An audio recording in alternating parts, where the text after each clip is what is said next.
There we go. Now can I hear me? Now can you hear me? Can anybody hear me? All right. But I can't hear Keith, so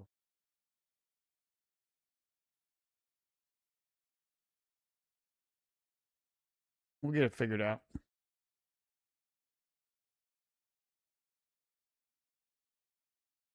Yeah, just waiting. Okay, yeah, got me now. Just waiting on Keith. Keith, are you I'm there? here.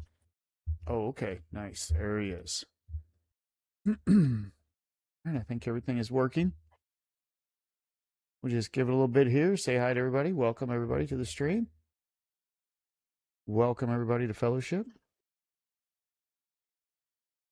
You guys are new to the channel. You haven't been here before. Know that we're having a Discord discussion, Fellowship, where you guys can come in and talk about what you got going on with you, and let everybody just fellowship, you guys. So, but come on in, check it out. You'll see. You want to come in, you got something to say, going in a Discord. Link is below in the description and in the bio of the channel. So.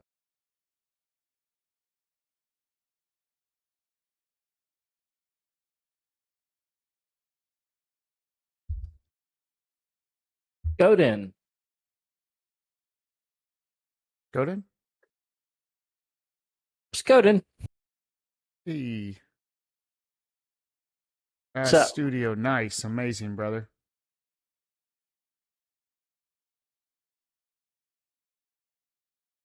Thank you very much, Bass. Guess maybe it's bass, come huh? on in, Bass. Water's fine. The water is fine. See what I did there? Yeah. He's a bass.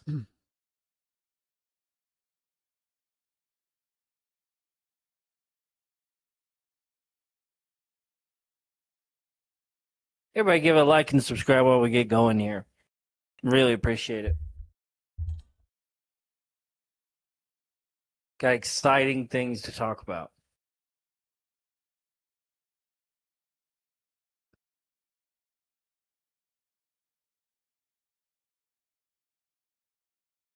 Bass just dropped by, gave us the word, and moved on. It's the guitar, It's a not the fish. guitar, I not know. the fish. Nice. I know, buddy, but, they're spelled the same. I got that with the See, man, studio part. I was just... we're human. We can just have a good laugh. Who knows, man? You come in here, what you might find out about yourself. Yeah, you might be a fish after all. Who knows? Who even knows?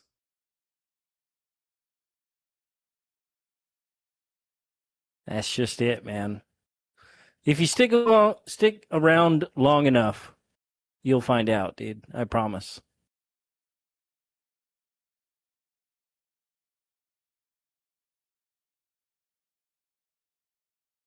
I'm a fish player. Waiting on... Yeah, you're a fish player, dude. Nice.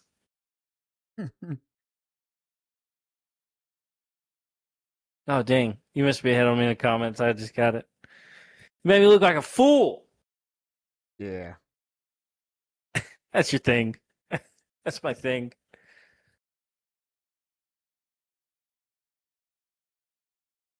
Nice.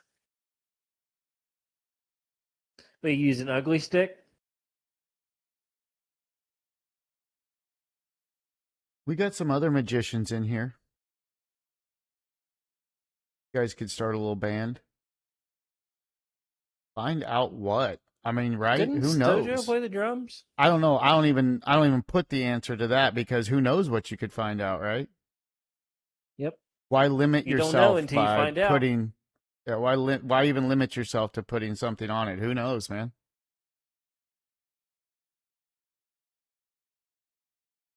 All about recognizing the thought. Whoa, who's this guy?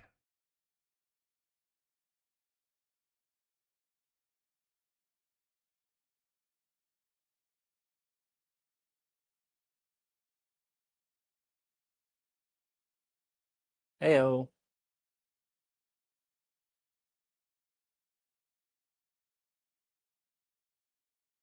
Slabola.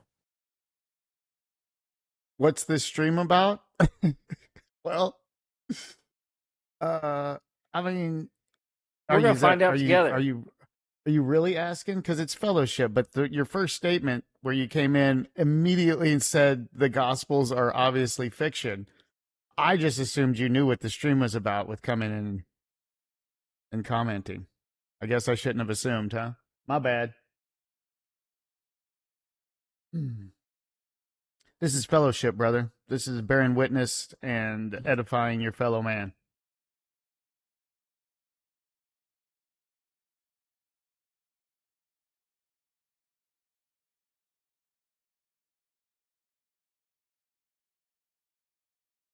Come on in the Discord. This Join the call. Let's talk about it. this is letting people come the way that exactly like they are, man. And letting them go through whatever they have to go through. Just like it was meant to be.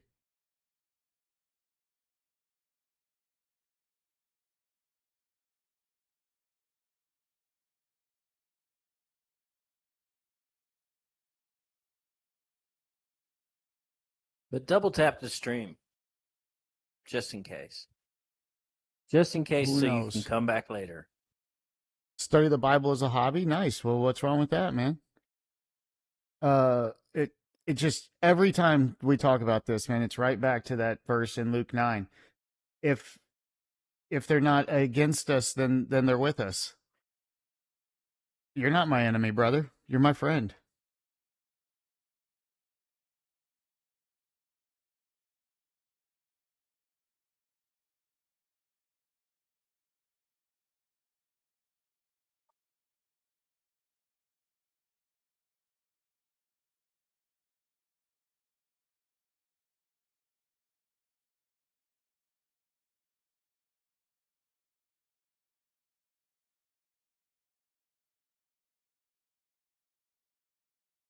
And that's okay. Well, I'm not here to try and convince you of anything, man. Oh, I was I tell muted you the whole what. time. Yeah, you was muted the whole time. I What just point you to the- the source, and then everything that you got to figure out is between you and the Father, my friend. But just know the truth is inside of you. What's Just going on? waiting.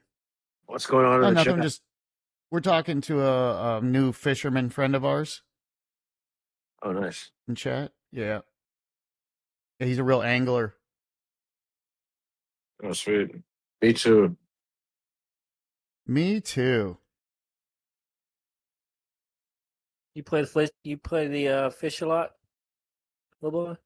Do I play the fish a lot? Yeah, you Yeah. play the fish.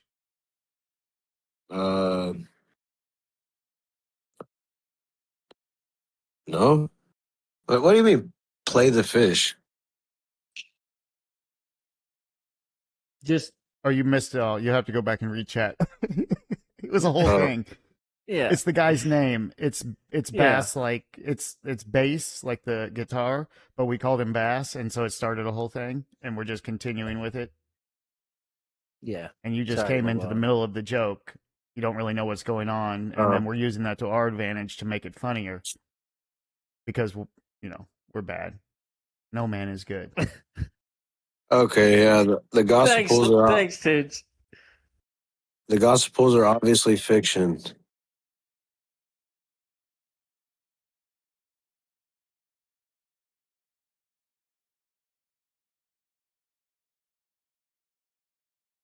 Yeah, and see, then he says he's a fish player. Yeah, I see that, though. I play the fish quite a bit, as much as I can. Well, when you come in here, your your name is like open to however we want to pronounce it. That's how Soho became Sojo. Bass can be bass. Mm. Mm-hmm. But Lola is right. We just do whatever we want with names. I thought it was Woke up at 4 in the morning, started putting together anagrams of Laboa. Wait, what happened? That's what he said, man. Sojo. He said he woke up at 4:30 in the morning and started putting together anagrams of Laboa. You know, mixing Oh, it up. Different nice. words. Yeah, you weren't in his head at all. I know. Yeah. Dude, I guarantee you I cross that guy's mind at least 4 or 5 times a day. He's your best friend, dude. And I I think you're know. his best friend. At this I point. know. Yeah, you guys are best friends. That's amazing. The love. Hmm. I know. The love of a brother. Bass, who It's just knows? one of Get those in here, things. man. You might find the love of a brother. Opposites attract. Dude, And who Bass needs sings to get that? on in here, dude. Won't have to type so much. Bo-la-la. Oh, well, let's see. What do we got here? You may read it. Sure. Berzies. There is no primary source of Jesus or Paul's existence. There are only sources we have are all second century. We only have sources from within the tradition, so biased from the get go. Amazing. Thank you, Burzy.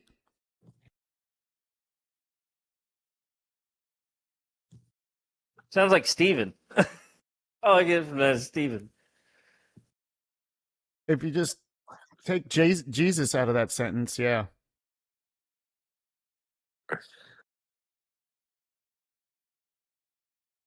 Did you have a Like, video Steven, is loaded this up? your alt? Yeah, we got Yeah, I video do. loaded up. We're just kind of waiting for Yeah. people to pilfer in. Oh, okay. I was wondering what that thing was. If it was. Yeah, we're waiting for the for the congregation to It's pretty great Mm. what's get about to together happen, here. Laboa. Sweet. Oh, Got you a real good one picked out. Not the same guy.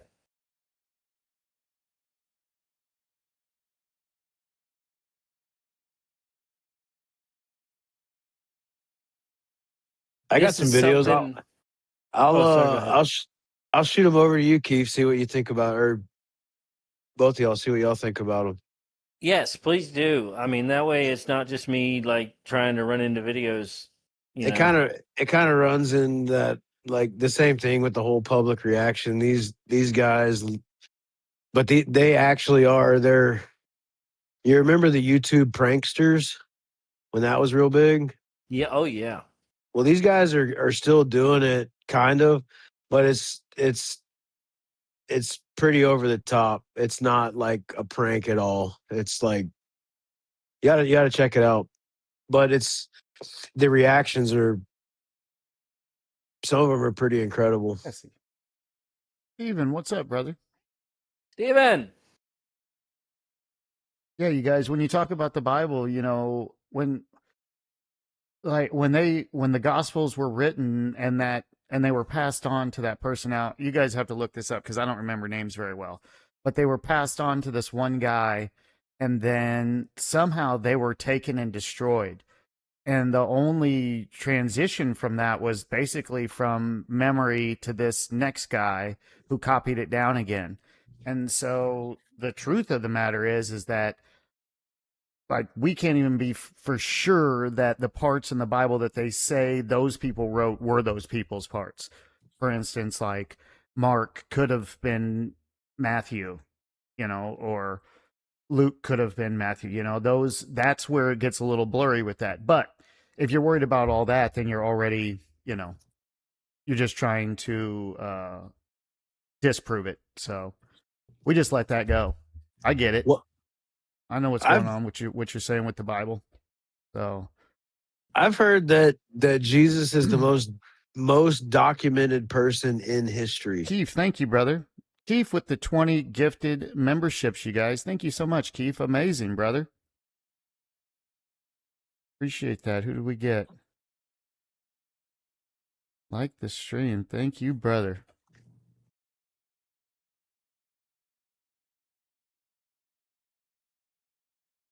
Yeah, yeah. All fictional areas. See, there you go.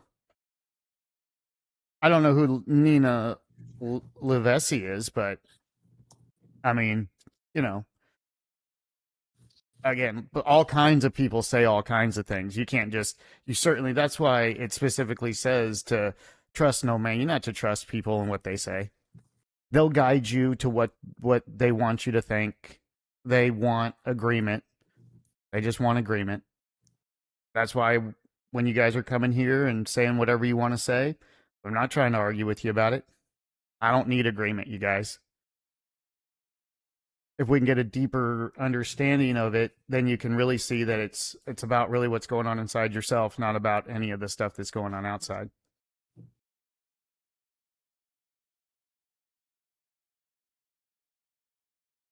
But amazing. Now, Lavola, what did you say about the Bible? I'm sorry.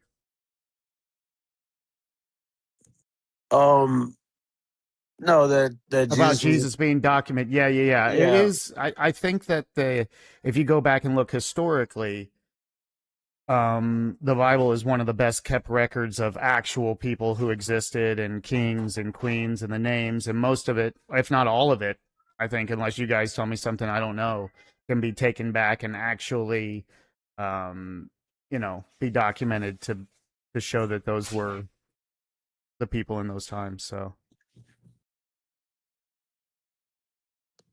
Well, how record of him spread through the world without the internet, phones, mail.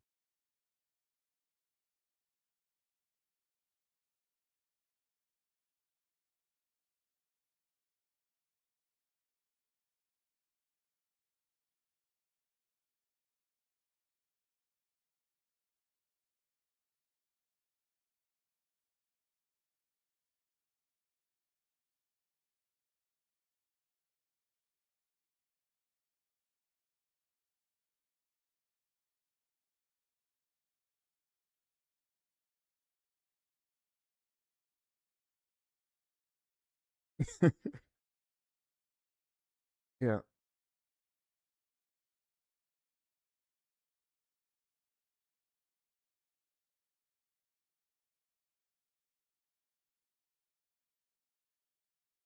Well, okay, so nice. Well, welcome, Stephen. Oh, Stephen picked up a green name. Did that just happen? Yep. Wow. It's just like how Connoisseur gave Labola his membership. You gave Stephen his? Yep. It's the same thing. Are you saying you hate gifted it to him? Is that what Connoisseur did? I'm pretty sure, right? Is that what you would call it? Yeah, that's pretty good, dude.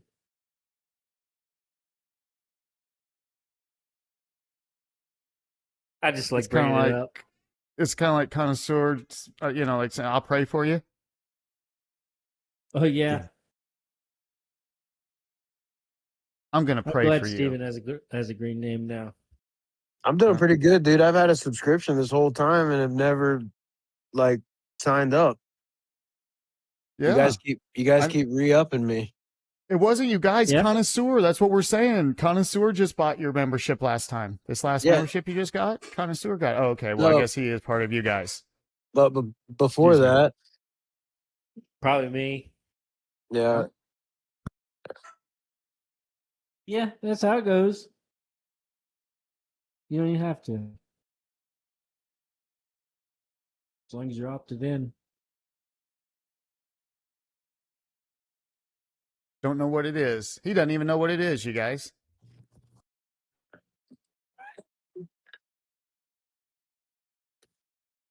Come on in, Steven. Let's talk about this video.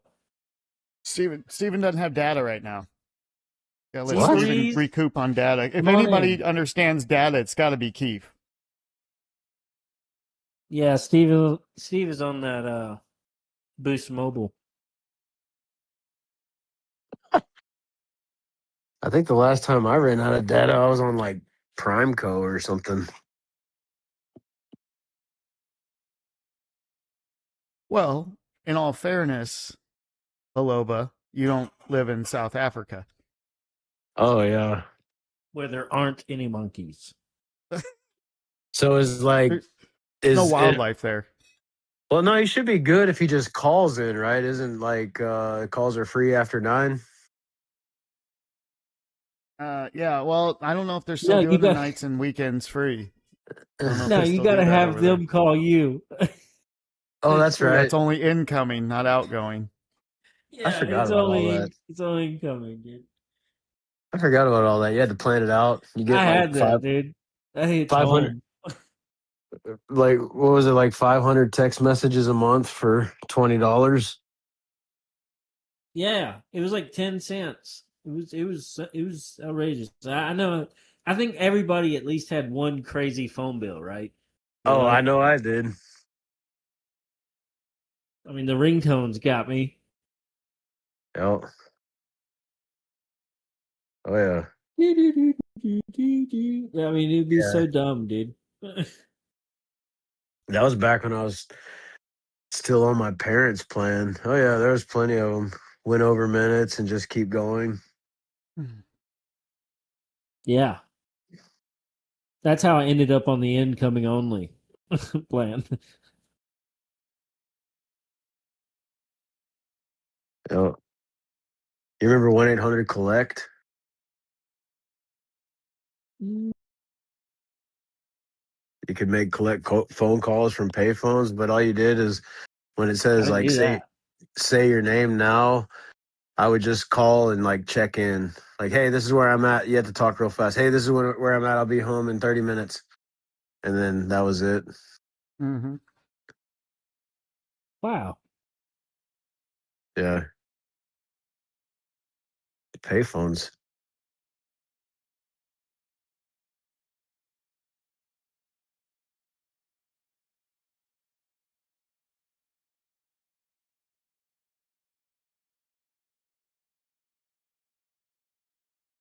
These guys are going at it in the comments, dude.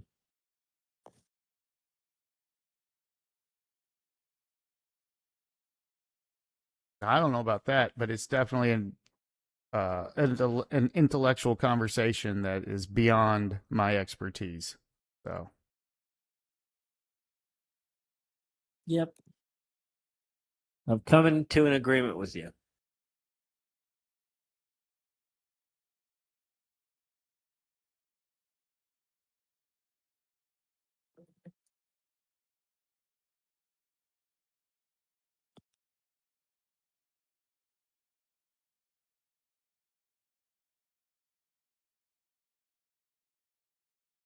Just let all these guys get into the chat and just let them go at it for a couple hours. Yeah, I pulled it up. I don't understand any of that. I don't either, no, dude. It's that's well beyond me. I no mean, way. one of I'm you dumb. guys got to get in here and explain it to Hey, me. I'm dumb, you guys. Yeah, All as if right. I'm a small Just to child. be clear, I want you guys to know ahead of time that I am not an intellectual, and I'm okay with it. What's the Q? I don't get that. What is it? I think that's John F. Kennedy Oh, or his nephew. I don't know. What? Never mind. Never mind. Don't tell me. It's a Q thing. I mean, it's not related to this, but it is Q. So QAnon. yeah, dude. But they're not talking about QAnon.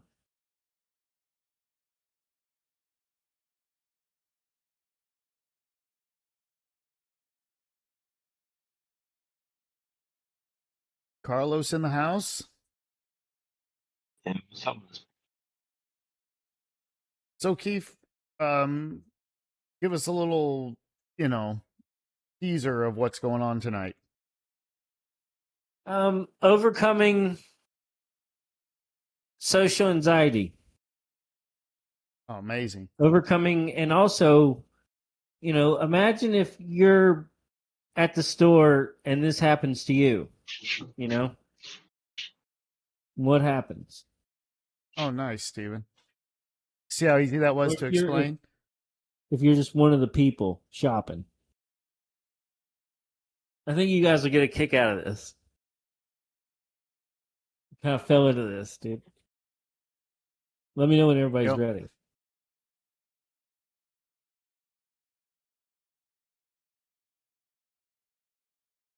Ready. Ready.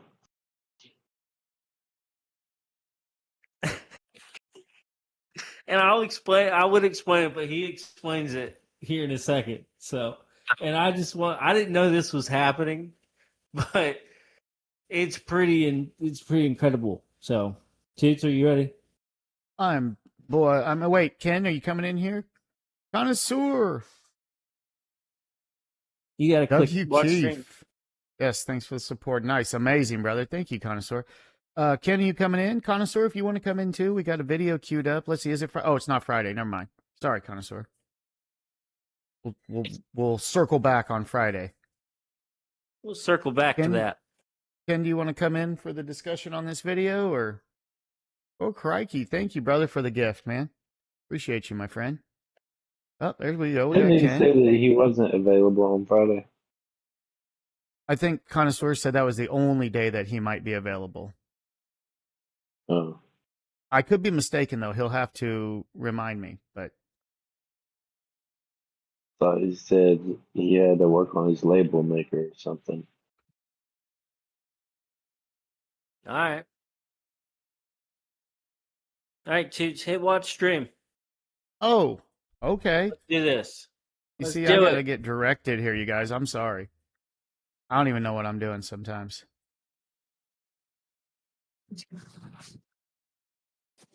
And action. All right. Okay. Here's the situation. I am currently purple. So, I am going to get out of the car. And I'm going to walk into Target. And I'm going to walk around the perimeter of the store. And I'm going to walk back out. And that's it. That's all I'm going to do. And then it'll be over. He didn't get the back of his head. Nope. He did not. But, I mean, it's, I just feel like this reminds me of Ace a lot, dude. I feel like Ace should be here. Yeah, where's Ace? Ace? We'll round Ace up real quick. Ace, I know you're out there. Okay. Just give me a second. Okay. I don't know why this guy does this, but it's 10. it's definitely interesting. I don't understand it. 9. Oh, forget it. This doesn't have to be a big deal. We're just going to do it very briefly, and it's going to be very quick. Okay? It doesn't have to be a big deal. It's not going to be a big deal. Just in and out. We're just going to go in and out. Okay? It's not a big deal. I should probably not walk as fast because then people are going to think I'm going to commit an act of mass violence. We're just walking around. It's just walking around. Easy peasy. He's ruined that shirt. Yeah, he did. Yeah, he has. It's going to be fine. Everything about climbing. Yeah, that's what. Okay, Connoisseur. On track, brother. Well, Thank you, his man. hands are Amazing. purple. I think he gives the shirt character because, next time he wears it, it's going to be purple and white. Yeah. Yeah, Steven, it's unclear right now why he's this isn't purple. so bad. This isn't as bad as I thought it would be. I think he's a Grimace impersonator. So far, so good. This dude is an ass, by the way. Obviously, Connoisseur says. Nice. What would make him He's want not colored his ears properly, or crikey, It's not so nice. bad. That's true.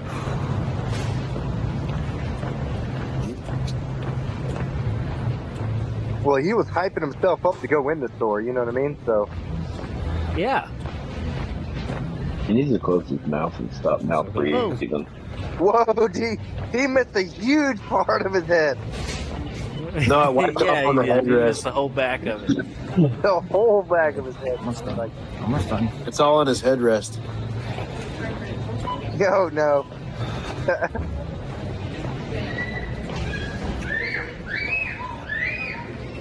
The children start screaming.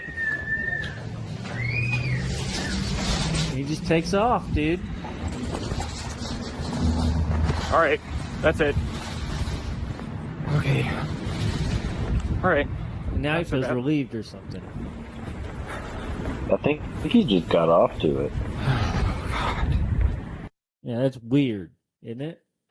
I think you say I that. don't That's know. weird. What does he say? What does he say about this? Does he say That anything? wasn't so bad. I don't know. Something so bad. What was that? That wasn't so bad.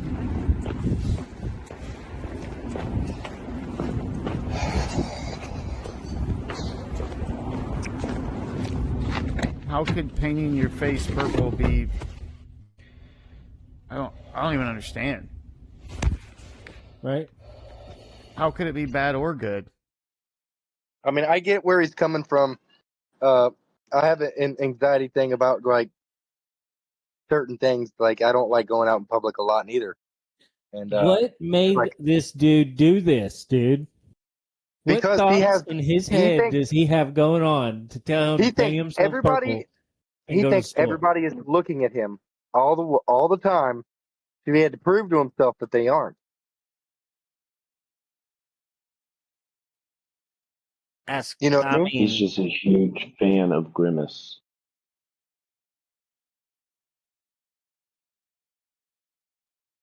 So how does getting everybody to actually look at you by making yourself stand out fix that, Ken? Oh, brother, I don't know. I don't know. Because you know every single person was looking at him when he Yeah, did that. the kids were frightened. But he wanted that, right? That was the point. That was the point. I guess to I make just need to know I don't know. what's the reason? Is there any reasoning or anything we get from this video, or is this just No. we're So, seeing this get and over This the is it. fear This is the full upload. to he make didn't himself get over explain the fear. why? What about the description? What does he say in the description, or is there anything?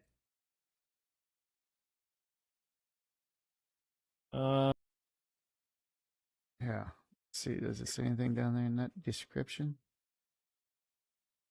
You gotta like click on something there to get the description part down from the comments Oh, somehow.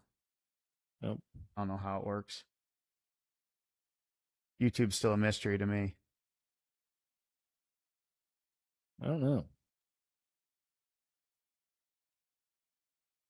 It's in there somewhere. I feel like we're on a podcast to Joe Rogan right now. Yeah, I mean, pull is it this up. just content? I mean, Steven makes a good point. Is this just something for content? Is that what this dude's doing? And Has to be, there's right? no, or is he overcoming a fear? Is I it more think to it? Is he showing us overcoming some sort of a fear here? I think he was overcoming. Right. What Connoisseur said. Maybe he's trying to engage in shock therapy, getting over stage fright. Example. Is that This it? the Connoisseur? same guy If right that here? is it, that may be a great example, but shouldn't he explain it?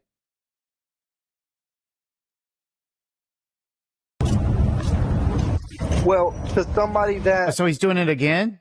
Oh, is this the Yeah, same but- guy? Okay, so this is just content now. It's not a thing of overcoming. So this is content. Very interesting. Sojo. Nice, Sojo. You should be in here telling us. Hold on. He said people who constantly seek attention 530,000 views and need 600 others to look at subscribers. them often have traits linked to low self-esteem, deep loneliness, or histrionic personality disorder. Oh, big word, Sojo. Calm down, man. I can't read all that. you saying I got a personality disorder? Hey, click that one. How fast I can eat a hot pocket. Dude, I'm gonna watch that so bad right now.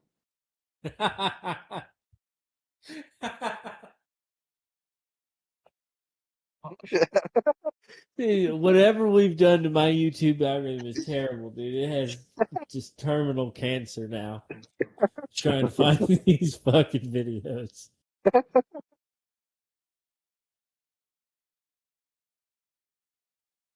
Yeah. It's funnier after the fact. I seen him down in the bottom right corner, dude. After you said That's that, dude. unbelievable, dude.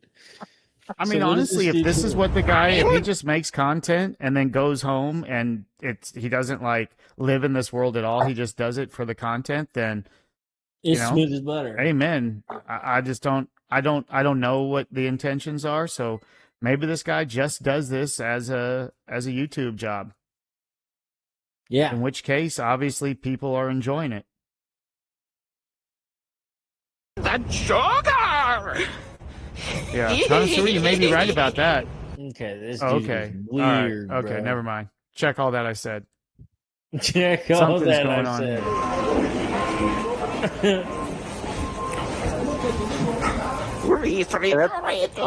All right, all right. That's Home Okay, yeah. Depot? This dude's gone, dude. Amazing.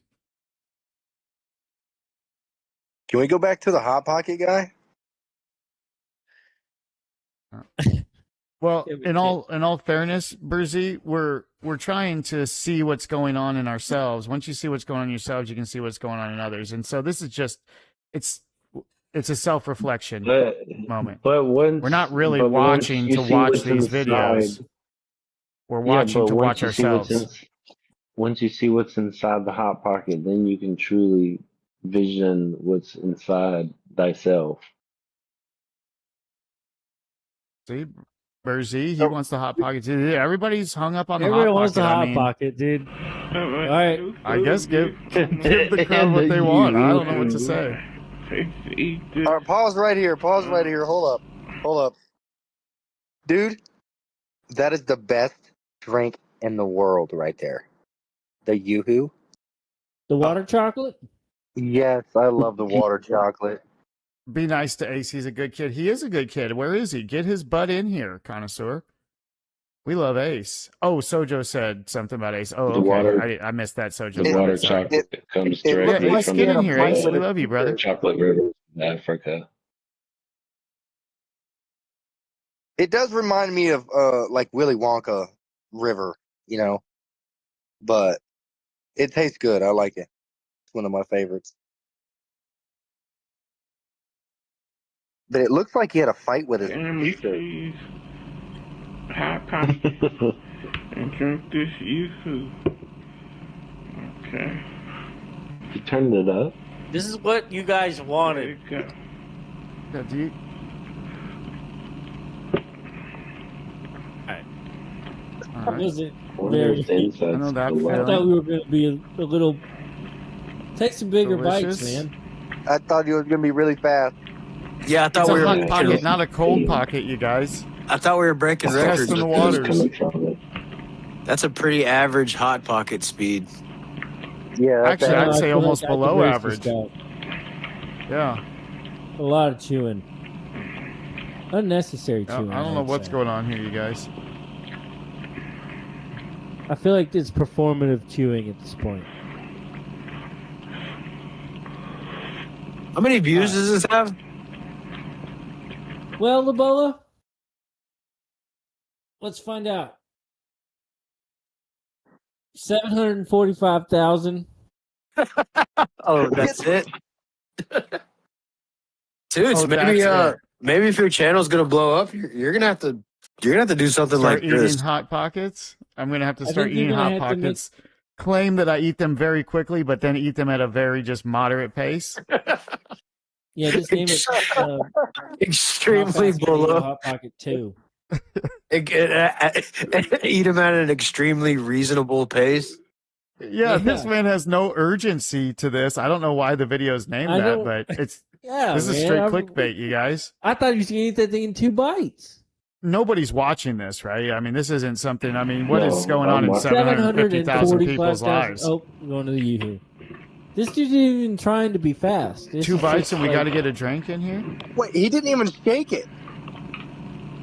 Oh yeah, You all shake Yoo-hoo, Ken? all the chocolate's at the bottom right now. Oh, Yep. man, I'm learning so much from you guys right All now. the chocolate. Oh, Yeah, it man. says shake it right there on the can, dude. Oh my It goodness. says shake it on the can. It does. You're supposed to shake it. Yeah. It says it right Bass, there on I don't the can, understand what's dude. going on, man. Wow. It's kind of hot. It's kind of hot. I mean, it's It's always called the hot hot pocket pocket. for nothing. He's got a point. Let's have a challenge our record. Our friend Base says he paid for views and likes. Maybe, but 750,000 is a lot. To pay Oh, for. I okay. don't think this Maybe man so. paid for All that. right. I didn't even think about that. Amazing. I think it had that natural. We seen the thumbnail, right? And we were genuinely interested to click on it. You know, And that's then a we noticed really this guy at 80. that's a really weird spot to have a stain on your shirt. Labola. Good eye, man. Good eye. Yeah, good eye, dude. That is like It just- ear drainage or something. I don't know. I really think his it's an ear drainage thumbnail is what did it. Well, there's a I think small it's just stain on something. the other side in the same spot. So It's like he- Oh, there is. There is. It's got to be like runoff. It looks like it's right? cheese on it. Yeah, too. just oh, you know what? just a- You know what that is? You know how people use the collar of their shirt to wipe their mouth? That's it right there. He pulls it Oh, over okay. from there. I just figured that Hot Pocket's hot. You know, it's a little sweaty. And YouTube or Yoo-hoo is chocolate water. Learning all kinds of stuff. Yeah, it's not milk. It'd be I hope you guys man. are enjoying this. Those of you absolute savages who asked for this, I hope you guys are really enjoying this It's right now. probably- yeah, you got every bit of it. I We're am gonna. He did it. so enjoying it. How long was did it? it. Pause it. This is Pause it. embarrassing. Yeah, I don't know, connoisseur. I agree, man. What is 333, happening? dude. He has Well- got the hot pocket. We'll say Now about there's- 3 minutes. That's a pretty There average is no goal, speed. connoisseur. Who knows, man? Whatever happens, happens. So it's fine. If you're feeling a type of way, connoisseur, that's fine too, man. I would suggest you overcome it and see that this means nothing at all. Doesn't affect you in any way, shape, or form. But you know what, man? Do what you gotta do, brother. And honestly, All right, keep connoisseur, you playing got to it. see it the other way too. This guy probably actually made money off this video and bettered his life. Because you know what I mean? Like Oh, he made This tons of money video- off the video. probably he sat down and did it. I don't think for likes or anything like that. I think that he genuinely did it for his YouTube channel. And then he nailed it and got lucky and had a very intriguing thumbnail and title, right? I mean, it And looked so- decent. I would have clicked on it. Now he got paid from that, dude. And that's pretty awesome, isn't it? And we're sitting here watching it, paying him. How's that bad? Oh, I don't want to though. I don't want to be. Well, Majority voted. It was a majority vote. it was a majority vote. Yeah, there was a majority vote, but I was not part of the majority here, connoisseur. I was on your side on this one. Well, I mean, it was funny at first when we realized everybody had the Still ain't even done anticipation chewing, dude. that he was going to shove this thing in his mouth, and then he went like very, very moderately. So 4 minutes. He's still got it in his mouth. He's still chewing. 4 minutes. those, dude, that it's all clickbait, man. Those titles, like, I might do another. Man, Yeah, I really thought this guy was 100%. gonna like. Because there's nothing here. I thought he was gonna like hold a world record or something. I thought it was gonna be gone in 2 bites. I really did. All right, what about Pepsi? and That's hot just what sauce? happens, dude. Sometimes, Yeah. sometimes you had expectations. Yeah, big time. No, now that Labola's here, though, I sent you that video of like that Orthodox guy talking about something in his full garb, and I know we talked about that before. So, do you have that one where we could play it?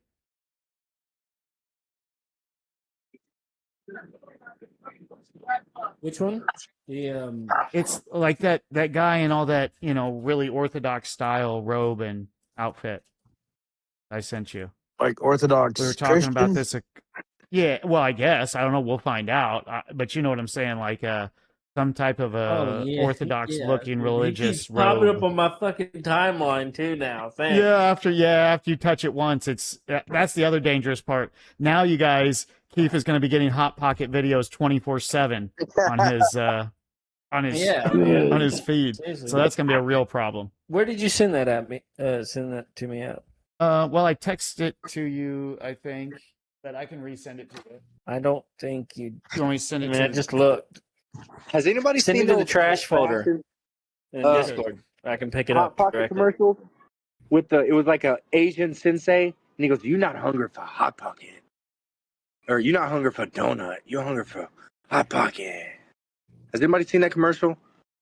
No. Oh my goodness, it was such a good one. Where did maybe it was Discord we sent that on? I don't see it on text. Hmm. In our, Yeah, I know. That's what I was saying. It's got to be a messaging on Discord. I'll find it.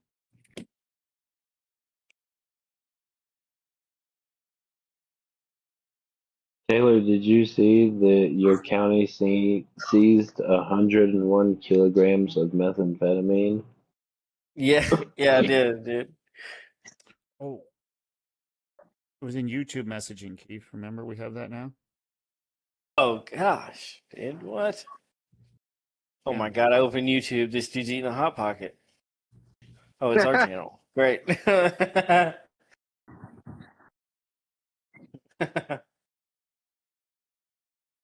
All right, I got it. Oh, you already got it? Okay. Yeah. Just about to share it. Is it the one that says, "How can we forgive those who hurt us?" Yeah. Nice. All right. Now we can get into something at least faith-based, you guys. Yeah, that was a wild. How many views does this have? Wild. Oh, dude. Who knows, man? Oh, okay. You know? I'll tell you in a second.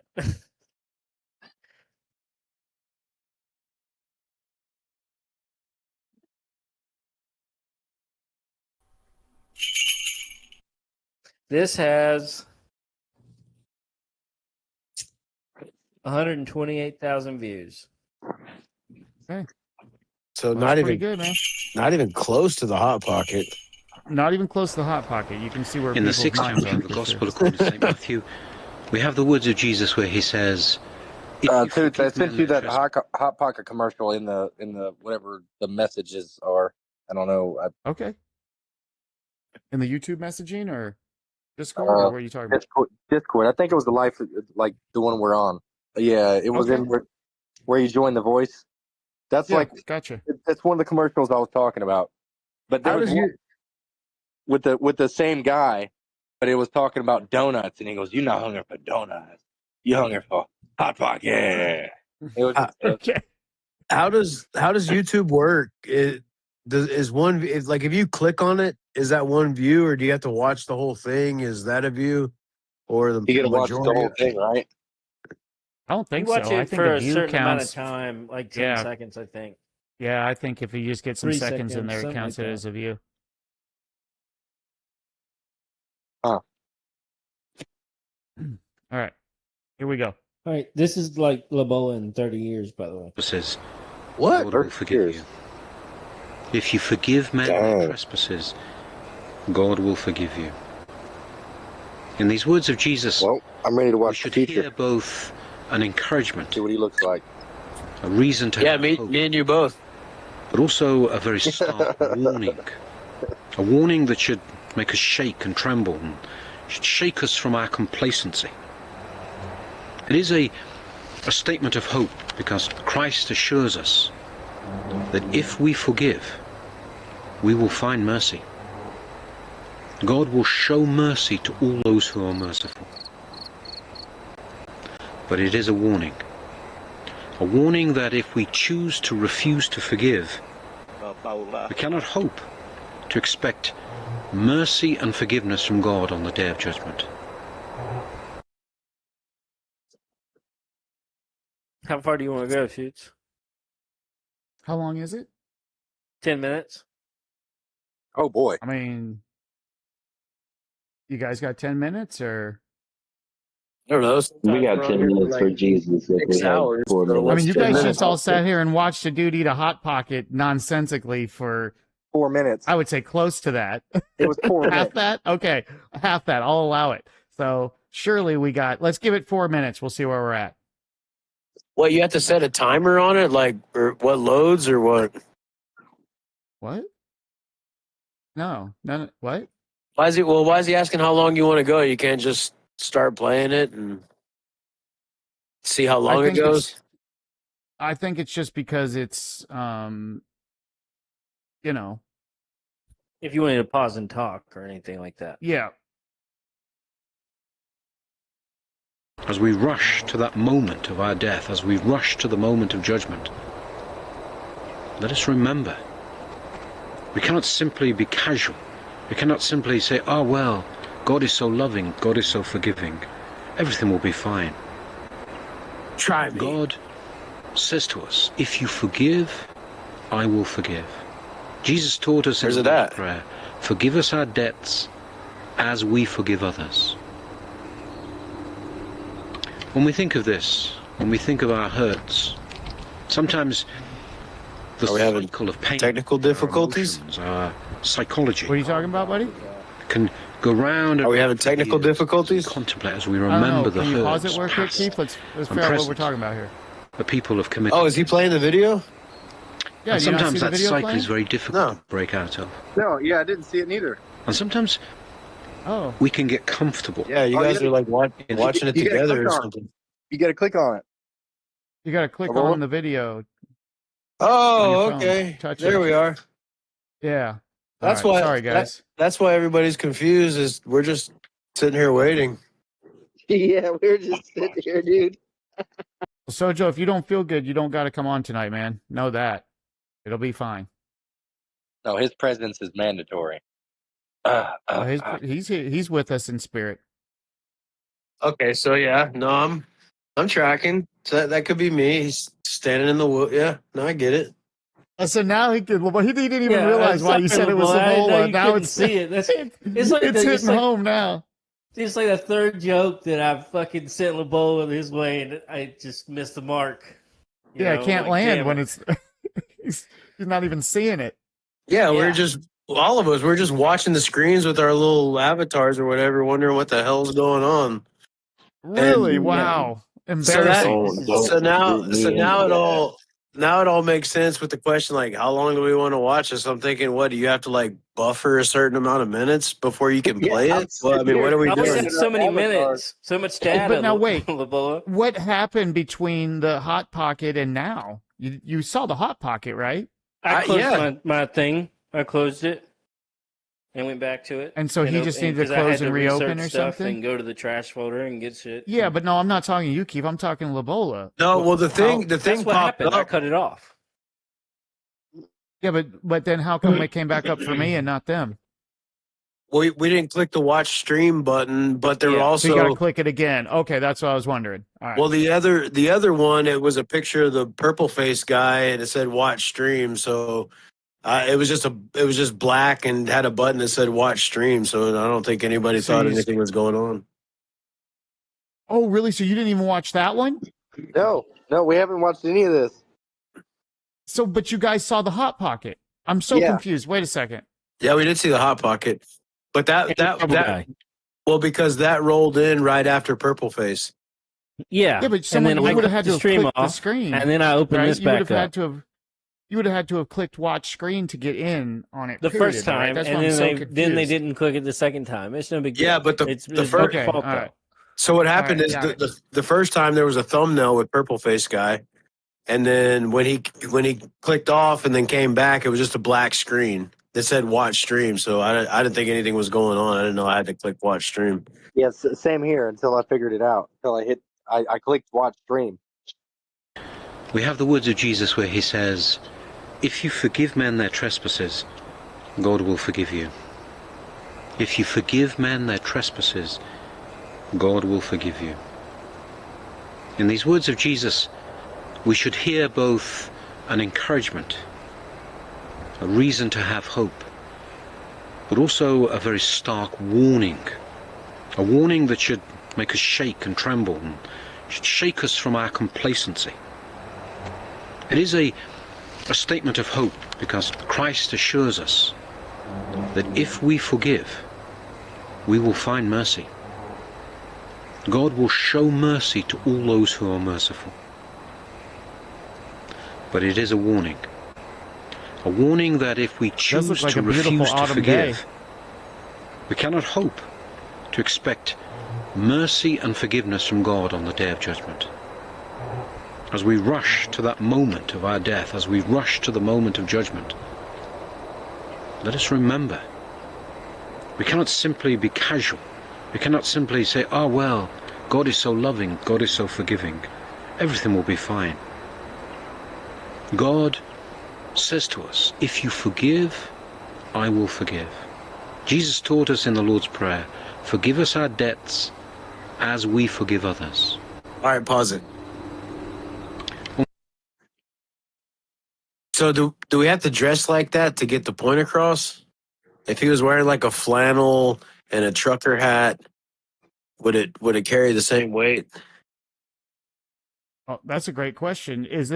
What is his outfit? Is it symbolic of something? What is it? Is he a minister? Is he a preacher? Is he a pastor of some kind? Is he a I don't know. priest? What does it say anything on the details there, Keith, that you see?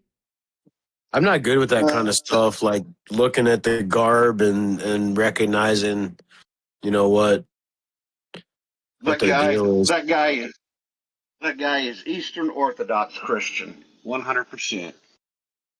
And is that just a normal going to church outfit, or is he a member of a? That's a priest outfit right there. He's a leader in the church. All right, well, help us out, Sojo. What separates Eastern Orthodox from, like Baptist or some sort of Protestant? What's the Yeah, they're dividing like line? yeah, they're like Catholic light. Catholic No. light? Yeah, they're not as anal retentive as the Catholics are. Do they don't enter in the edition of the catechism, or I don't know do they share completely that? everything. I don't. It's been a while since I read about them, and they were not really. I didn't find anything interesting enough about them to even commit it to memory. Well, I do agree with both, and Steven's saying the same thing you were saying, Labola, and I agree. I don't think that the outfit should have anything to. I mean, it shouldn't change the message for sure. If you're looking at his outfit and you think that he is of an authority for some reason because of the outfit, then yeah, you're going to be fooled. The outfit has nothing to do with it for sure. No, of course not. But I was just saying, does it carry the same weight? Same weight as what? Your Like, clothes don't carry any. Your clothes don't carry any weight. Your words, the words of God, that's what carries weight. noted. No problem. Let's roll on with this video, gentlemen. When we think of this, when we think of our hurts, sometimes the cycle of pain in our emotions, our psychology, can go round and round for years as we contemplate, as we remember the hurts, past and present, that people have committed against us. And sometimes that cycle is very difficult to break out of. And sometimes we can get comfortable in this experience of revisiting those hurts. But Jesus makes it very clear. If we have a desire for vengeance, if we have a desire for retribution, if we cling to hatred for anything that someone has done to us, we make ourselves incapable of receiving God's forgiveness. How can this not but make us tremble? Who can look at themselves and with all honesty not see any desire or anger for something somebody has done to us and desire some kind of retribution for this, even in some small way, to be shown to be right, to be shown to be unjustly treated, that desire for justice for ourselves can lead to condemnation of others. And as weak human beings, we may look at this and say, how then can anyone be saved? How can we hope to find forgiveness when we know so often we lack forgiveness ourselves? Can we pause it? The Church Fathers, those... So what do you guys think about God's forgiveness being something that's earned?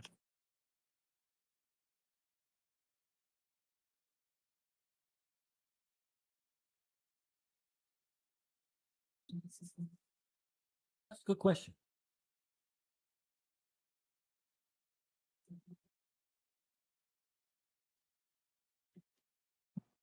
Is it a little bit conflicting?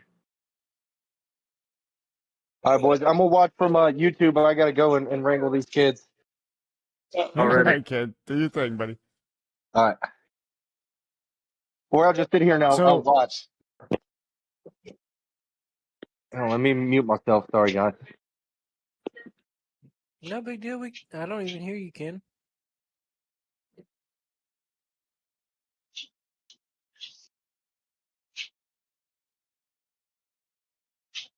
So is it the earned with your life?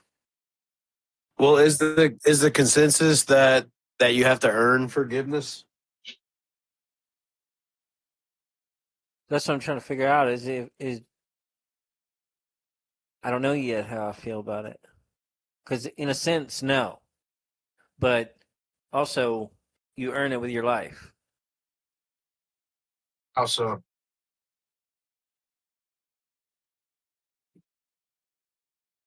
Because you have to return to the Father. Right? Yeah, I would say so.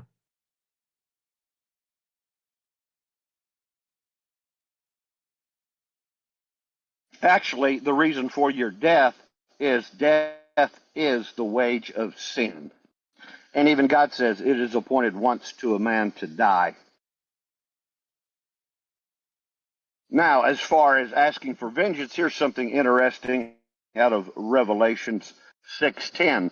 It says the Asking souls for under the altar vengeance? cry out. Listen, Did you let me say finish it. Don't interrupt me. no? Yeah, let me finish it, Did you LeBron. say vengeance or no? To avenge. When you were talking about vengeance, and the guy and the little black hattie here, this is what it says about vengeance and being separated from God.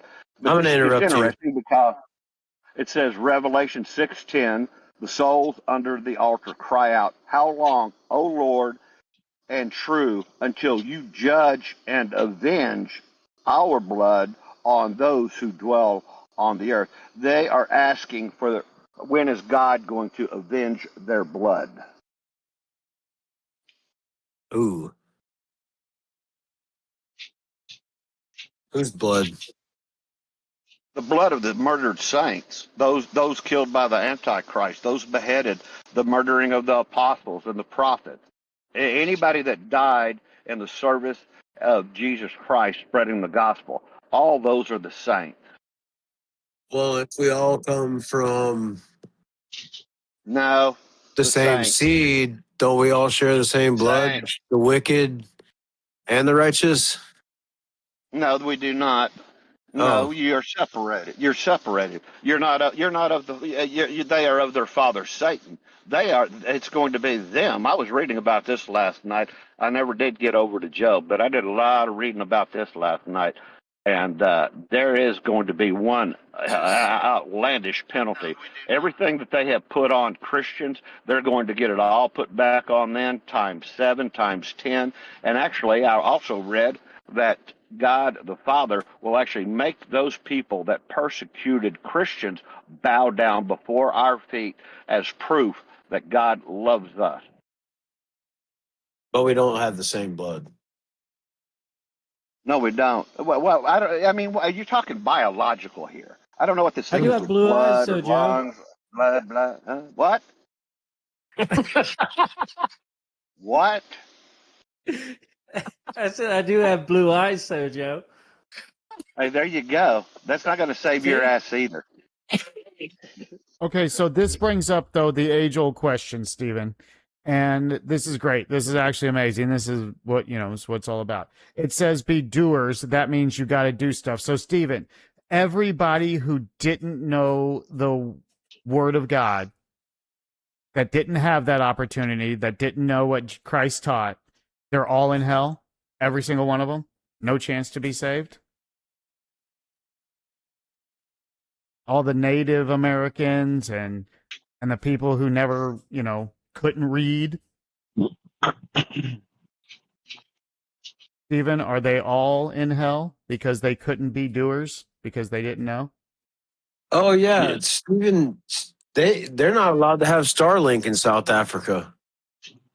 Or does and this brings up a great question about this, does admitting you're wrong, even though God already did it, Christ came, right? So it is done. But when you admit you're wrong and you forgive, then God allows you to see. Then you can be free now, and you don't have to wait. You don't have to live in uncertainty. You don't have to live in anger anymore.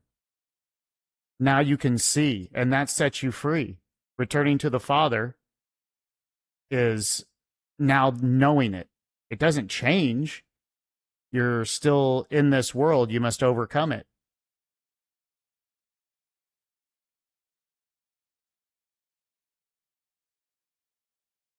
Okay, well, we'll give him time. I don't know if he'll answer any of that. What do you guys think about that? Anybody have any thoughts on what I just said?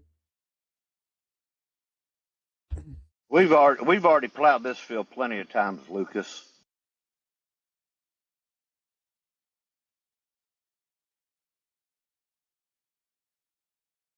God is Sergio, as a going to judge. farmer of faith, I will be plowing the same fields probably the rest of my life, brother.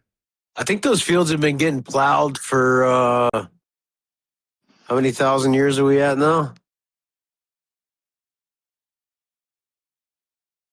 6. You got to come up with your own Lobola. You got to come up with your own avatar. That's We good. don't need a Toots impersonator.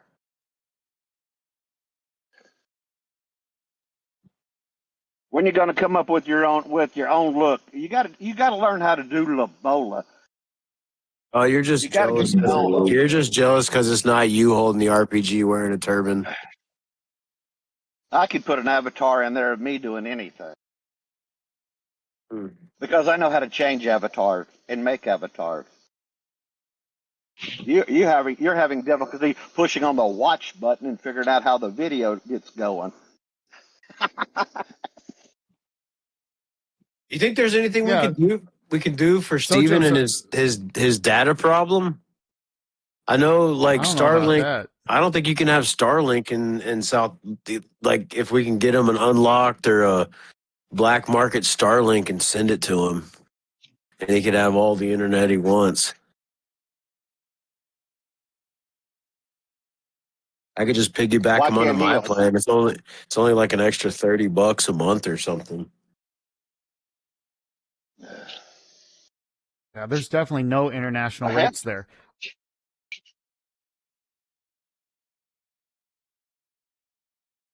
I know when I went to Mexico, I could not use my phone without being charged a good amount of money. Really? Yeah. Well, don't you have to like swap SIM cards or something? I don't know. I was just vacationing, so that wasn't going to happen. But all I know is that every call I made when I got back home, it was like $12 a call. Damn. You have to have an international. Not really. I was a long time ago, so I don't remember exactly how much it was, but it was a substantial amount compared to a free call. I mean, because that was when A lot of calling plans today incorporate the United States and Mexico. There was a time where you had to have an international calling plan, or you would get those out of service rates. Just like if you had a PPO and you went out of the network of doctors, you pay for that yourself. So are we done watching Gap Tooth Me in 30 years? Oh, well, we can be, but what do you think about what he was saying? I mean, can you get past all the stuff he's wearing and Just Yeah. hear that the Oh, yeah. message is the same, no matter Yep. no matter what. Yep. Definitely. It's psychologists, not of the mind so much as the soul, the true depths of the human being.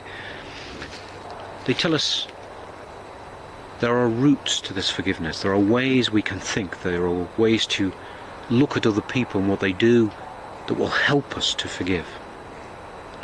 Church fathers tell us, first of all, we should constantly remind ourselves of the trivial nature of so many of these hurts, the reality of what it is we constantly remember, the trivial nature of those hurts that we condemn others for, and the vastness of our own sins, the vastness of a lifetime of hurt committed against God, of disobedience, of rebellion. When we compare them, when we compare what we are called to forgive in others with what we hope to be forgiven by God, how can we but not tremble at our own injustice in the way that we treat other people compared with what we hope for from God? It is we Can you, who are hit being that pause again? unjust. You guys, is it?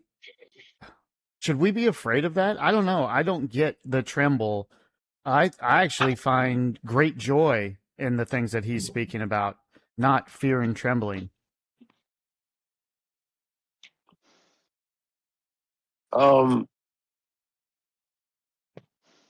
I don't know. Do you think that like the fear and trembling has been a tool to keep like kind of keep people in the church?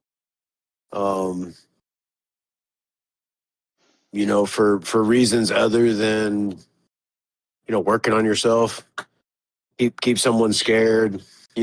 Always the boogeyman. I mean, it has to be because I'm No, not scared at all. no, it's not. That's not about that. It's fear and trembling. It's deep reverence and respect. Actually, Matthew 6:14, 15, Jesus states that God will only forgive those who forgive others. That's pretty simple. That's straightforward. You don't need an interpretation. That's all this guy is saying. Yeah, but what's with all the fear and trembling? What's with all the fear and trembling? That's deep reverence, deep respect of God. We're not, I mean, as Christians, we are not supposed to be afraid of God at all. That's not what it's about.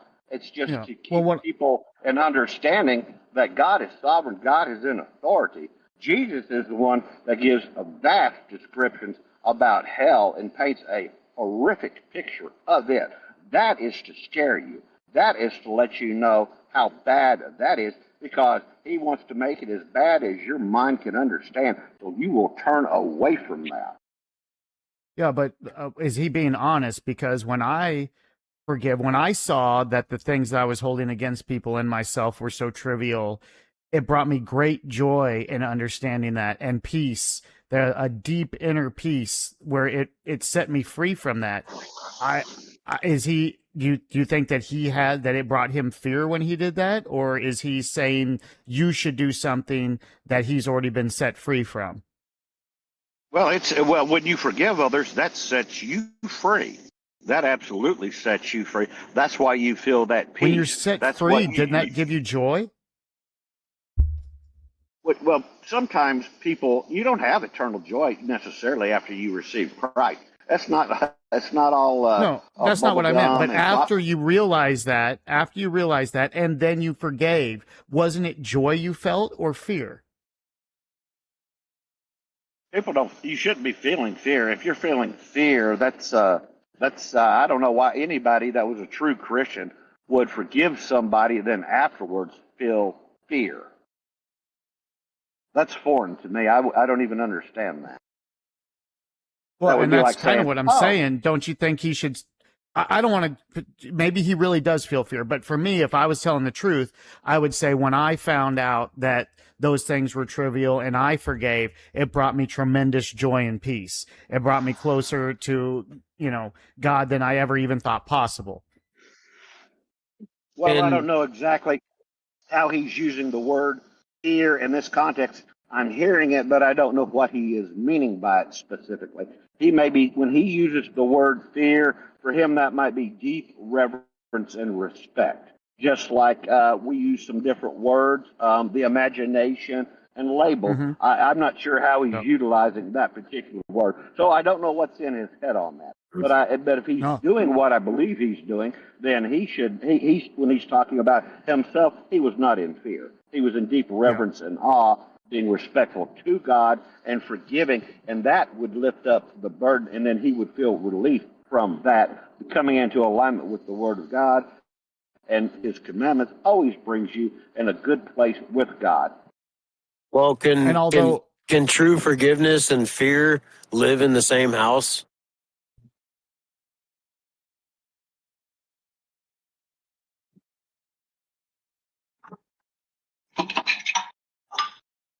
Well, I mean, it depends. I mean, people have fears of things. Some people have a fear of dying, even though they're Christians. These are just things that people have to work through. I mean, if you have to say you can't forgive anybody until you get rid of absolutely every single fear that you have about everything, would be a big negative, Ghost Rider. That pattern is full. You don't have to get rid of every single thing. Well, Now, if a maybe if fear there's blocks you from if a maybe if fear there's blocks you from forgiving somebody, well, then that would be a problem, wouldn't it? well maybe if you have fear of something, there's something else that you haven't forgiven. I don't know. That it depends. I don't know what the fear is. If you're really afraid, I don't know. I don't know. That's what I'm saying. Can you have true forgiveness and have fear? Can they live in the same house? I don't know. It depends on what the fear is. Yes. Yeah. I think Sojo's right on this. Because to respect somebody, you sort of have to fear them, as in, if it's like a boss or a mentor or something, you just, I don't know, finish laying a brick wall and you call, I guess, your mentor, whoever, to come check your work. You're going to be like, oh, did I do this good enough? Did I do this good enough? You're going to question yourself no matter what. It doesn't matter if they're a cool person or whatever, but So fear is you're ingrained in respect. so in that scenario, you're afraid that your mentor won't forgive you for doing something wrong, or am I hearing that right? No, it's just that you admire whoever you respect so much that you're fearful of letting them down. Well, that's the great thing about Jesus Christ. When we go to Him, He already knows we failed. He already knows we didn't meet the mark. He knows we're never going to meet the mark that He set while we are in the flesh. So He says that it doesn't matter. I already know that. So don't fear me. Come to me. There's no condemnation in Christ. That's what makes Jesus so wonderful. You don't have to fear Him. He's not here to condemn you. He's not here to beat you up. He's the most righteous square dude that you could ever have. I mean, nobody else can do that but Jesus. That's what makes him wonderful. No So fear. if, Don't be well, afraid of Jesus. I, if I, you don't I think it's fear your real if you don't fear the real boss, why would you fear your your worldly boss? Well, I think he's more in a fear. I don't know that fear is the correct verbiage for that. He is not self-assured. He is in hopes that he's done the work correctly, and he is anticipating approval. Well, here, can I just say one thing? Can we look at another way? Do you have to fear somebody to respect them, or could you love them and respect them? And this is where I would disagree with that. That you said you have to have fear to respect them. I totally disagree. Could you not have Well, here's only the love definition. and respect them? Well, fear of the No, because Lord. you When would they still say be fear, fearful of losing for them. Well, fear, that's as far as Christianity, fear is the deep reverence and respect for God, not fearing that He's going to kick your ass up and down the block. well, I have no fear of losing them, so that's inside the person. That has nothing to do with you have to have it. That's just something that would be inside of you. If you had fear of losing somebody, that's in you, but it's not in everyone because it's not in me because I don't have fear of losing people.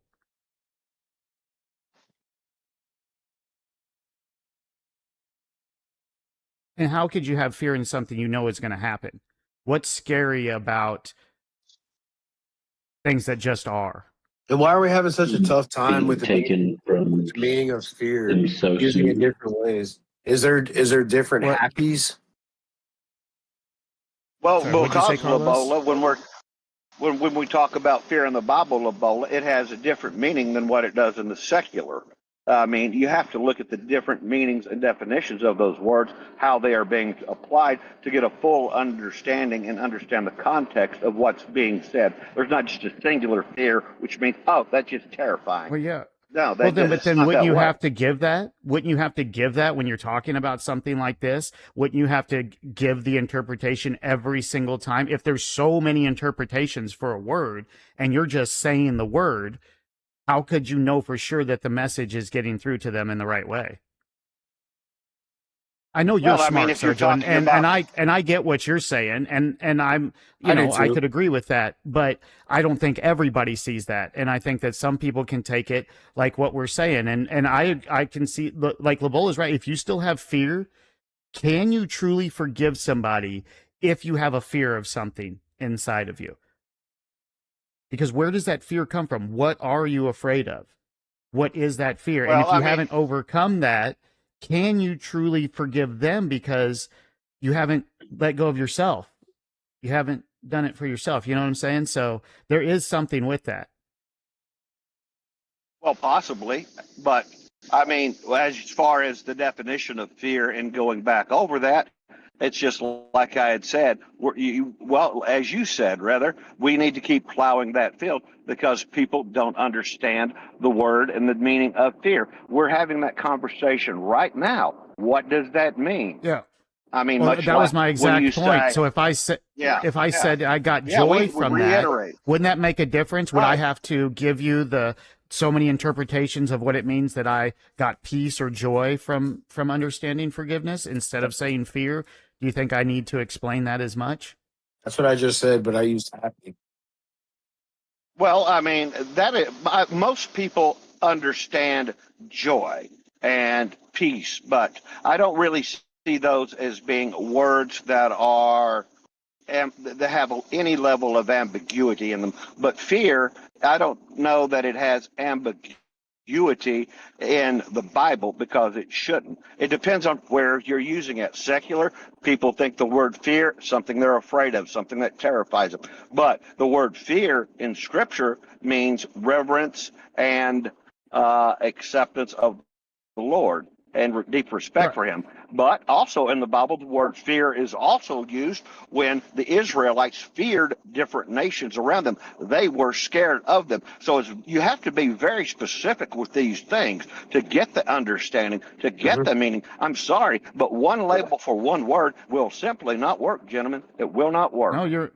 that's exactly what we're talking about, Sojo. You're right. That's exactly right. And so that's why sometimes when you're talking about that just saying that can, and that's why I stopped to talk about it, is because saying that can have that type of effect where it can confuse people. Because when you talk about fear, we're talking about the fear that's not real, things that are attacking you in your mind that you're scared of that aren't even happening or haven't happened, or you don't even know if they're going to happen, right? It's all in the imagination.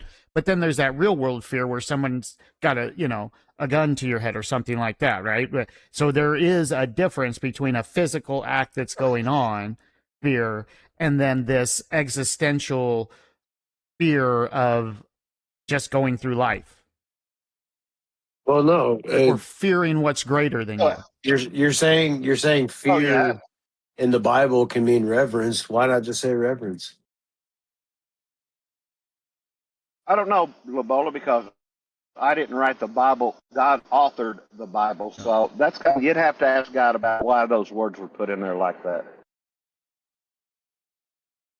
Well, my only point was, do you think he's being honest? Do you think if he truly got this connection and he truly understands forgiveness, do you truly think now has more fear or less fear, you guys, was really what I wanted the question to be. Or do you think he's using No, if this you to well, try yeah, and scare people into them trying to go through it? And maybe that's a tactic that works. I'm not even saying that it may not work. But do you think he's actually being honest?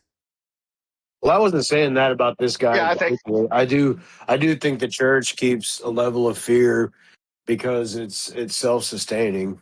If there's no more fear and all forgiveness, next thing you know, the church fizzles away.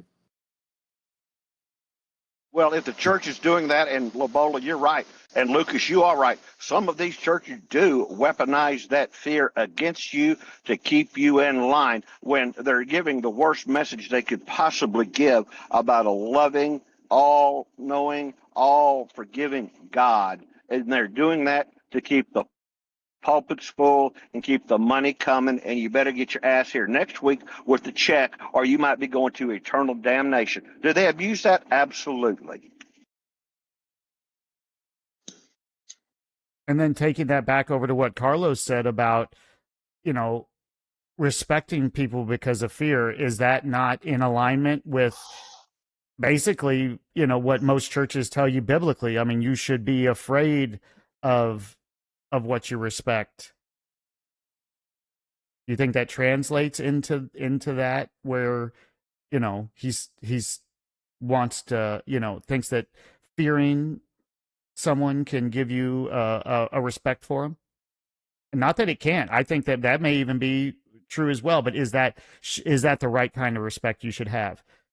I don't think fear No, and respect. I don't think fear and respect go together at all. I think fear and respect go together hand in hand. That's what I'm saying. Because whether you're not scared of your mentor or whoever that you respect, you're afraid of losing them, Yeah, but why would you It's be afraid of losing them, Carlos? because you're not ready, or you still think that you have years to go or something, and then it's just, it is what it is, but people still have emotions like this. Well, I can see what you're saying. I don't know, Carlos, that that's fear. It is more of what are you going to do now that this person that I deeply loved, that my world was centered around, that was so much a part of me, what is going to happen?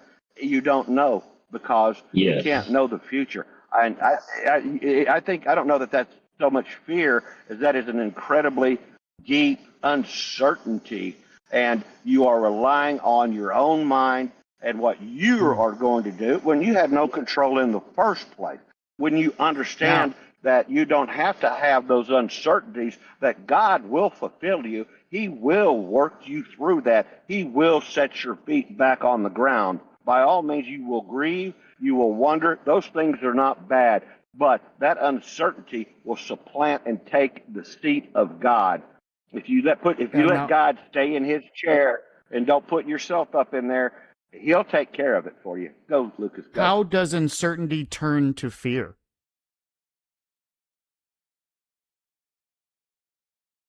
Well, I don't know. I don't have a degree in psychology. People fear Well, it's the The mind easier. runs. It's easier than that, Sojo. You're looking too deep into it, man. I'm dumb, and I can tell you it's real simple. It's because Satan gives you a whisper, tells you you're scared. That's it. There's no fear and uncertainty. You could have no. That's what I'm saying. That's all inside of you. Once you see that those things, and what he's talking about is actually spot on when you're in the fallen state. When you can't see, when you are still overcoming the ego, you will have fear. You'll have fear of loss. You may be going into thinking that, like he said, that respecting somebody out of fear. But I can tell you that if you're fearing them, it's already wrong, because fear comes from evil. Fear is not natural. It's not something, and like I said, unless you're talking about the natural human biological reaction that happens, like when you're in an altercation physically, that chemical reaction that creates that feeling inside you where you're going to protect yourself. Okay, that's natural, right? I get that.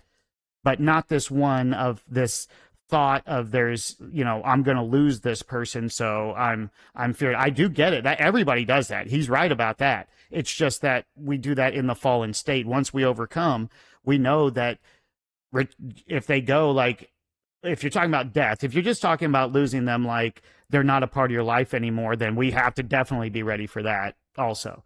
But death is inevitable, so you can't stop that. Now We got to be ready to let them either be in our life or not be in our life, and then know that we're going to be good either way, no matter what. Okay, now here's something I would like you to do with what you just said, Lucas, speaking about people being in fear. And this goes back to the biblical the person in the Bible who feared Queen Jezebel. That is Elijah. Elijah is the prophet that was caught up into the air with God, never died. And it says Elijah had her prophets killed, and Queen Jezebel swore an oath to kill him the next day. The Bible says, fearing for his life. Now, in this terminology, fearing is not deep respect and reverence for his life, but he ran in fear away to Beersheba. So was that a thought from Satan? Was he not in alignment and in accordance with the will of God? Was that a thought of Satan that he ran? Well, being afraid of death. Should you be afraid of death? It says fear here. Afraid, right. So fear. But I'm just tying it into what you're saying about fear is strictly of the devil. That's from your father Satan. But then here we have one of the highest prophets in Scripture, right behind Moses and Abraham, that is in fear for his life. And he fled Jezebel because she put a contract out on him. Because we're humans, we're not that's what I'm perfect. saying. If he knows that someone's trying to kill him, and so he flees, that's one thing. And you don't even have to do that out of fear. You could know that harm is coming your way and not have fear and just do the right thing. But if he had fear of his loss of life because he was afraid to move through to the next place, isn't that in Scripture where it says, oh no, I guess it just says you'll feel no pain. It doesn't say that you'll feel no fear, but that transition of everlasting life and dropping the body. I mean, if he truly knew, is there any fear in that, in death? Well, all we know is what Scripture says. He says, fearing for his life, Elijah ran away. Well, before I had overcome, I was afraid of death. I thought about it every single day. And then once I realized that I had nothing to fear, that now being one with the Father, I know my death is going to be a smooth transition. I lost it. And I haven't thought about, I'm telling you guys, it is insane. This is another one of those things where you can say, well, this is how you test it. I haven't thought about death at all, you guys. It doesn't even cross my mind. Well, all right. So there's this little old lady that I go to church with, and I'm part of this small little senior citizen Bible group. I just like them because they're old, they're nice. It's just a fun little time with them. But her husband came to this group with us for, I don't know, upwards of a year. He had terminal lung cancer, but he still made it there the whole time. And they always acted like, there's nothing wrong. It was all great. They've accepted what's happening. They've accepted, how it's going to happen and stuff. But like they showed no fear. And then he passed away, and then she was, trying to be strong and everything afterwards. Maybe it's not necessarily fear, I guess, but like you can prepare yourself so much, but human emotions are still human emotions. And like this lady, whenever after she lost her husband, she finally made it back to church, she absolutely broke down and like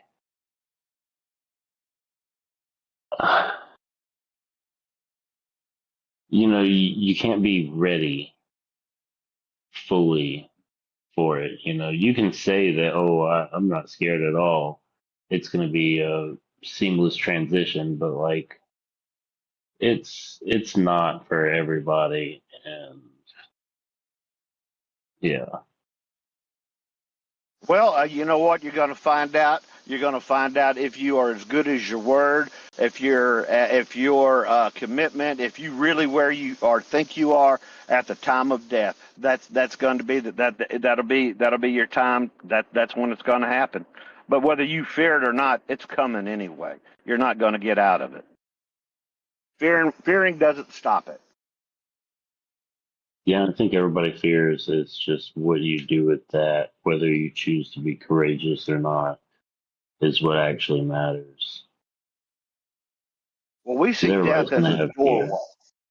I've got to go through the doorway of death to get to my heavenly Father. He's told me that, and I'm going through that door. And whenever that door opens up, I hope that I don't. I hope that I have no hesitation. I like to think that I won't hesitate and say, no, no, not just yet. I got a couple of more things to do. I pray that that does not happen to me.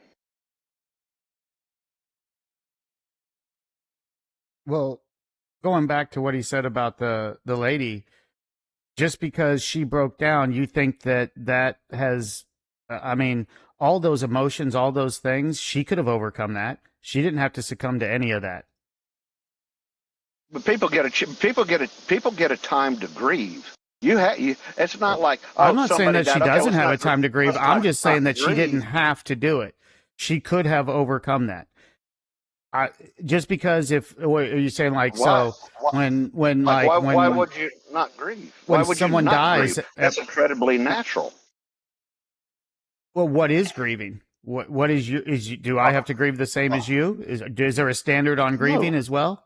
Well, no, I'm not saying there's a standard on grieving, but if somebody dies and you don't shed a tear and you show no emotion like Mr. Spock, that's a little strange to me because you loved them deeply. You had a deeply personal relationship. You lost them. We understand they are in a better place, but you still grieve for them because of their absence. You wanted to be with them. They were a gift from God, and now that's gone. So, but it's not the thing that grievance, once again, should not supplant God. That should not overtake you where you dwell in it. It's a process you go through, and it hurts, and then you get over it. You learn to live with it, and you get on down the road, and it doesn't cumber you, and you're walking Christ.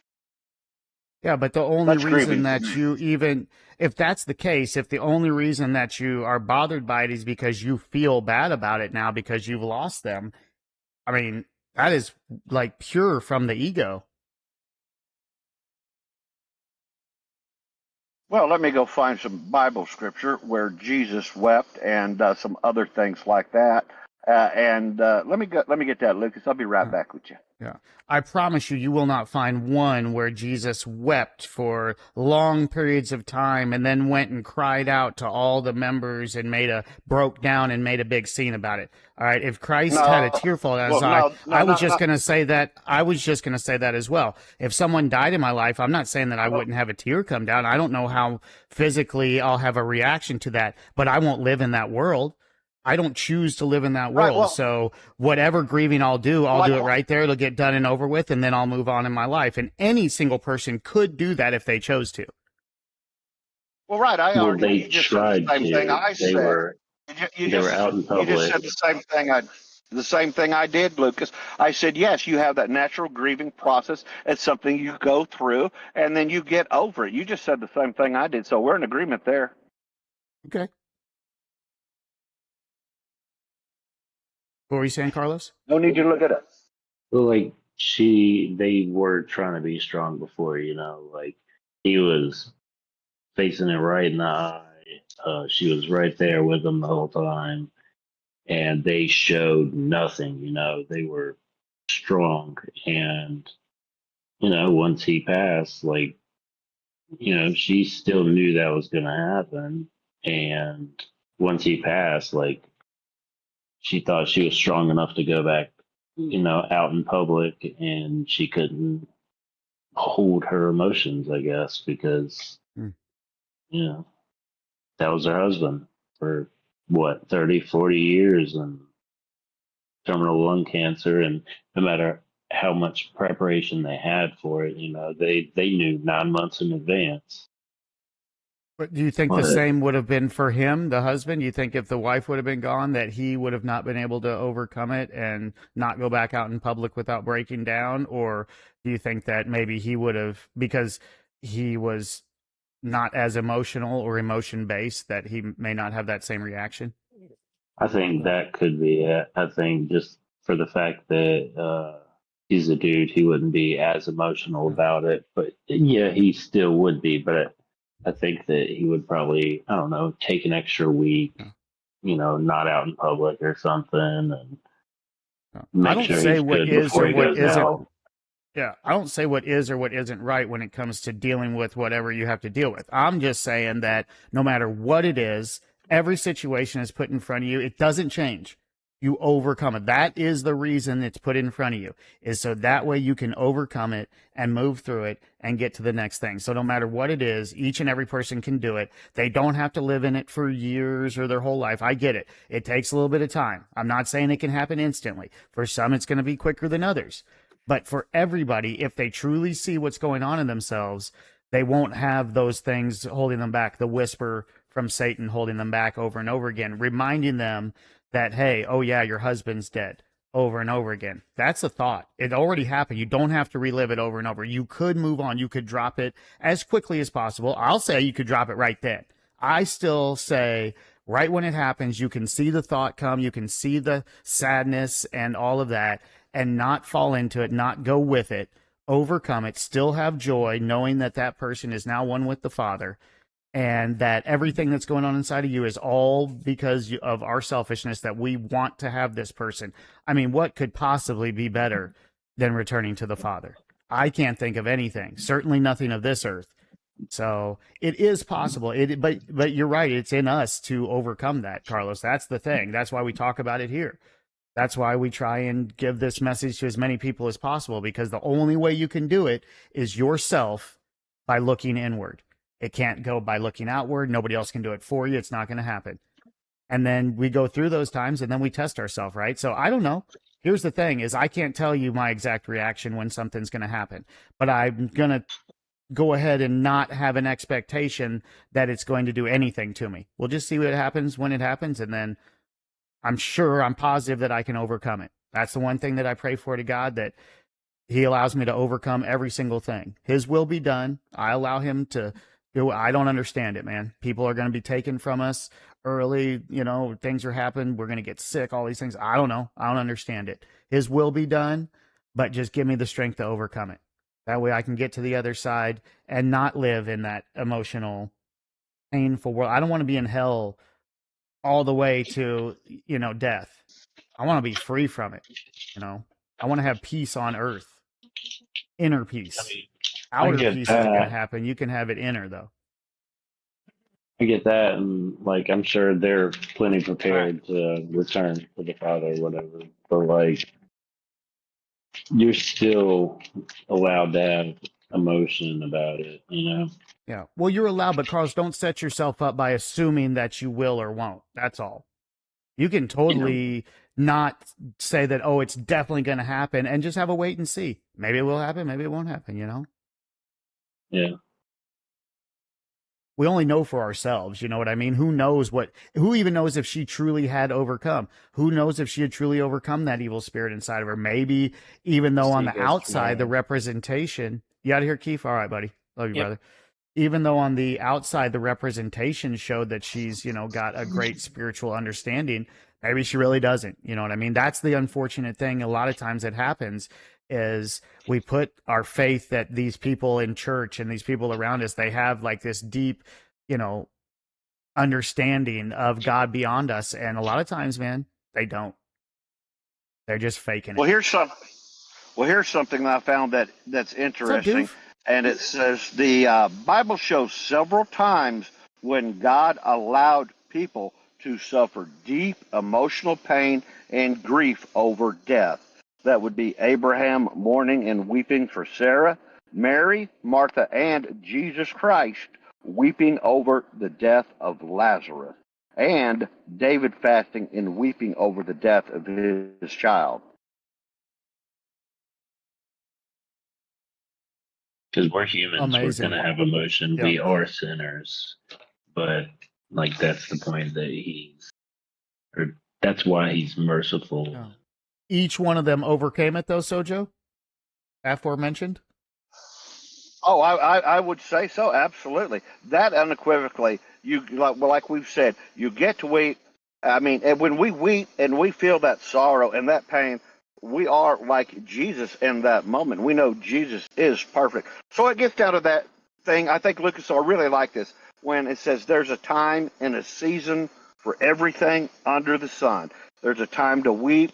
There's a time for joy. There's a time for peace. There's a time for war. And that's where our Holy Spirit comes in and lets us know, okay, this has gone on long enough. We don't do this anymore. It's time to move on down the road. Yeah. And I don't want to say what's right or wrong for anybody else, but I know that I'm not going to live in a place for 20, 30 years in anger or, an emotional place after an event happens. Oh, I'll not deal probably with 30 it years. No. and I'm going to move on.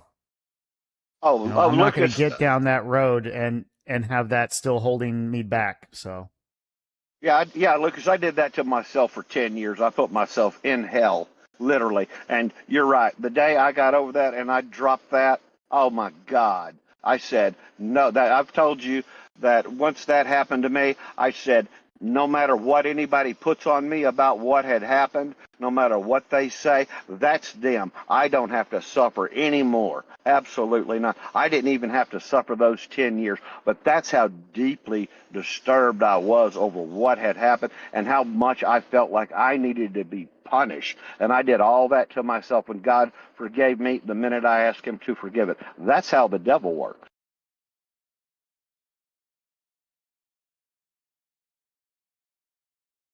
I mean, what Carlos is saying actually really deep. I mean, think about that. And then he's sitting there watching it and think about the feeling that, he would get seeing that and seeing her going through that.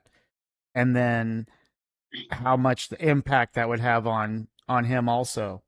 There's a lot involved in that. And there's a lot that we have to see in ourselves to not let those things, really hold us back or give us this expectation that we're going to, one thing be one way or another for us, because we don't even know, like, that evil that she was battling in there, if she wasn't able to overcome that emotion or whatnot, that can come straight into you, Carlos. You know what I mean? Like, that can, because you can see that, and then you can succumb to thoughts that don't even have nothing to do with you. You other than them, like, it's not you, it's not happening to you, it's not happening to your husband, and yet you can have these terrible thoughts of dread and death, and you know what I mean? And it just, that's how that trick can happen, and it can go. So that's why you just watch yourself. Then you can see it and you can say, hey man, I get it, I understand. No judgment. Deal with whatever you have to, but know that, I'll, that's not going to go inside of me. That won't be me necessarily. Although, like you said, we don't know until the time that we get there. So I don't want to even put an expectation on it of that.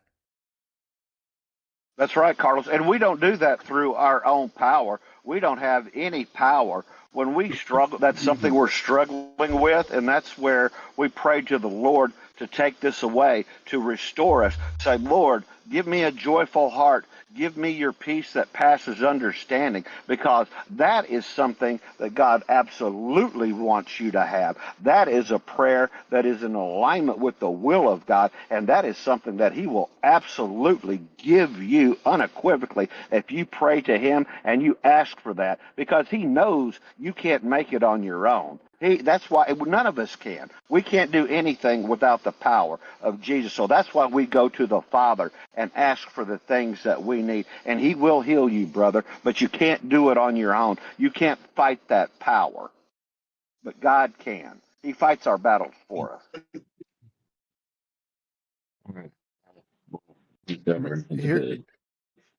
All right, buddy. Have a great night, man. Here's a big one is when you start getting into that, think about how many times someone can die in your head before it ever even happens. And how many times you can go through the pain and before it ever even happens. Yeah, I don't spend, I never really thought about people dying. I mean, I understood when I mean, like as what you're saying, Lucas says, I mean, I knew the eventuality that my mother would die and that my father would die. And I didn't really give too much thought about what my reaction would be. I knew I would miss them. I knew I loved them. And I knew there would be a brief season of grief there. But I Mm. also knew that they were both in the body of Christ and that they were going to their eternal reward and they would be far happier. And if they had a choice to come back down to earth and leave the Father, nobody does that because once you go there, you don't ever want to come back here to this hell. And I knew that. So, yeah, some people do that. But it's like we always say, look, how long do you dwell on it? Yeah. And that was almost like what Carlos was saying. They were really strong until the event happened. And maybe that's part of it. Maybe they were overcoming and saving their emotion for the moment. Maybe they were actually doing the right thing. We don't know, like, because that actually is the right thing to do. Not, even though you got cancer, even if the doctor said 6 months, you don't live 6 months the whole time thinking about the death coming. You live the 6 months and then let the death happen and then deal with it then when it happens. But as people, this is the real thing. As people, we don't do that. We think about an event that's coming and then we live that event 5,000 times in our heads. And then maybe it doesn't even happen that way. Right. Here's a good example of what you're saying, Lucas. Jesus Christ knew he was going to be crucified on the cross. His whole ministry was not about, oh my God, I'm going to be killed. The night before it happened, before he was betrayed, he went into the garden. He went and got alone with the Father, and he prayed about it, and then he moved on with it because he knew he could not change it. And he didn't spend, it's just like we're saying, he didn't spend his whole ministry knowing that was what was going to happen. He already knew that was going to happen. And he did his one day, made his bones with the Lord, so to speak, and woke up the next day and walked right into it. That's absolutely amazing. I mean, I can't even imagine. How could we think that anything is, bad when we look at what he had to go through to know to what he had to face and still walk through the door with no worry on his heart? Oh, his heart was heavy. It said he was sweating blood. Oh yeah, he was under tremendous pressure. I mean, that was a physical part of Jesus. I don't think that pressure was in his living spirit, Lucas, but he had a body like a man, and that Oh body yeah. is not. And that's what happens to the body. That's what the mind and the Oh spirit yeah. can do to the physical body. He had to deal with the thoughts. And that's what he even says. I mean, he even speaks specifically about how Satan tried to attack him. So he had to deal with the thoughts. He had to overcome them. I'm sure every thought in his head was saying just, turn away, go. You don't have to do this. Save yourself. All those thoughts that he had to just go through it. Yep, and he even asked the Father, he said, if there's any way this cup can pass from me, let it be so, Father, but not my will be done, but your will. Even Jesus didn't want to have to go through it. But he said, No. I'm going to do the will of the Father no matter what my will is. And that's the ultimate obedience to God, and that is the thing he will reward above everything else. And another example of that very quickly was Abraham willing to sacrifice his firstborn son unequivocally. In fact, I see Abraham's hand coming down with that knife and the angel reaching out and was saying, "Whoa, horse," literally grabbing his arm before it went through that boy's heart. I think it was that close.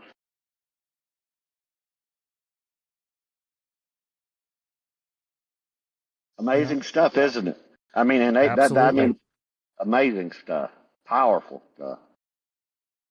Absolutely. And that's, hey man, I don't know, these simple videos like that. I know that, a lot of times we're like, oh, what's this video and this boring? But man, sometimes this stuff just leads us into these very deep, important conversations, doesn't it?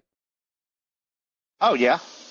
Well, we are so blessed, Lucas, because we are in the body of Christ and we understand so much more in a world of people that are just out there going through life. They don't even know what they're doing. They have no idea. They think they are in control, and they're literally clueless, and they are bound for eternal damnation, and they don't have a care in the world about it. Judgment. I'm glad that you mentioned that, because a lot of what I was dealing with overcoming had to do with control and letting go of thinking that I had control of things. Judgment for eternal damnation, for rejecting Christ, comes directly from God the Father. I am making the proclamations that God the Father has said as to what will be the end of those who do not abide in his word and those who reject him. That will be the judgment of God. Making the pronouncement of God's judgment is not in and of itself as the one delivering the message, passing the judgment. You have to learn how to differentiate between those two and who's passing the judgment. Justifying judgment. Oh, I'm not going to do the low IQ stuff with you today, Labola.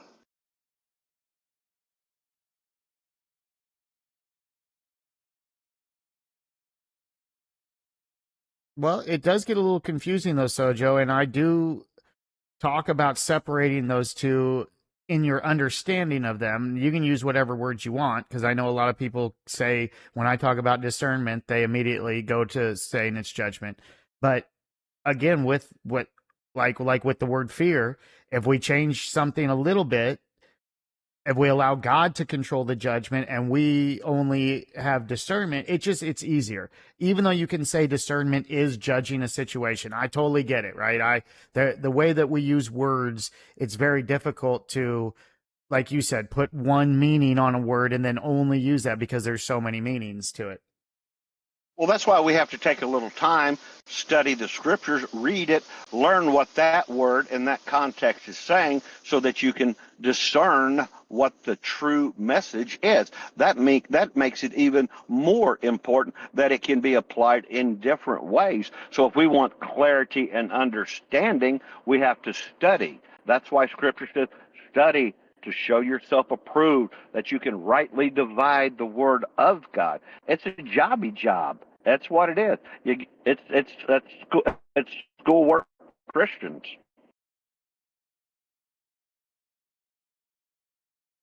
You can't stand outside of the school and learn what's going on inside the school. Hmm.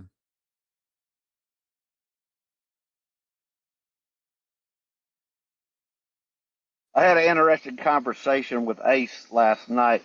I sent him a little picture of an old World War II trick where they would pull the pin on a hand grenade and then drop it in a mason jar, and the mason jar would hold the hand grenade handle closed so you could drop it from great heights or throw it great distances further than you could a grenade. And man, he went wild on that.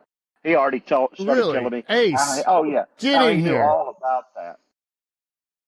Get in And here. Tell me about this mason jar deal, Ace. Come on now. You could go see the conversation that Ace and I had, and I have figured something out. Ace is the Oklahoma anarchist. Is that a good thing or a bad thing? Well, if you're an anarchist against the state, anarchist is definitely a bad omen, a bad designation, unless you are an anarchist against the Antichrist, an Are anarchist you against evil. Yes, are I'm an you an anarchist. anarchist, Ace? I was asking. He's in the chat. I'm trying to get him to come in and talk to us. Ace, tell us if you're come in here and tell us if you're an anarchist, man. Well, see, And what does that mean to you? I've already told Ace that I'm going to be forwarding our conversation to the Secret Service and to the alcohol, tobacco, and firearms people, along with our conversation and his intense desire to meet J.D. Vance, the next very potentially Republican presidential nominee. And I just want to see how that works out. Yeah, well, we got his picture out there circulating, so We've Yeah, been well, warning people. don't do that, Sojo, because I will forward your information to the DEA because you have sativa in Texas. Whoa. Labola, you moron. CBD is legal. Labola, CBD is legal in Texas, you moron.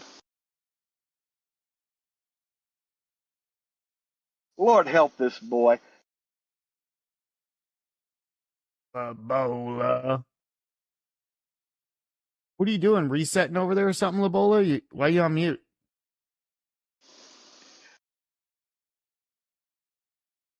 Got to reset his trailer.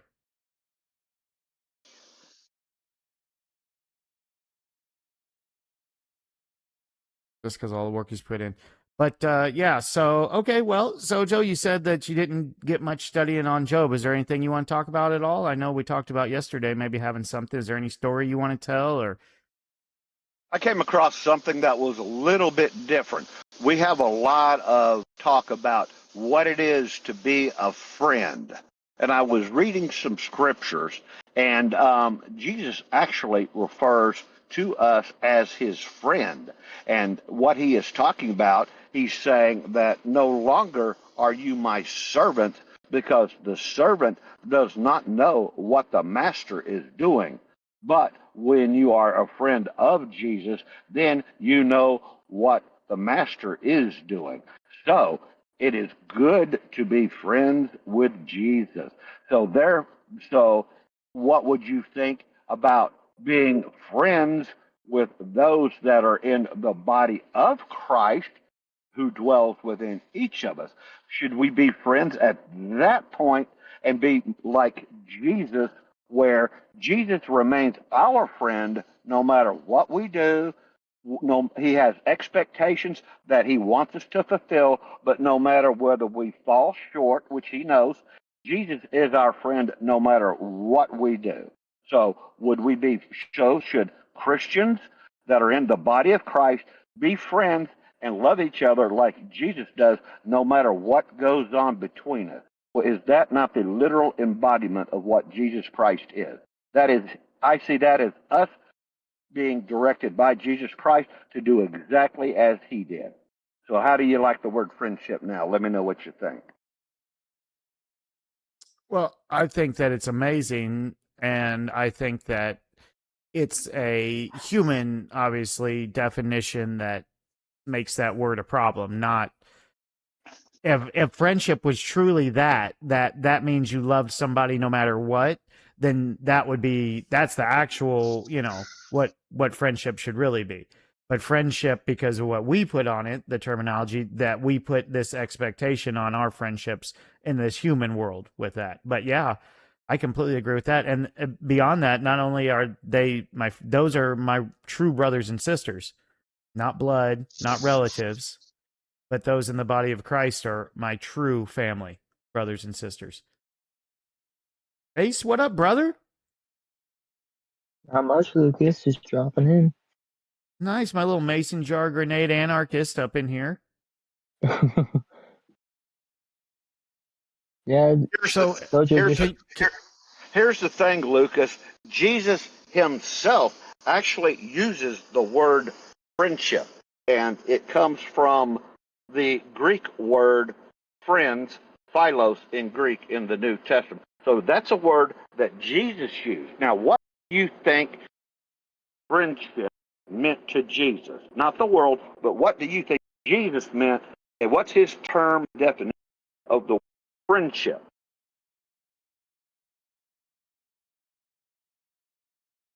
Well, where's the verse? Let's read it. Okay. Let's see.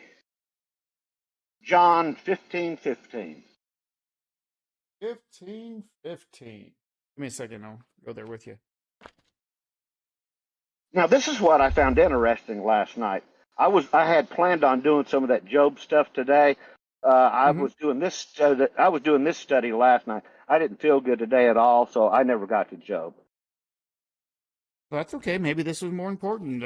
Who knows what these things lead us? I won't judge. I don't care. Whatever it was, there was a reason. So we just go with it, right? Amen, brother. Like I said, John 15:15. Ah, wait a second here. So if we go back one more verse, we go back to 15:14. Christ says, "Ye are my friends if ye do whatsoever I command you." That's right. That is a very interesting word right there. We should, you know what? We should develop a list of what the commands of Jesus Christ actually are. Well, I mean, just in a more simple way, though, does he not put an expectation on friendship? He absolutely did put an expectation on friendship. We can clearly see that. It is conditional, brother.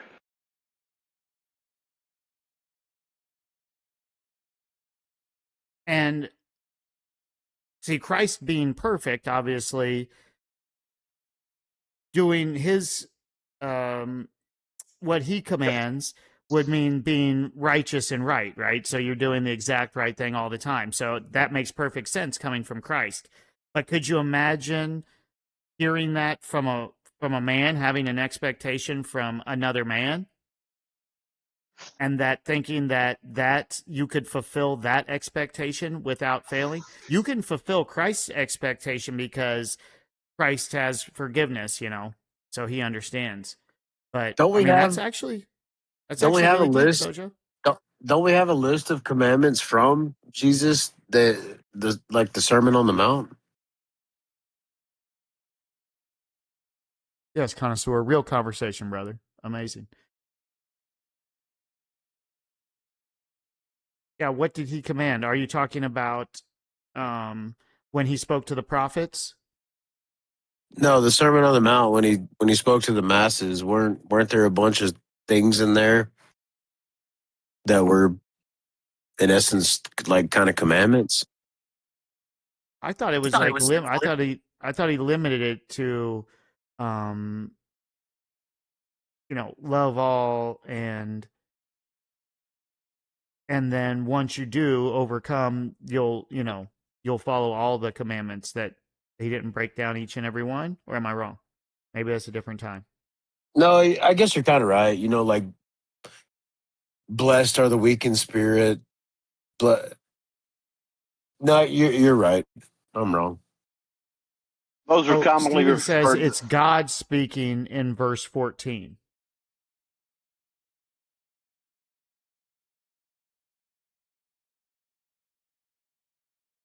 Well, Lucas, if you don't mind me saying this real quick, Yeah. Sojo, What's up, Ace? nothing illegal is happening. Any ATF or federal agents listening, there is nothing illegal here. Nothing illegal, no illegal activity. This is just history. Just to Well, answer the that's question from Steven. Oh, well, thank goodness you cleared that up. then why are you out there hiding in the chicken coop with that chicken that's got those gout legs on it, and you're moving from tunnel to tunnel? What's up, Will? I hope you're doing good tonight, buddy. Just for the hackers, Sojo, and also if you don't mind me saying really quick, we have something that we undergo. So Oh, I yeah, see what you're saying, Stephen. You're saying that Christ spoke for God. He was okay. It was the words of Christ speaking for God, what God commanded. Is that what you're saying, Stephen? My goodness. Well, here's an interesting observation. I mean, it says, "In the beginning was the Word, and the Word was with God, and the Word was God." And we know You that don't even have Jesus to. was with God. We know Jesus was Yeah. with God. That's why we say that's why we refer to Jesus as Word. I mean, Stephen, you don't. If you're saying that, you don't have to say that, because we know God gave Christ full authority. So we know that Amen, Christ was brother. speaking for God, if that's the case. If that's what you're saying, I'm not sure that it is exactly, but journey to the perimeter of the earth.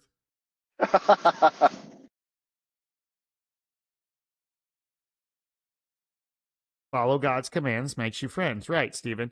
But that's not even what I'm saying.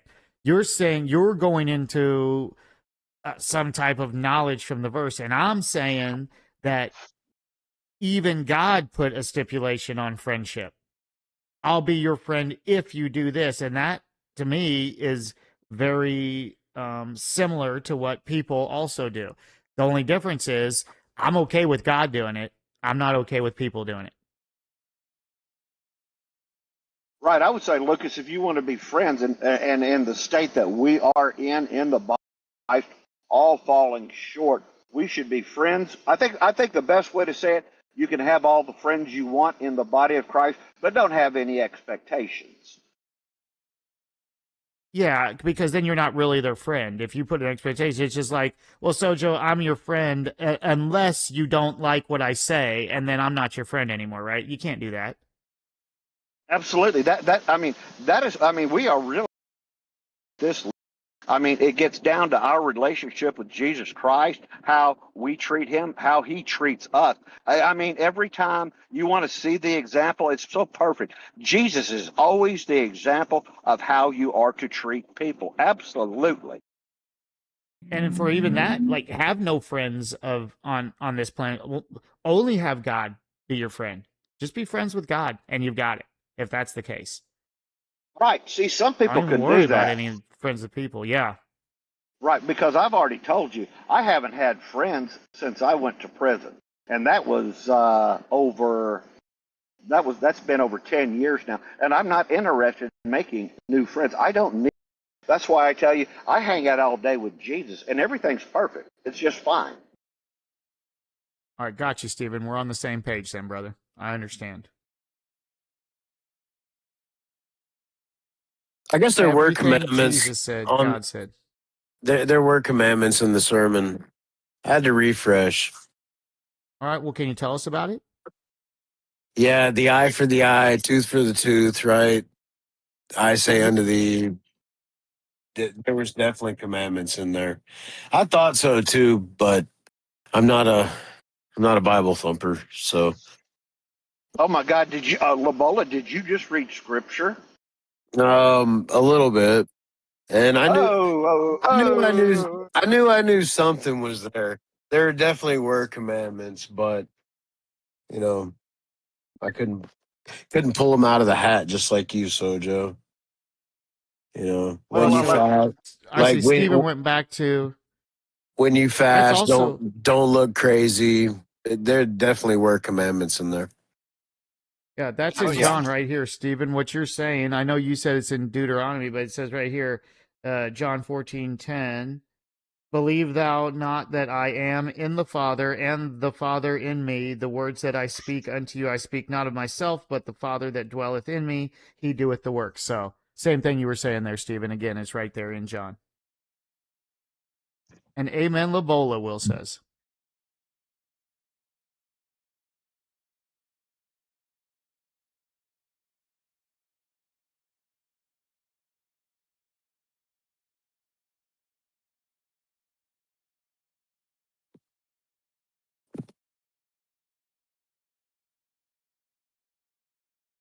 Well, we better take note of this, Labola. We got you in the What? Well, Bible. How do we keep him? How do we keep him here, you guys? How do we well, lock him well, in? In the you Bible? got Yeah, you in the got him Bible. here. You got him here already, Lucas. Because what were you just saying about about the commandments of Jesus?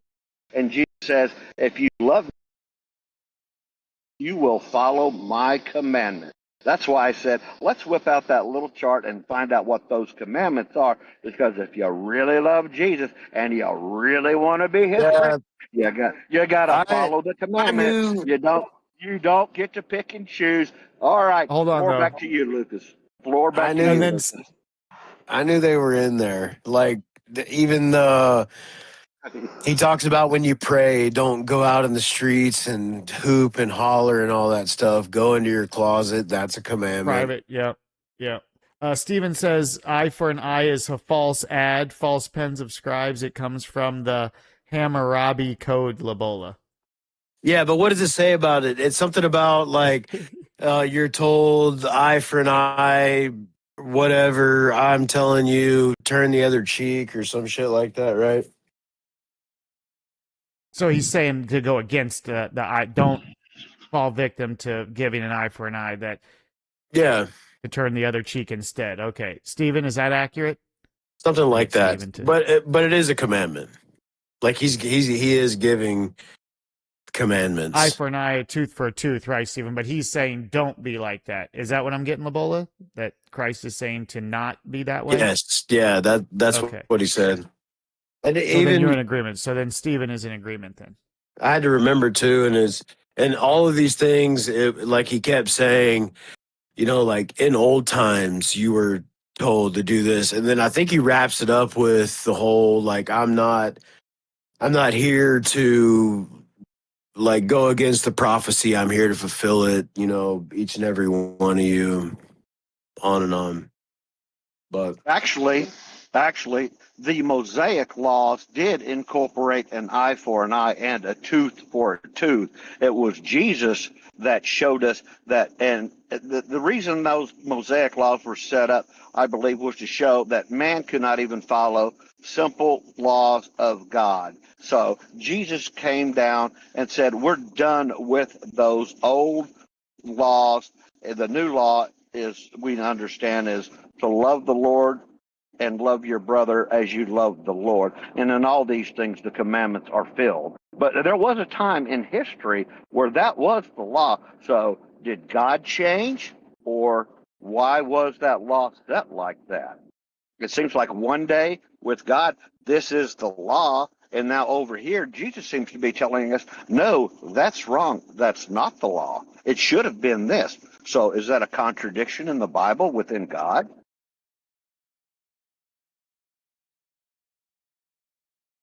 Well, don't you think that it would be that the people who heard it got it wrong? No, it's that's a written in good. the Mosaic Law. They have 613 Mosaic laws. You can read them. Yeah, but They have the I don't think Levitical. I They don't have think the Jesus was God. I they don't have think. the they have the Levitical priest there to tell them and explain to them exactly what the law was, how it worked, and how it was to be applied. They And didn't so have any you don't think that they could have got they it didn't. wrong? No, the Levitical priest did not get it wrong. They are instructed directly by God. Then why did Jesus come to tell them that they got it wrong? That's the mystery I'm going to let you discover on your own. Well, Well, it's not if a we had mystery to all, me because I know how, being human works. And I I know that want they're flawed. And so although they may have been the greatest studies or whatever, they were still fallen. They were still flawed. So This goes to the true nature of God. That's it's understanding the nature of God. You can learn so many things in the Bible and how God operates, and that when you understand His nature more and more, you can begin to ask questions, understanding the nature of God, and get answers to those questions that are in alignment with the Word and will of God, which are not answered in Scripture. That's spending time with the Father. That is being quiet in that Holy Spirit, listening to God and pondering these types of questions. It's a very real thing. It happens for me. I talk to God, I learn things that are not even in the Bible. But they are in alignment with the will and the Word of God. I believe you had brought up something, you Lucas, think about you think I'm closer to Catholic than Christian? Definitely not, but maybe there's something you could tell me, connoisseur, that I don't see that you're saying, but Well, I'm gonna have to head out. I'm glad I got to drop by. Again, nothing illegal. There is nothing illegal going on. We are all fine. Take care, be safe. I'm glad I got to drop by. Hope you all the best, Sojo, Lucas, Laboa, man. I'm gonna take it easy. I'm gonna listen in. have a good Love you night. guys. Peace. we love you, all Ace. right, Ace, brother. Glad you I'm came just and hung out, buddy. I'm just playing with you, Ace. You know that. But never forget, Ace, the enemy is always at the gate.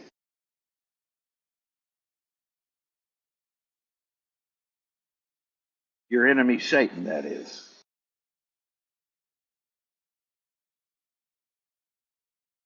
Well, if that ain't the truth, it's metaphorical. Oh, okay, interesting. Yeah, I don't know.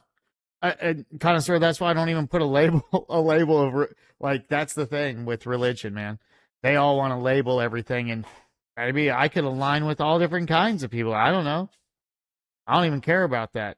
Just like you could say with the same thing with the Buddhists is a great example that we talk about, and how they follow the teachings of Christ much better than most Christians, even though they don't even believe in him.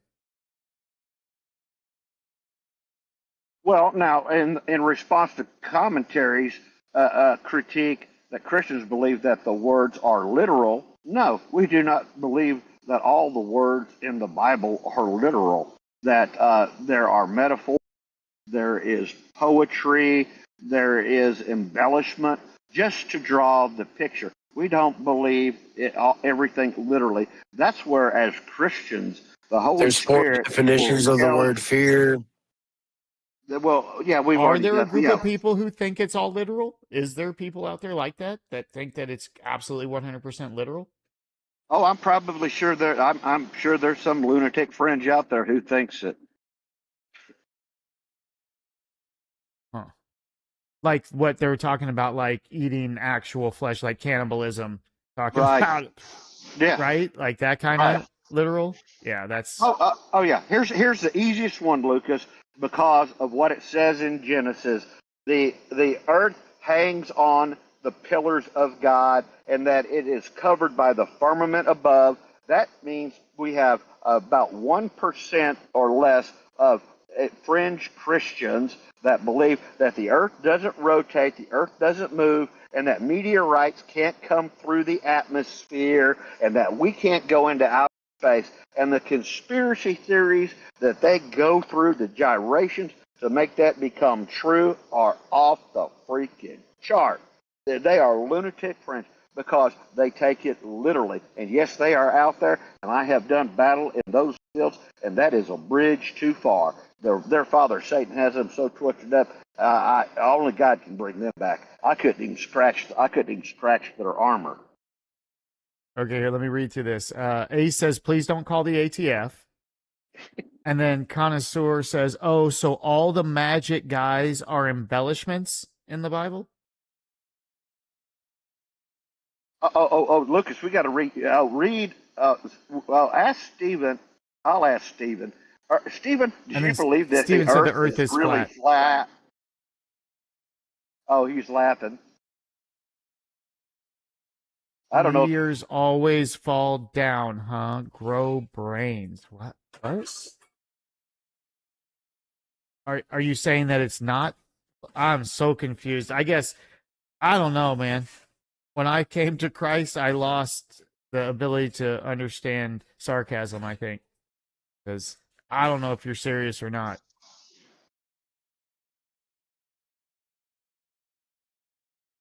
You Well, globe people are disproven by ballists? Oh boy, well, Steven, listen. Come on, man. Now, if you're gonna know about guns and things like that, Luke, you have to understand the terminology ballistics. Well, okay, Sojo, I agree with that, but the word he wrote does not say ballistics. Well, you have to be. This is where you have to be able to interpret. It says ballists, ballists, ballists. Come on, Lucas. Stop being an orbiter. He was Now trying to say maybe he ballast. meant ballistics. He was trying to say ballasts. Oh, see, I don't even know what's going on here. What's going on here? Can someone explain to me? Every meteor falling straight down is impossible. I've watched meteors in the sky, Steven. They don't just fall straight down. What are you saying? He's trolling. Okay, all right. It has to be. All right, okay. Copy that. Well, it was working. He got me, man. You got me. I was falling right into it. When you think Paul is Satan, we get to question every statement you make. Those two will always go together. Oh, and then he did say ballistics now. So he changed it. Entry angles.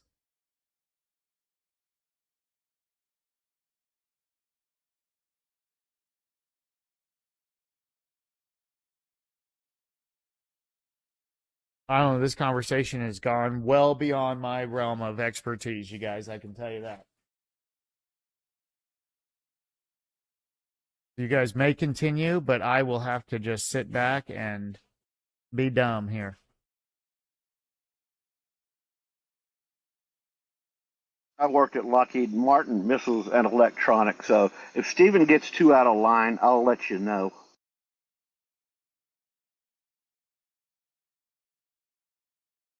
No, all your supposed creators are exact 90. That's ridiculous.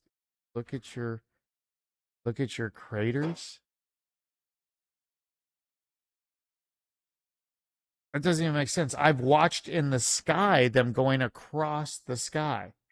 You think because a crater forms that way that it has to come straight down, that it couldn't hit at an angle? And I'm so confused, Steven.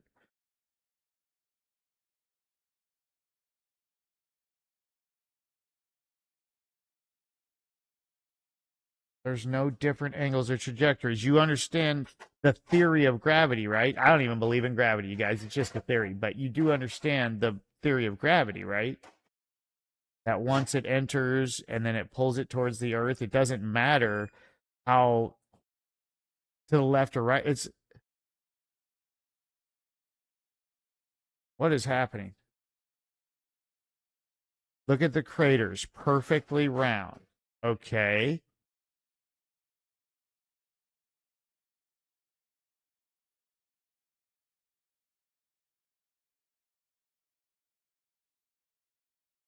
Okay. Yeah, gravity is pulling it straight in. Straight to the earth at the fastest line possible is how gravity works, right? Gravity doesn't pull to the left and to the right, right? So when it's coming in to make contact, the gravitational pull is directing it straight in to the closest point. Am I missing something here, you guys? I mean, I didn't do very good in school, so.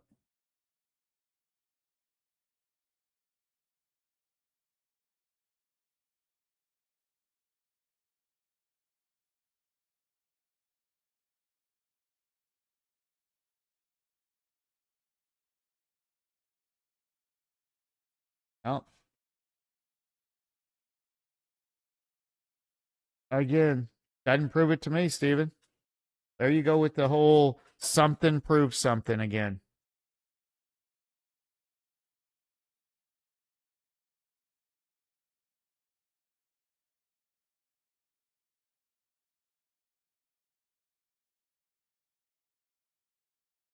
I mean, you think that the ballistics of a meteorite have ever even been truly measured?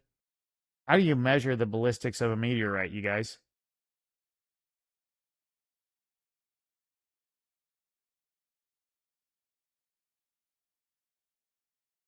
Well, Steven, here's the real question. If you shot a bullet from outer space towards Earth, would it come straight in and go straight down to the ground? Even if you shot it to the left or to the right a little bit, inevitably, as it's plummeting to the Earth, would it straighten up and come straight down? Not all craters are perfectly round, though the vast majority of impact craters are circular because high-speed rocks act like underground explosions that push dirt out equally in all directions. About 5% of craters are oval or oblong. Stephen is Nobody not a said that, scientist. Steven. He's not. Steven, Stephen is not a scientist. He's not a physicist. He's just pulling it's it not out of even his what I ass. said. I never said bullets fall straight down. They have a momentum that pushes them forward, and then they do go down. Gravity brings them down anyway. But what I said was shoot a gun from outer space through the earth, through the atmosphere, towards the earth, even at an angle, and see how long that bullet has trajectory, and then starts, gravity takes over the rest of the time.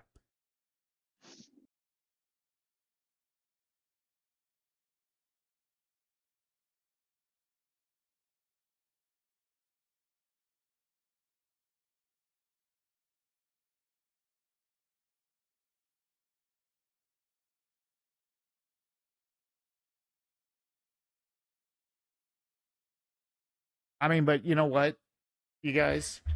Steven has that where, you know, these extreme things interest him. Still hooked on the most of extreme things, Steven.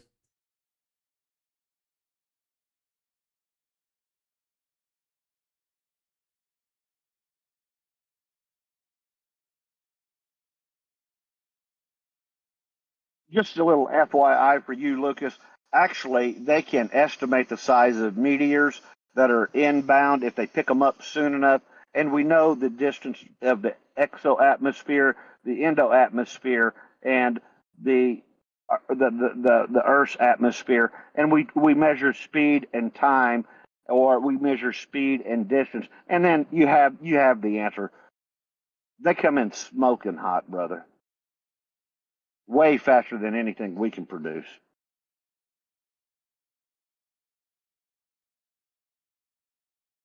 Take a rock, shoot it at any angle you want, and you'll never see your craters? By fact? What the heck are you talking about, Steven? I bet I could blow a perfectly round hole in Steven's chest with a shotgun shell, a slug specifically.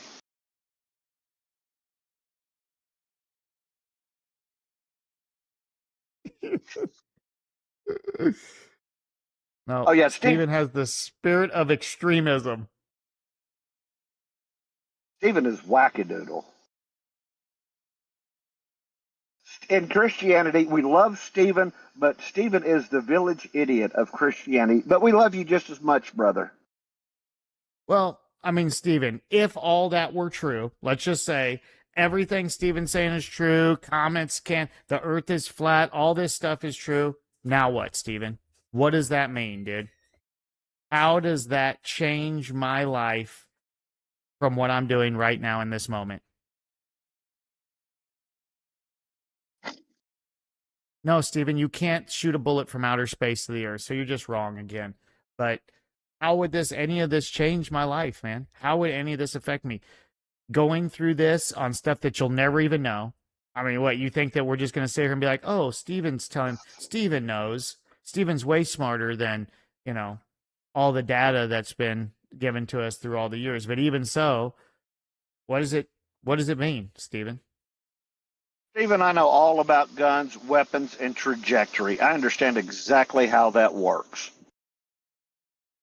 All you got to do is tell me how this changes my life existentially, Steven, and then I'll listen to you, buddy. Until then, you're just talking, bud.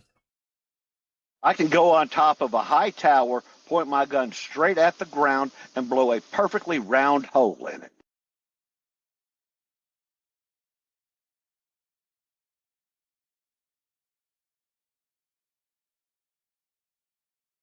And if you know and understand missiles and electronics, you can arc a missile or anything else back into the reentry point of the Earth that it will hit dead center flat and make a circular hole. It's called point of reentry. We know how to do that scientifically. We got these things called rocket scientists.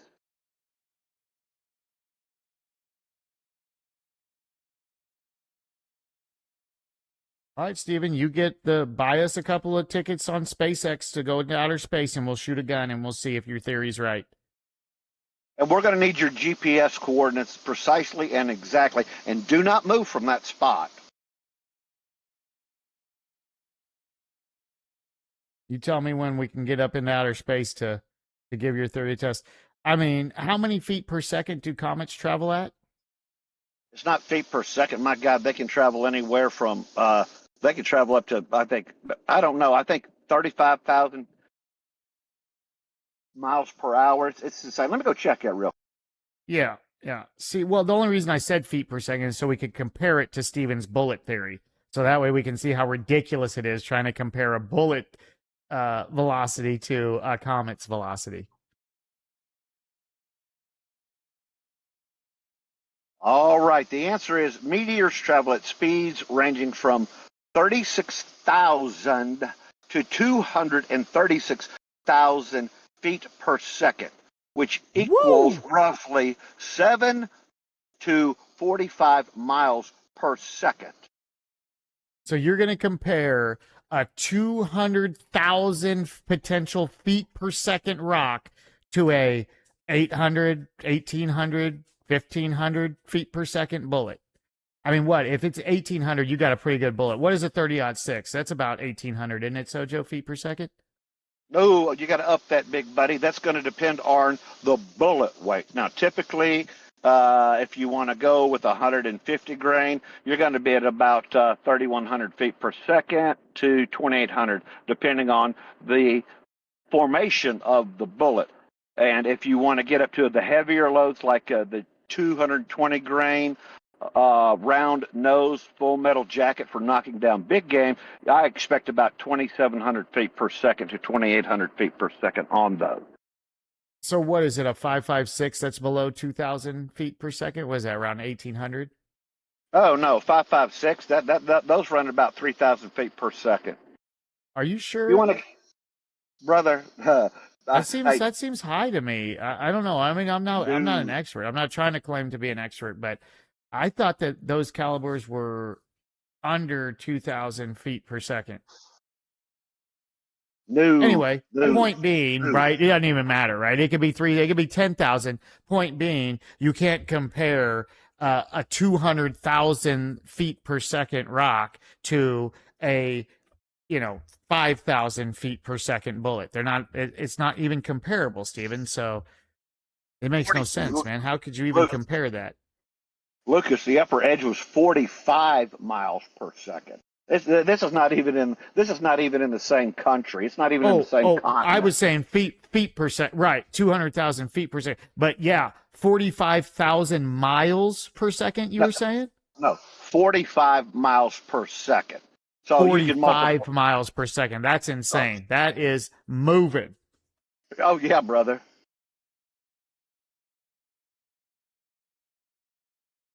And that's why it doesn't take a very big one to literally obliterate the shit out of the planet. That's why they say one that's 3 or 4 or 5 miles across, it's your ass. Because that is going to knock such a hole so deep. That is why people are terrified of hypersonic missiles.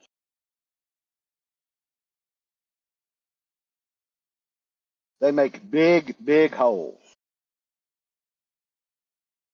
And they actually, hypersonic missiles go to the edge of space, which is the exoatmosphere, and they come in just like meteors. And they can put one right in your damn backyard. That's how precise, because they understand the angles, the arc, and the point of entry. So yeah, comets and meteors can hit your fucking ground. Stephen is so funny. Stephen argues things that nobody says. He says, guys, listen to yourself. You're claiming that every bullet ever has a 90-degree entry angle. I didn't hear one person make that claim. Did Stephen make that claim up in his head, you guys? Where did that claim come from?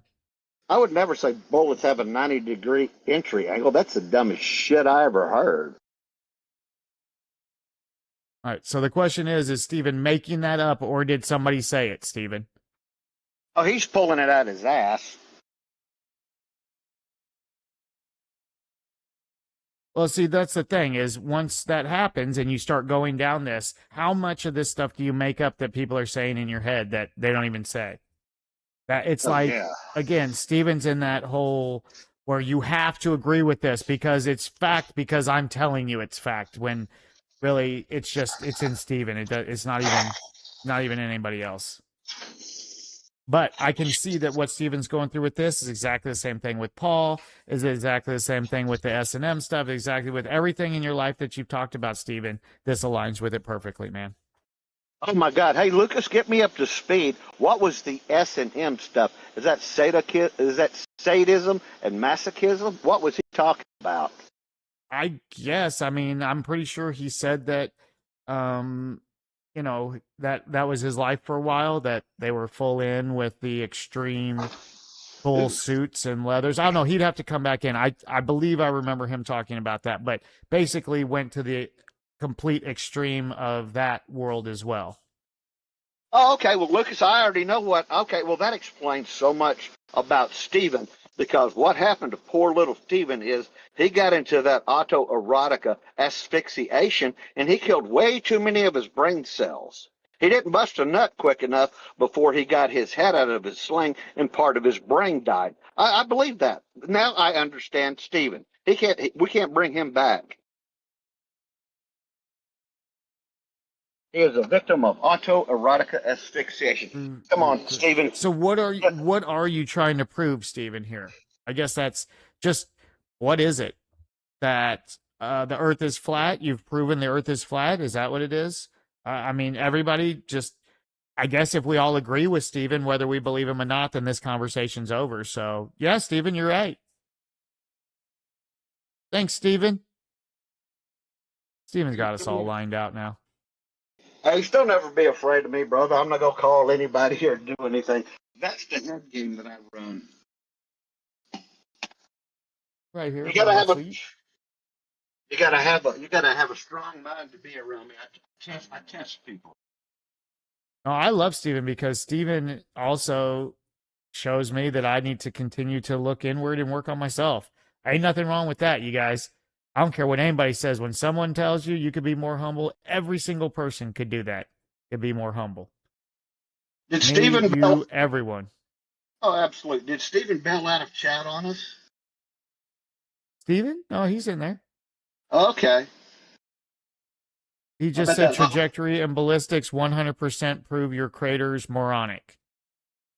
He is a victim of autoerotica strangulation, and he killed too many brain cells. He can't even Stephen, help I don't himself. understand.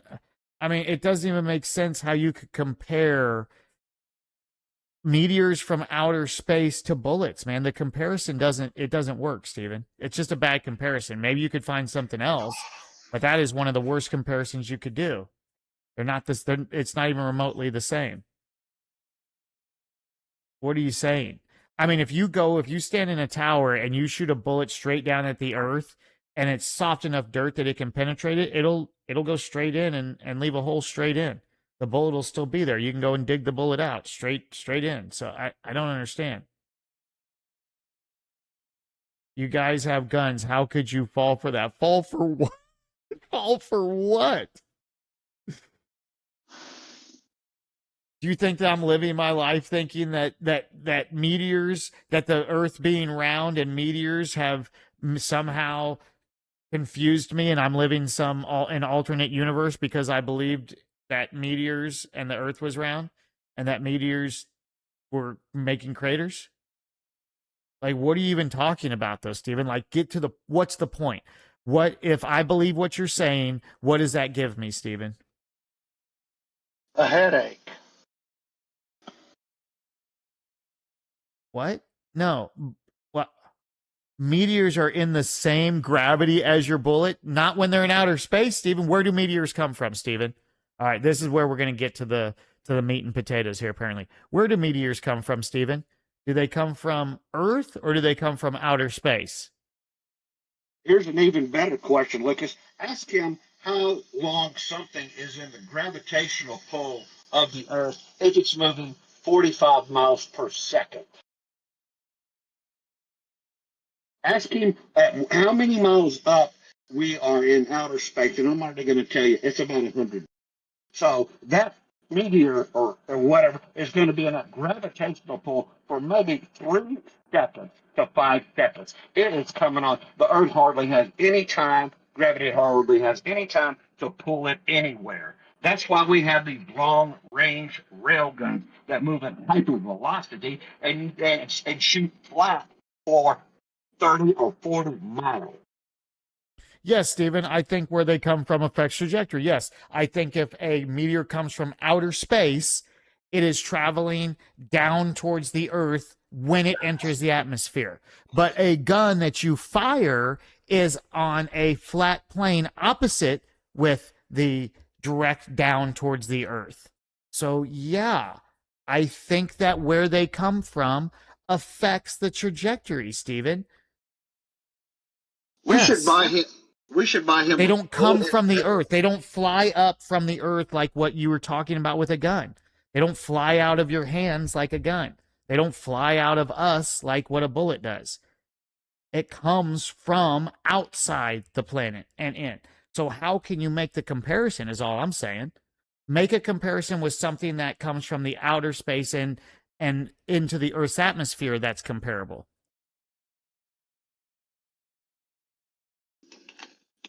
a meteor entering at 30 degrees stays at 30 degrees no matter where it's from? The angle says 30 degrees. Why do you think that?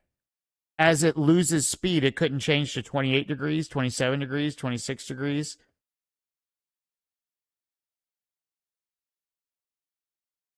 Doesn't make sense, Stephen.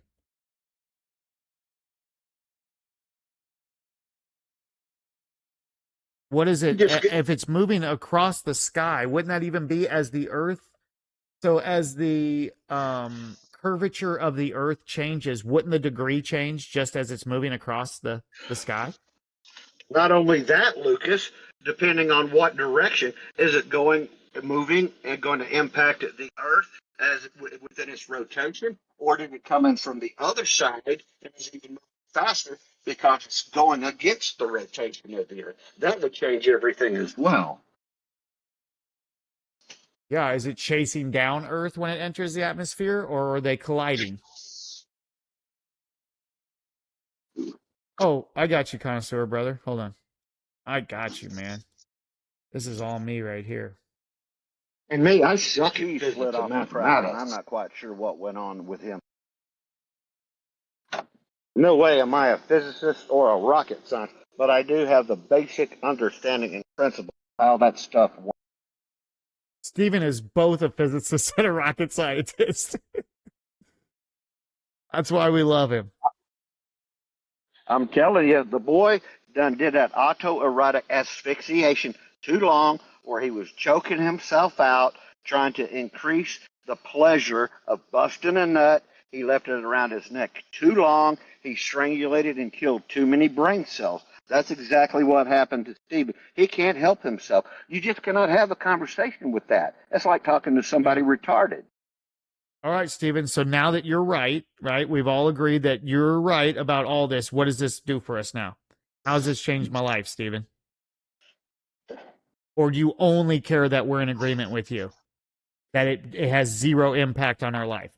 Does this have impact on our life, or you only care if we're in agreement with you, Stephen?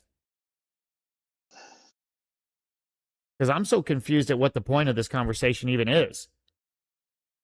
Well, Ace, I love you, but I don't need my gun rights back.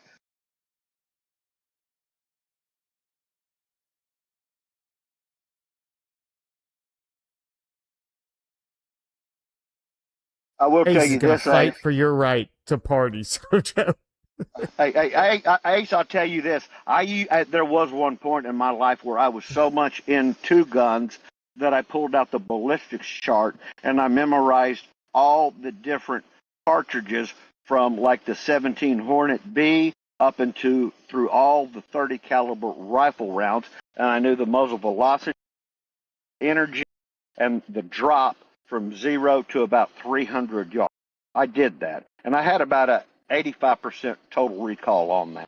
If I want to memorize, I used to do pretty good at it.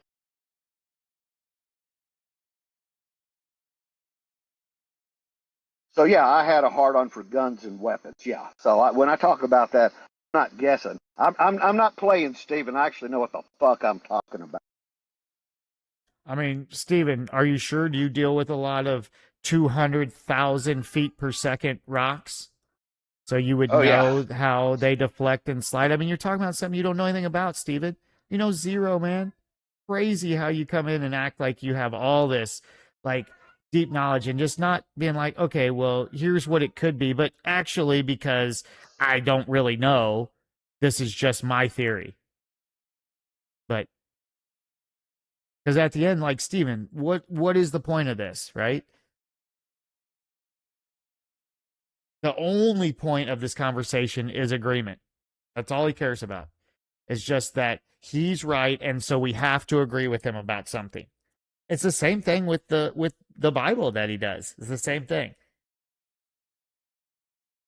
Ask a ballist expert. Right. Yeah, because that's what I'm concerned with. I'm concerned with going and talking to a ballistics expert because I need to know that the earth is flat and the comets, they're not coming straight down and we've all been lied to.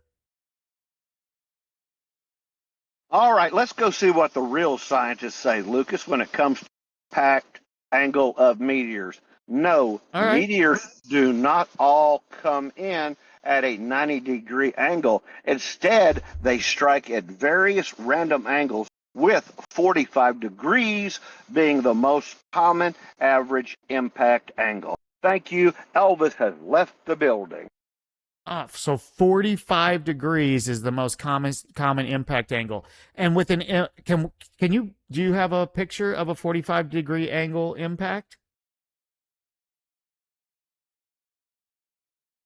on there? Does it actually show one? Does it also look like a round hole? My guess is a 45-degree impact at 200,000 feet per second has a similar looking hole. They may not be Well, completely identical, but I'll bet you there's not, and there's no matter left. Steven's like, oh, well, you'd have bouncing. I don't think so. I think at 200 feet per second, it is immediately turned into dust. oh yeah, I don't no, think there is anything to bounce or to flip around anymore. at 7 to 45 miles per second, that's instant incineration. The heat. I'd have to look at what the heat of that is, but it would be off the chart. They got pictures, Steven. We don't have to show you. Go look it up. Sojo is looking this up in real time right now. It's not hard, Steven. If you want to see a 45-degree impact angle, just go look it up.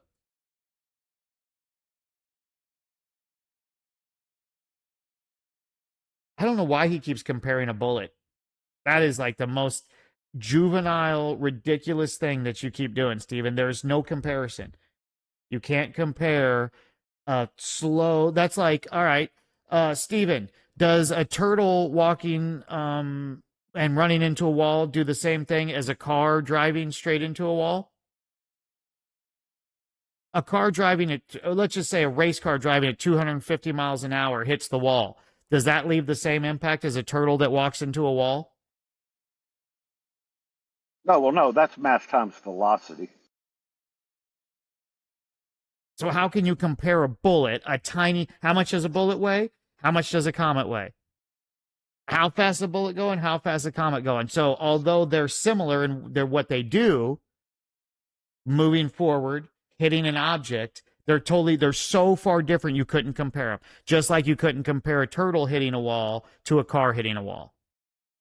They're not comparable. Does a stone deflect the same as a fast bullet? I don't even know what you're talking about, Steven. In what way? Does a stone just sitting there on the ground deflect? How is that possible? I would guess if you shot a stone from the same gun as the bullet, the stone, if capable of staying together, would do, and the same shape as the bullet, would do basically the same thing as the bullet. So, what?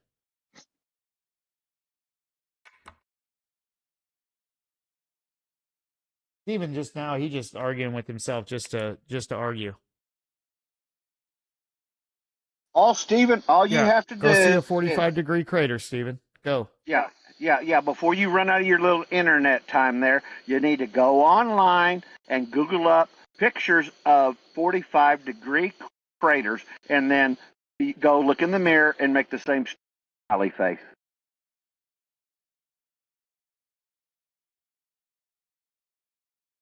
What is a crater? Nice, Soggy. Nobody knows. A crater is what is left after the meteor hits it. It's the hole in the ground.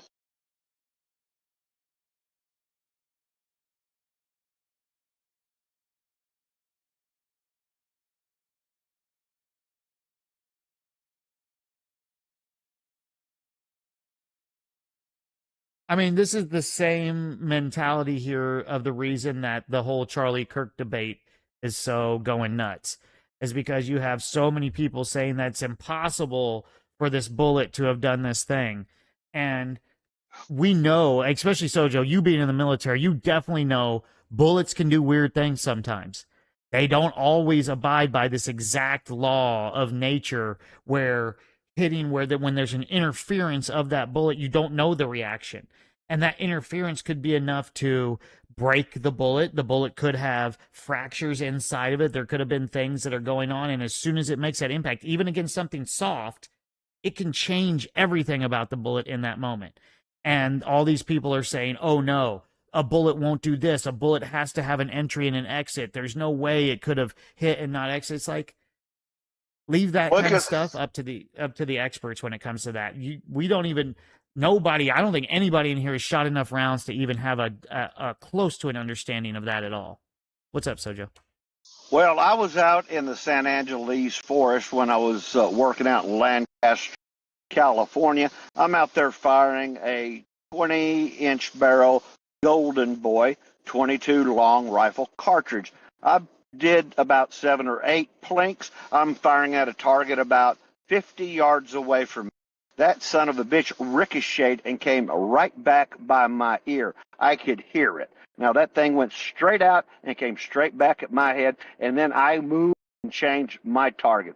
That was incredibly unnerving because that could have hit me right square in the head or the face or anywhere. And then I moved over and I made sure I had a solid backdrop and I was shooting into softer terrain so that son of a bitch could not come back at me. Yes, bullets ricochet. You're right about different bullet constructions, wind, all kinds of things can happen with the bullet. Yeah. And so that's, and really, I don't even care about, it's not about the, like Charlie Kirk thing. It's just about how, like, people who don't fully, they think they have all this knowledge about something. Really, they have very limited knowledge about it. It's just they get in their own head and they build up this whole thing. Like, there's just no way that something is possible. And there's, it's happened over and over again. It's not only is it extremely possible, something like that very similar has happened. Yeah, and I'm going to call, when I know you're fucked up and you're not telling the truth and you don't know what you're talking about, I'll come at you at the right way and say, no, that's wrong, this is what it is. But then you want to get obtuse about it and be a dumbass and you want to kick against the briars, well, then I'm just going to keep shoving it right back in your face. You're right, Stephen. No ricochet from comets. Do you understand why, Stephen? It's the material they're made of. A comet isn't made of a material that is going to be able to, well, first of all, the Earth's surface gives. So when that comet hits, there's a giving. It's not like the Earth's surface is a solid layer of steel that's going to ricochet it. When Sojo was talking about something ricocheting, that happened because it hit something specific, because he could have shot 1 inch to the left or right and it not ricocheted at all. And that has to do with 100% the texture of the ground. But either way, a comet's not a bullet. It doesn't ricochet. It comes in and it disintegrates. It's moving at a speed that you can't even comprehend. Like, what?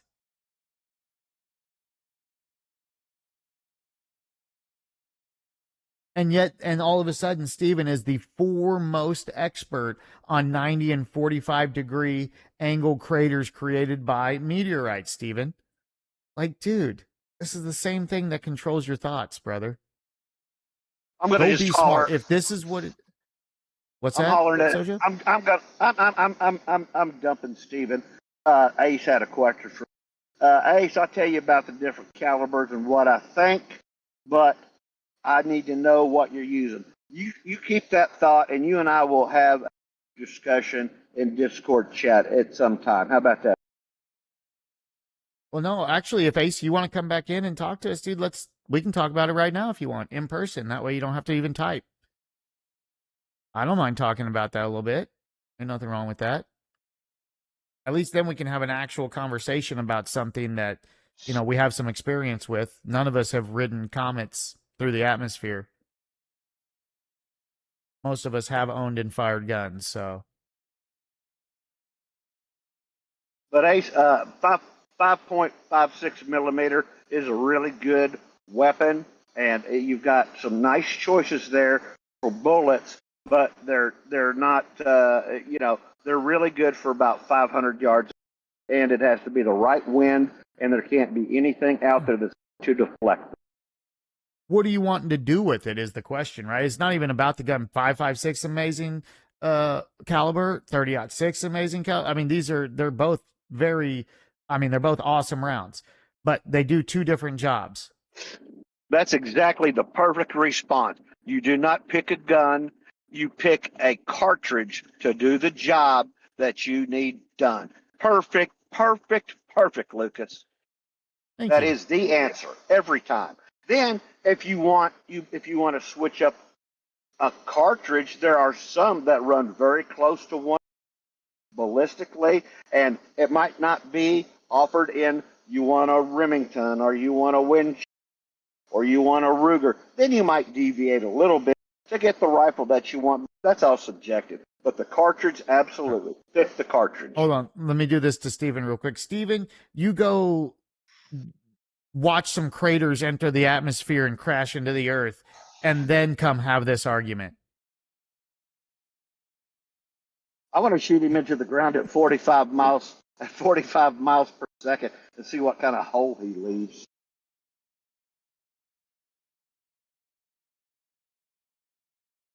Yeah, I just don't think Steven understands 200,000 feet per second. I don't think his mind is wrapping around what that is. And maybe it's because he hasn't shot enough guns. I think he actually shot himself in the head and survived. In case any ruffians break into my humble abode. Nice, Knox. Amazing. That's smart, man. You might keep 2 or 3 muskets ready to go, just in case. I'll go over it with you more, Ace. I'm not going to get technical and take up the because I could do that when it comes to guns, car, ballistic, blah blah blah. But I'm not going to do that. I'll talk to you later about it, Ace. Maybe get a blunderbuss in there, something that can spray out a big old mess, Knox, so that way you get a little more spread with your defense. Okay, so what's he saying? But it's logistics powerhouse and modification is better for the average man, but the 30-06 is better in longer distances and more power, but less bullets and more prices. Yeah, so what are you doing with it? If you're using it to feed yourself, Ace, then your 30-06 is going to be much more efficient for making sure you take down game that's going to, be in the range where you want to have it last. So if you're looking for deer, for bigger game, you're going to want more of a 30-06. You're not going to want to be trying to take down deer with a 5.56. I don't think. No, absolutely Smaller not. game will be fine with a 223. You could do. I mean, that's why a 22 is actually the best. If you wanted to know what guns to have, I think having a bolt action 22 and a lever action 30-06 both would be great survival guns to have, just to have them. Both have their purpose, and 30-06 is a moderate priced ammo. You can still get it for a fair price. That's right. I mean, Lucas, you've watched swamp people. Those guys are pulling in a 12-foot alligator. They get it right up next to the boat, and they know precisely where to put the bullet in its head, and it kills it deader than a doornail. They didn't use a 300 Winchester Magnum. The little lowly 22 long rifle killed that thing deader than hell. It's always where you hit. Yeah. Yeah, if you were just going to have one gun, if someone said you only get one gun at the end of your life, what's it going to be? For sure, a 22. I would be really hard pressed not to actually have it be the Ruger 1022. Yeah, that's a great. I would go away from that because I want a 22. I want a bolt action 22. That's the most accurate, and they have the longest life and reliable. Yeah, that's right, because that's what'll end up happening. A 1022, if it wears out and you can't replace the guts of it, then you're without a gun. Where a bolt action, I think you could probably, I don't know if you could put enough rounds through it to ruin a bolt action rifle. You will shoot the barrel out of the gun. You will shoot the grooving, the rifling out of the barrel before you destroy a bolt action 22. It's too much steel. It's way too strong. Yeah. So there you go. So number one pick for me for end of times gun is definitely a 22 of some kind. I only say the 1022 because it can also double. You can shoot it faster. There could be protection there. You could get multiple animals. It's a quick shot. But Sojo's 100% right. If you commit to that, and it wears out and parts go bad, you're kind of screwed.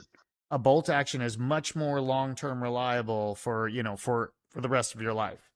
But if you're talking about feeding your family, I would definitely get some sort of a larger caliber rifle.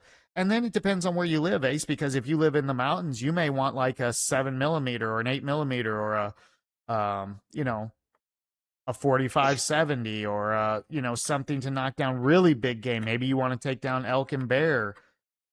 So That's right. It's going to depend. Do you need a woods rifle? You need a plains rifle. I do know that 30-06 is amazing. A lever action 30-06 is one of the best guns you can have for a brush gun deer scenario, like whitetail. And that's big. I mean, the whitetails down in Texas, they're not that big. But I have seen those mule deer, and you get up in Pennsylvania, I have seen some massive whitetail mule deer up in that place. I went, wow. Yeah, now Knox has a 308 semi. One great thing about a 308 is there's a lot of ammunition 308 made. So, if you did find a stockpile of ammunition, the chances of there being a lot of 308 is pretty high. Yep, 7.62 millimeter standard U.S. large 30 caliber cartridge adopted by NATO. We have a lot of that laying around. Same thing with 5.56. But like we go back, Lucas, you can carry a box of 522 long rifle, and you will be eating for a long time. Yeah, absolutely. And yeah, Ace, you're right. That's why, a lever action rifle is going to be really good for that too, because close quarters combat, I don't know, man. I think a little, they're easy to handle. Lever action's real quick. I think they could go both ways. You could protect yourself with that as well, especially with a 30-06. That's going to knock somebody down. And I actually had a Golden Boy lever action rifle. I had it in 38 Special 357 Magnum. That was the same ammunition that my Ruger GP 100 had. I had a 6-inch barrel on that, and it was 38 357 Magnum. When you put that 357 Magnum with a heavier load up into that rifle, you got yourself a good little deer gun out to 100 and 125 yards.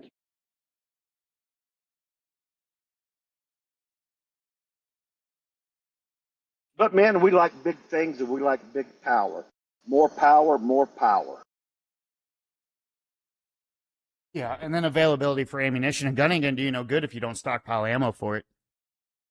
That's right, brother. That's why 22 is the best also. Start buying buckets of 22 ammunition. Then at least then you have the best opportunity to eat for the rest of your life.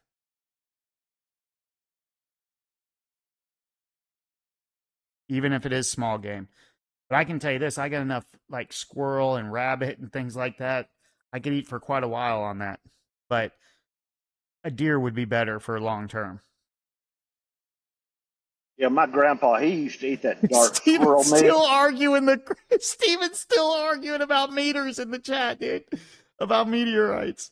Steven, I love you, man. I think a meteorite hit Steven in the head. He's still arguing in there. It's so funny. Oh, man. Daniel Defense MK18 with LPVO break action 12 gauge, no stock, SIG P320, sidearm is perfect. A prepper setup, right? Isn't that what SHTF means, like prepper? Well, I don't know. Are you sure on that 320? You want a P320? That's a semi-auto. Hey, there you go. You got your action jacked up, slid up. That Ruger GP 100 I had was never going to hang up. It's never going to stick. And if I ran out of ammunition, I could beat you to death with it. It was a monster. The P320, I think, now has taken the #1 spot for the most accidental firings of any pistol. I could be wrong. You have to look it up, but it's right there. I have seen so many videos of the P320 going off without pulling the trigger, more than any other gun I've ever seen. Yeah, that stuff is uncanny. That being said, I do have one. But SIG sent me a message saying, hey, send us the gun. We're going to give you a whole new trigger assembly for it. So it was a voluntary recall. So SIG had me, package it up and send it to him. So that was the first time I ever mailed it off, but mailed off a gun like that. But yeah, I sent that into to Sig Sauer, and then they sent it back with a new trigger assembly, supposedly curing the problem. Now I haven't went out and tested it in that way. It's a great gun. It shoots absolutely fantastic, but 8 shot, 6-inch barrel, 357 Magnum. I have never had a stovepipe jam on a revolver, and they make them where I mean, we're talking about survivability now. Those are for concealed carry. I'd have something different if I was concealed carry, but it would still be a revolver, and it would probably be a 357 Magnum, maybe a 38 with plus P. I don't know. I'd have. Well, if you got the right one, I think some of them shoot both, don't they? 38 special and 357 mag. Some of them shoot both calibers.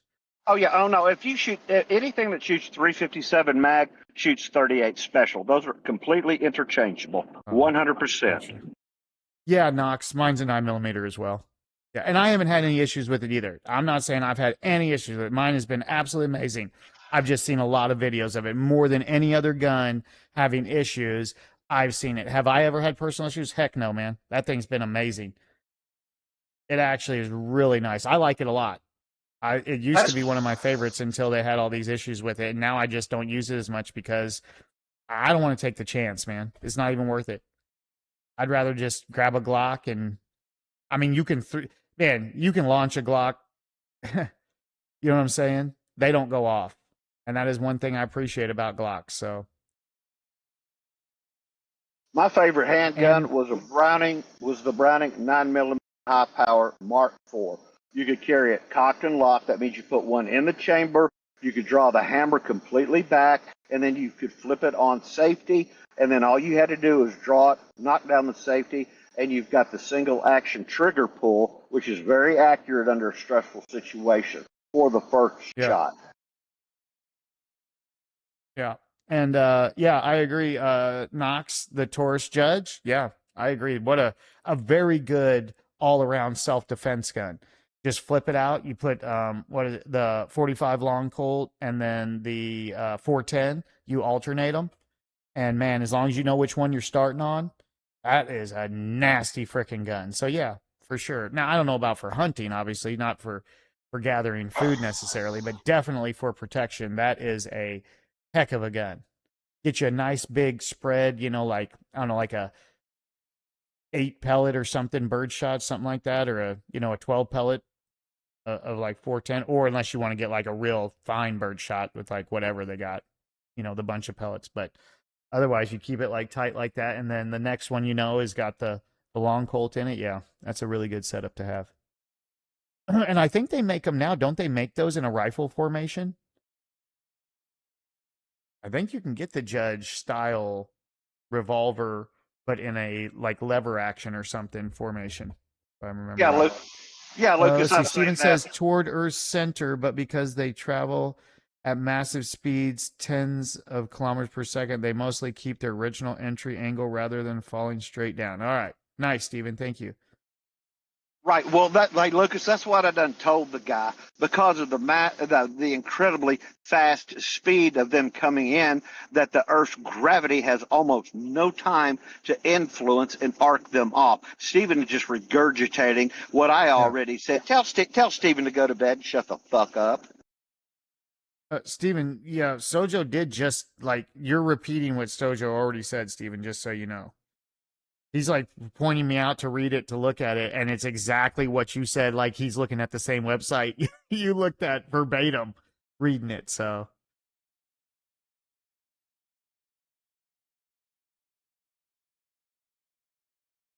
yeah, no, I guess Steven's a flat earther too, man. It goes right along with your profile, Steven. I can tell you this, man. I'm not surprised even a little bit, man. He's not a flat earther. He's smooth brain. You know what? Some people would be like, oh, I'm surprised. Nope. This is the case. This is the one instance where I am not surprised at all. Stephen, I already answered your question about the shapes of the crators and why they are round.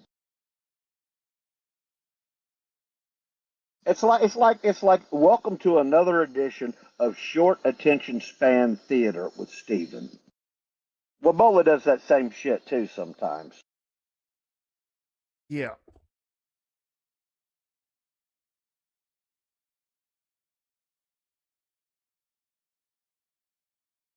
Yes, science disproves the globe. Nice, Steven.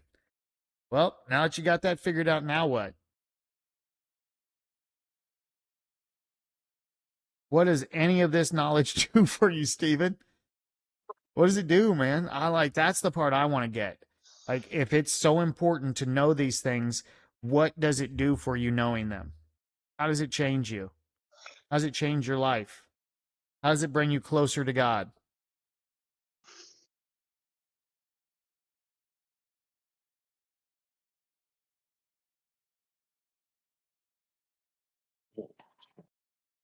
Reflex, what up, buddy? Welcome. I was thinking about you today, TJ. I hadn't. DJ in the house.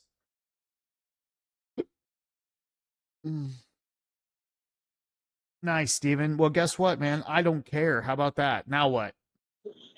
What happens now that I don't care at all about what you're talking about? Like, not even one little tiny little inkling morsel cares about any of that stuff, Steven.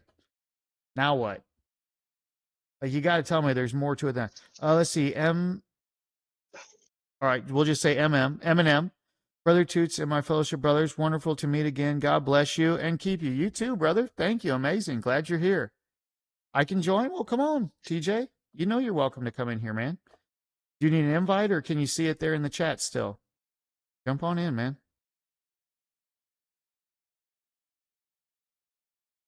Steven, I already know I'm dumb. How could I feel dumb when I already know I'm dumb? Is it possible to feel something that you already know you are? Steven, I'm dumb, man. And I'm okay with being dumb. I don't have anything to prove. I'm fine with being dumb, brother. See, I already know I'm dumb. Even ahead, I don't even have to wait to realize to know I'm dumb, Steven.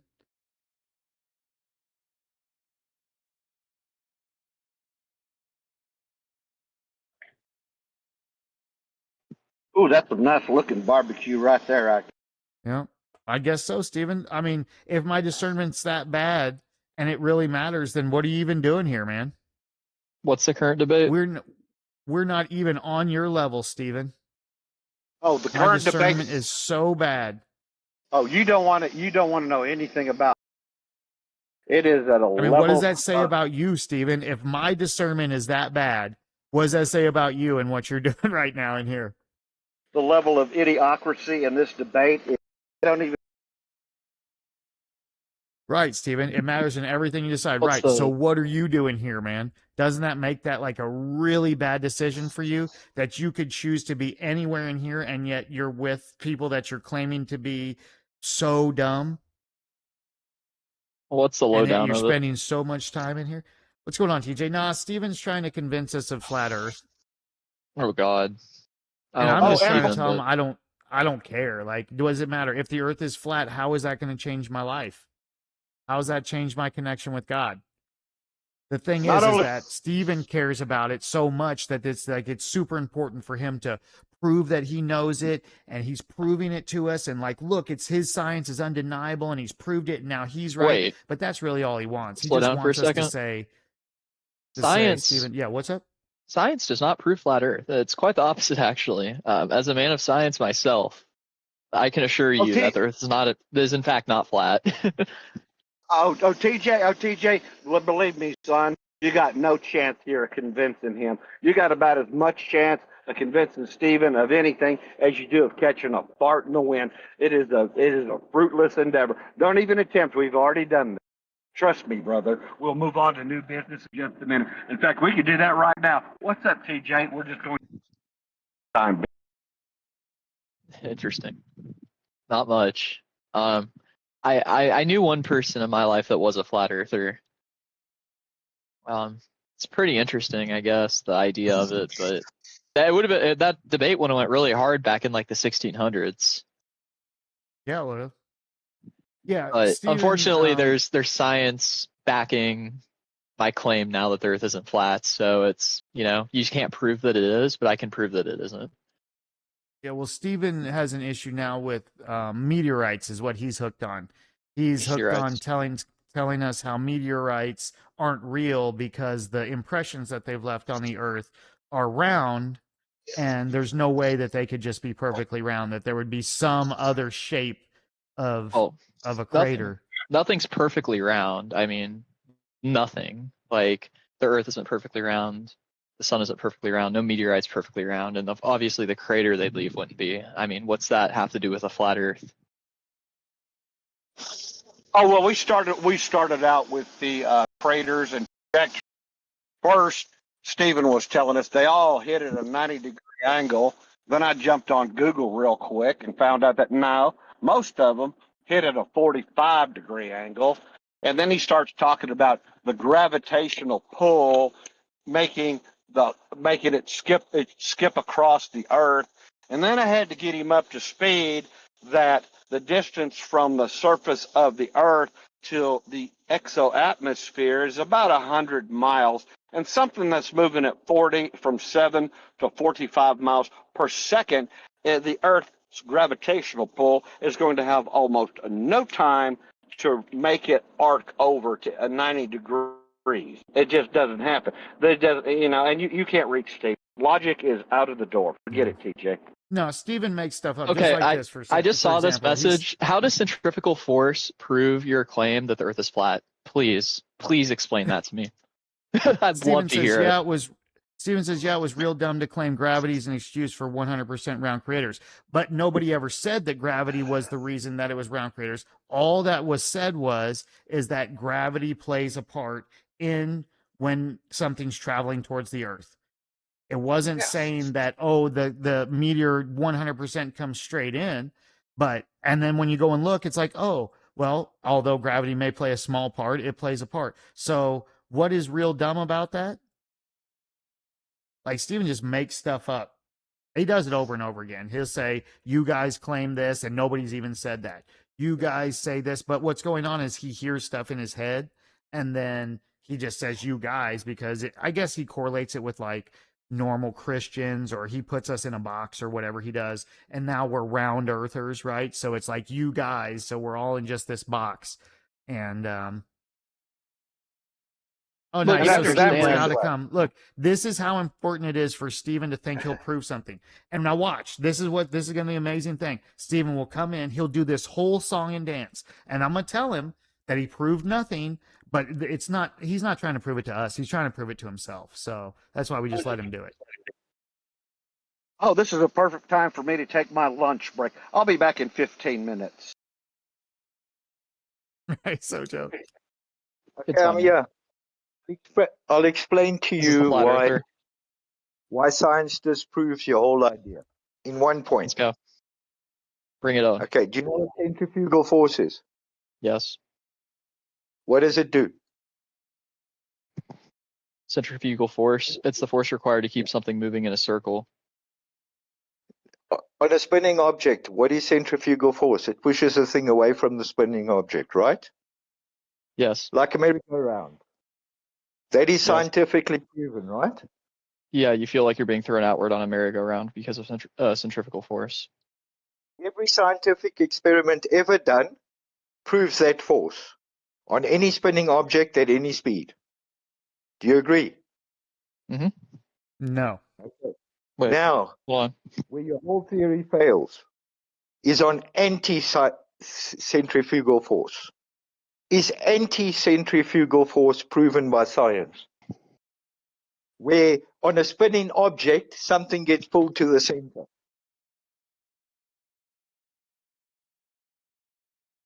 Yes. Can you show me that experiment or any evidence of that ever recorded? Yeah, it happens all the time, 24/7. Show it. Not in a Well, belief. I don't have to. No, I already know this. I don't have to prove anything to you, Stephen. Okay, well, Nothing do I have to prove to you. Who's got proof and It's the who difference doesn't? between us, Stephen. I don't have anything to prove to you, man. Nothing. No, I'm asking the science guy. Anti-centrifugal force. You say it's science. You call it science. You believe it's science. Your worldview depends on it. Mhm. Now, show me one You know, evidence. anti-centrifugal force isn't a standard force in physics, right? Not at all, right? But your gravity is actually anti-centrifugal force. How What so? you're calling gravity, something being pulled to the center of a spinning object, is 100% unscientific and Did you know you proven move at the No. you move at the same Negative. rate as Earth does? Listen to what So, I'm saying. Stephen, so how does the Earth stay in orbit of the sun, Stephen? You're in a merry-go-round, whether you stand in No, the center Stephen, or to the outside, new question. Stephen, there is never an answer this inward first. pull. Stephen, answer this Don't try first, to my get over friend. the point. How does the Earth stay in orbit of the sun, Stephen? Listen to what there's 1,000 other questions. We're dealing with one first. This one Right. Well, no, destroys this all is the the one we're others. dealing with now. If that's the Yes, case, yes. if all this is fake and isn't proven, I just want you to Let's explain to take me, how does the Earth, without, if gravity's fake, nothing that's spinning around comes inward, or for that matter, it has to be thrown outward, right? So in your It's theory, yours and how later. does the Earth stay in orbit of the sun? We're dealing with your scientific proof first. Okay. Now, my point is that anti-centrifugal force, what you're calling gravity, caused by the spin of the Earth Oh, and the weight. Stephen, it's not me calling it gravity. It's your scientists calling it gravity, Stephen. Can we just use your theory at this? Okay, It's when I not say me you doing it. calling it, It's I mean all your of the side. smartest scientists of the world Let him talk. Let combining him answer. forces in agreement of this, Lucas, let him except for a answer. handful of extremists. Okay, let him answer the question. Anti-centrifugal proof, please. Can you wait real quick? Can you define anti-centrifugal force in your own words? A spinning object where, because of the spin or the weight of the object, something is pulled towards the center. Your exact gravity claim is actually anti-centrifugal force. The opposite effect of centrifugal force is what you're calling gravity. The opposite, the polar opposite of centrifugal force is anti-centrifugal force, where something is pulled in instead of pushed out. Now, where is your scientific proof of that? Physicists, rocket scientists cannot answer this question because it's unscientific nonsense. For anything to be And what's the pulled to the question? center of anti-centrifugal force, this proves your whole idea scientifically. In every experiment ever done. That's my claim. In every experiment ever done, there's never been. What you're calling anti-centrifugal force is just gravity acting as a centrifugal force. That's exactly what mainstream physics says. No, you can't have both. You can't have a spinning object causing centrifugal force and then claim it's actually causing anti-centrifugal force. I never said that. But this is the claim. This is how stupid it is. This is how unscientific it is. Because no matter Actually, the Stephen, no, this is no pretty matter easy the to weight figure of out, the man. object, Then why when you leave Earth's atmosphere is there not that anti-centrifugal force? I think he's mixing different concepts together. No, but the point is that once because you it's leave not the Earth's present. atmosphere, you float Because- freely, right? When because you're in the space, Earth is or do not you deny that present. too? So there is no anti-centrifugal force or centrifugal force. That's why up higher is nothing. It's just the same. There is no anti-centrifugal force. A rotating object can have a centrifugal effect, right? And the object That's can right. also have a real inward force acting on it, like, gravity, friction. Those aren't contradictory. As a matter of fact, you could even use like a washing machine during its spin cycle as an example.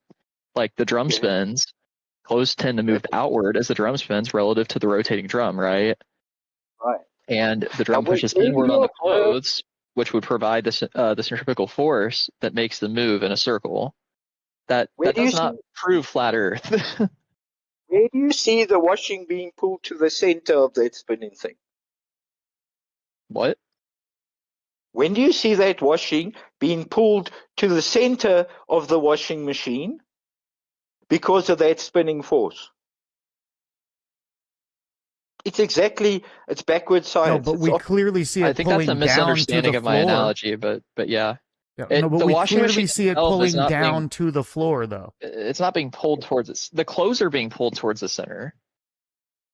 where Okay, so the rotating drum exerts an inward force on the clothes through contact, right? That inward force is what physicists would call the centrifugal force. Without it, the clothes would fly off in a straight line instead of moving in a circle. that is a container. It is not a force. That is a container. There's no force holding that close. The container There is. is.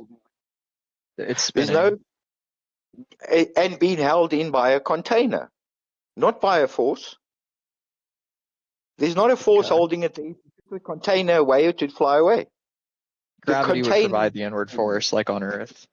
Like, here's an example. Like, on Earth, think of like we're the objects on Earth, right? Think about that. We're moving in a circle once per day, and gravity would provide the inward force.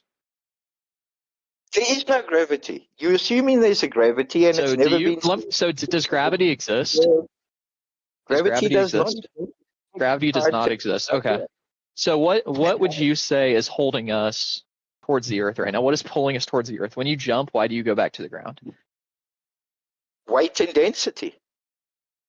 And remember, you know what pressure is. If you've got a press, okay, if you isolate that press and you just with air, and you push down, the pressure increases. Now what we have is tens of billions of tons of water right above our head. All of that water is creating a downward pressure. And the downward pressure will be greater wherever it stopped, like at the Earth's surface. The pressure down at the bottom will be greater than the pressure on top. I know you. Hey, real quick. I know you mentioned density. I'd like to circle back to that. Density itself is not a force. It's a measurement of how much mass is packed into a given volume. So, here's an example.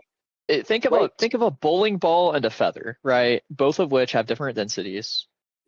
So why do they fall at the same speed in a vacuum? Because if density alone caused things to fall, objects of different densities would fall at different rates in a vacuum, but they don't.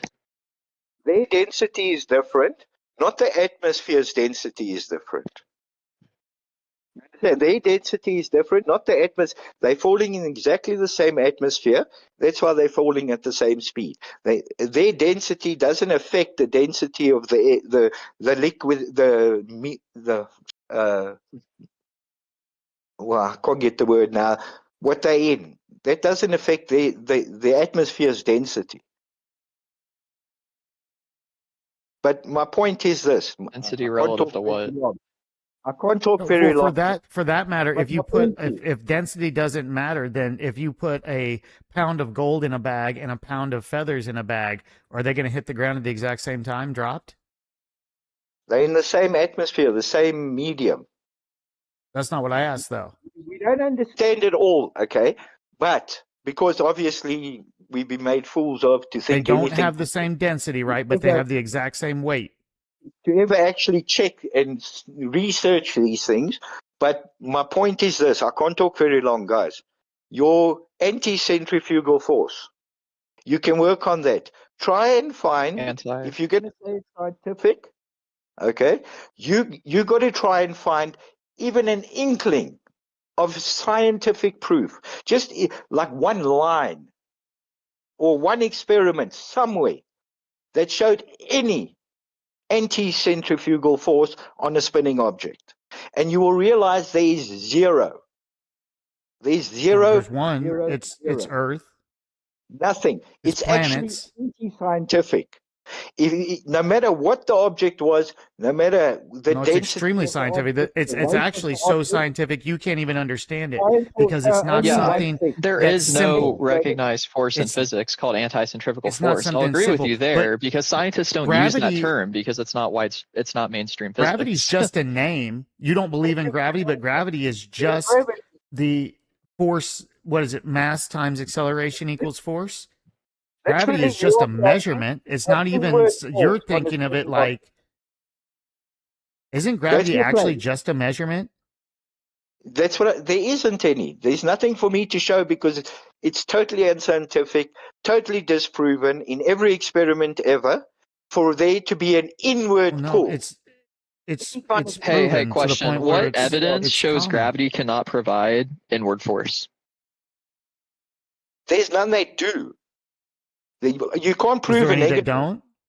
You can't prove a negative. You can't prove something that doesn't exist. Your claim is that there is a Yes. force. So you've got to prove that.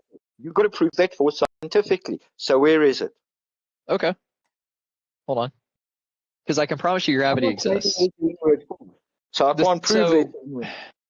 I don't have to prove it. Scientists did that. I can prove there's an there's outward It's several easy to independent lines prove. of Okay, well, evidence. now wait a second. Objects It's easy to accelerate prove. downward at a predictable rate. If you drop an It's object near Earth's surface, it would accelerate at about, 9.8. Let me just a second. yeah. Gravity's been exactly measured 9.8. So, directly as Stephen, well, actually. If you know much about physics, you'd it's probably have easy heard to of prove physicist Henry because when you're Cavendish. He used the standing, torsion when you're balance to measure the tiny attraction between lead spheres. No. hold on, but just let me answer him real quick about how you prove it. When you're standing on the Earth's surface, you're not floating away. But as soon as you leave the gravitational pull of the Earth, you become weightless. Hence, proving whatever you want to call gravity exists because it's what keeps you held to the Earth and not flying away from the spinning, which is beyond your level of grasping of reality. A better analogy that you might understand. Satellites, believe it or not, actually work because of gravity. Did you know that? No, satellites are on balloons. Okay, so GPS satellites, or any satellite for that matter, remain in orbit because Earth's gravity is continuously pulling them inward while they move forward. That's the real reason. But if gravity suddenly disappeared, they'd travel off in nearly straight paths instead of orbiting. Quickly for me, who is the biggest consumer of helium in the world? You tell me. For the last What is so? Why are we pivoting? Oh man, this guy! I'm telling you, man. About satellite. Answer it. He's amazing. That's why I love him. And even tides. Tides are an example, like the sun and moon. Absolutely amazing, Stephen. Oh my God. Didn't I disprove tides for you guys already? I don't think so. You've yet to give any solid science evidence proving that Earth is flat, actually. Because anti-centrifugal force is actually not even a recognized term in the scientific community. It's very... Yeah, I agree. It doesn't exist. I definitely agree that anti-centrifugal force does not exist.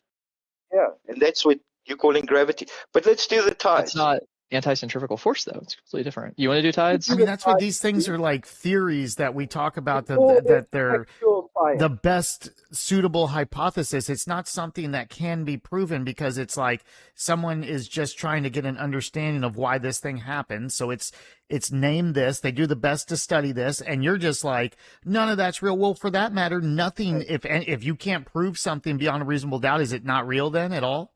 We just eliminate everything that isn't 100% proven beyond a reasonable doubt. Okay, but we got what cannot happen scientifically is anti-centrifugal force. But that is what you claim in gravity. So can you prove to me that that's gravity? Can you prove that? Okay, wait, let's do the tides. Maybe a source. I'll give you 100% recorded scientific evidence recorded every day, every year, okay, of the tides. And you're going to check it yourself. I'm not going to tell it to you. It's your claim. You're supposed to provide the source for your claim. I mean, that's how the debate works. Yeah. But anyways, go ahead. And you're going to prove my claim. Okay, you've obviously got access to your computer there.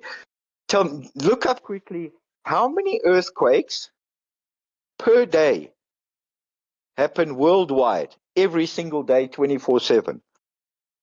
Just Google it. How many quakes per day worldwide? No. Just let him give us an answer. How many per day? Why? I don't want him to. Because I'm going to prove the tides. I want you to have. I want you to see that you don't have to have someone doing this. I would imagine probably like thousands, if I had to guess. Are we counting like even the smallest ones? Like probably a lot. I mean, but what's the connection here? All various sizes. all various sizes of earthquakes in various places. Ones created by men, or only ones that are natural of their own? So how do earthquakes demonstrate that gravity doesn't exist or that the Earth is flat? Could you answer that? Okay. There's approximately 55 per day, about 2 per hour quakes worldwide, per every hour, 24/7, every single day. Okay. Now, you know what's the effect on the water of a quake? Called a tsunami. Right. You agree with me on that? Depending on the magnitude, yeah. Yeah. Yeah. All different magnitudes won't matter. I'll explain to you the scientific principle now. So when the quake happens, it moves the water. And that is happening 24/7 every single day. Okay. Now there's another point you got to agree with me, which you will agree with me. The effect of wind on the ocean, 1,000 miles of wind blowing 24/7. What effect does that have on water? It's called hurricanes. Hurricanes, the wind moving the water. So we have two known and recorded factors moving the Earth's water 24/7, 365. Okay. Okay. Those are two, you cannot argue that they move the water. Yes. Okay. So now let me just get the name of it so you can look it up yourself. Now I'm going to give you the scientific principle. I want to get the exact name. Just give me 1 sec. It's scientific Wind and moves the mathematical. dirt.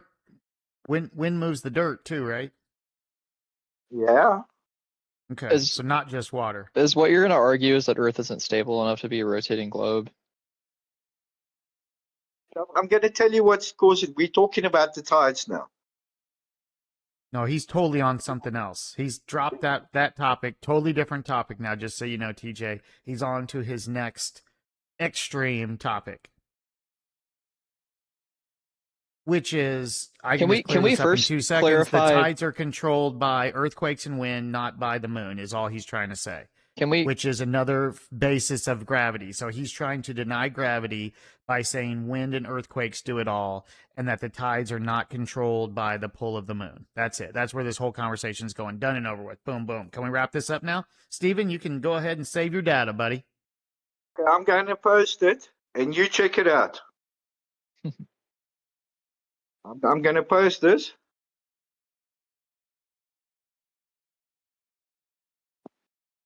Here's my issue. Even if I granted that you had actual evidence proving Earth is flat, there's still an insurmountable amount of evidence arguing against it. So why would I take the word of a couple of people, of some not so influential scientists, over the word of pretty much all of mainstream science at this point? Back on YouTube quick so I can post this because I don't know how to post it yet. Okay. And then you check it out, and then I'll explain it to you. You can just explain it to me now. I promise. You can just explain it to me. I'm sure you have a pretty vast understanding of your claims, so. Then I'll explain it to you. Well, I think you can go ahead and just explain it here and now. I think the video is pretty. You can just explain it to me. I'm. Okay, there we go. I posted it in the YouTube chat. You see it? I'm actually not even on YouTube at the moment. Hold on. Look it up there. This is messes up my. I mean, even if this were, okay, Steven, even if this were another theory, why would you feel that this man, whoever's saying this, holds more weight than another? And where is this even going? Like, what does this even mean? It's a scientific principle called the law of large numbers. But let's just say we all agree with you and the Earth is flat. Now what, though? Don't have to agree. You just got to listen. You But just now got to what, listen. though? No, but I'm done listening. Wait, wait, I'll wait. just agree so that way we don't have to Okay, let listen me read anymore. Is it. that Let is me You that said all the it law of is? large numbers? The scientific principle of random things leading to predictable patterns involves the law of large numbers, the central limit theorem, and statistical regularity. Together, they show how large numbers of random events create steady, orderly results. So is this real quick? Is this tying into your earthquakes claim? How there's a lot of earthquakes going on, and that being that there's so many earthquakes, the law of large number, where gravity or Earth's rotation would have failed by now. Is that where you're going with this? It's what causes the tide.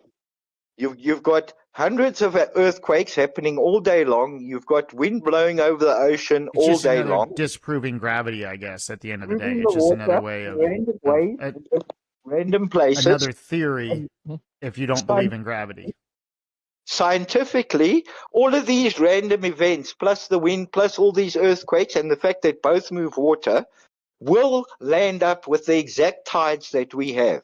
You'll land up with from these random nice. events. Scientifically, you will And land now, up with so what? 100% predictable tide. Who cares, though, Stephen? What's the Lucas, point? we know you don't care about anything. That's not the point. We're talking. We don't want to be told you don't No, care well, about. yeah, no, No. you're talking about something that it's absolute nonsense. Doesn't even make sense. But it's like it's your whole world. Okay, calling it nonsense. When I've proved there are earthquakes, when I've proved You haven't earthquakes, proved anything. Nope, I've didn't prove proved that. there's wind, You haven't I've proved proved that. that wind Another moves thing you haven't proved.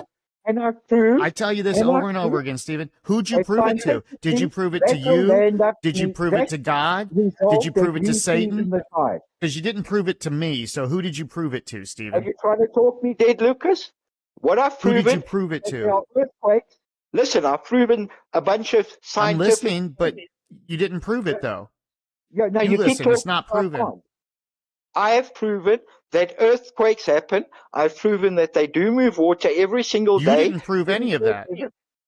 Well, facts. They record it at stations all over the world. So you Yeah, just so wrong. earthquakes happen, but how did you prove it? How That's did just you a dumb prove thing that, to though? say.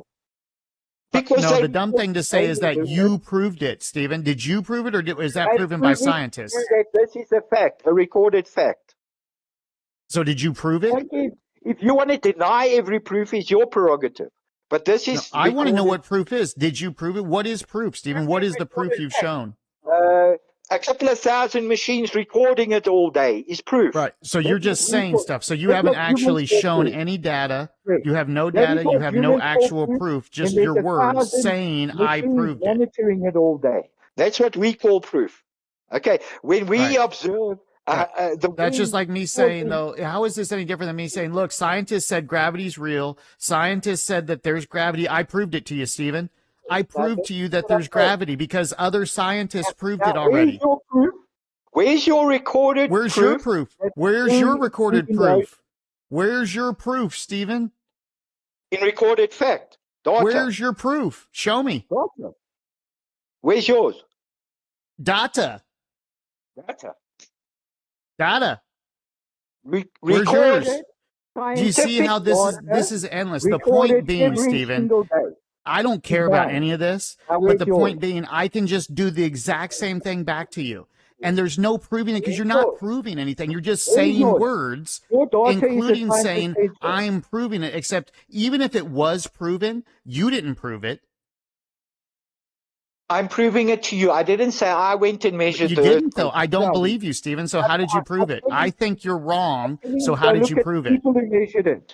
That's my proof. I'm using the recorded data as evidence. That's what we do, Lucas. That's what proof is, And so, Lucas. and now that I don't believe you, does it still mean you proved it?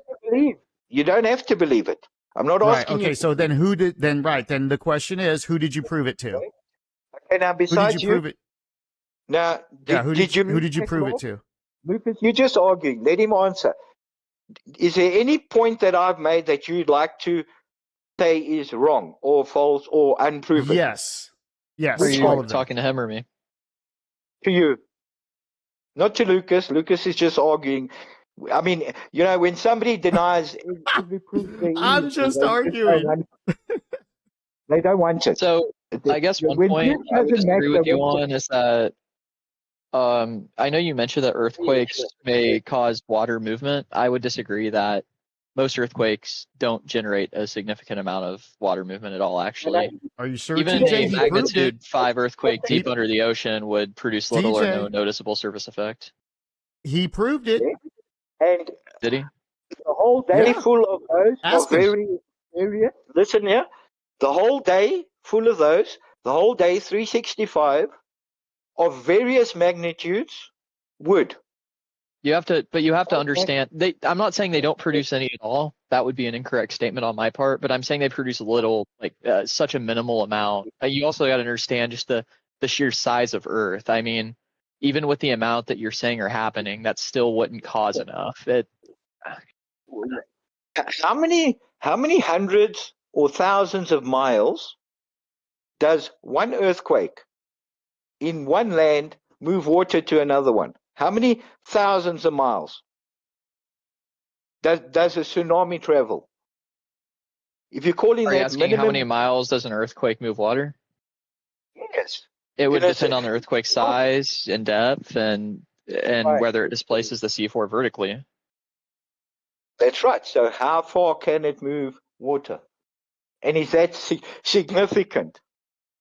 Hundreds of thousands of miles that water moves from one And every earthquake. one of the 55 earthquakes has a significant amount of force that moves it that much, or is it completely random? No, I'm not saying they're all the same. That's what the scientific principle I'm showing you.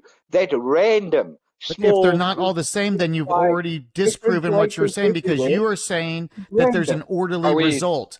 And if they're not orderly, how could that be the cause? Are we referring to underwater earthquake specifically here, or any earthquake? I'd give him any earthquake even. Land, water, doesn't matter where. All these random quakes will land up in a totally predictable pattern.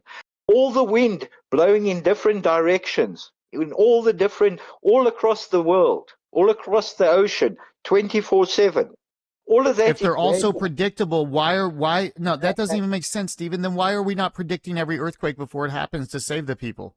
You can't. It's random, but the effects of it are exactly what we'll see as the tides. We'll end up with exactly predictable tides because of earthquakes and wind. But you can't predict the earthquake. So you can predict, of course, if you have a 6.0 earthquake, you'll have predict the result of a bunch of random effects. No, you can't, because the event is different that causes the effect. As a retort, I would say that I know you said the tides are predictable, but I would argue that they're not caused by the wind or earthquakes. I would actually argue that they're caused by the moon's gravitational influence and also the sun's, but which of course is smaller than the moon's, being that it's farther away. But still, how would you argue that? How would I argue that?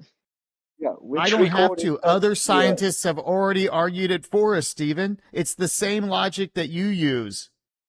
So it's not us. Go argue with scientists, Stephen. So I would say this as my argument, I guess just spitballing here, but I would say whatever causes the tides has to explain why the timing follows the moon so closely. I mean, you guys see tides generally follow the lunar day, not the solar day, right? Oh, I know. Most places have two high tides about every 24 hours or so, if I remember correctly. That's because, and I can source this, but I'd like you to go check that on which side of the moon, on which side of the Earth the moon is supposed to be.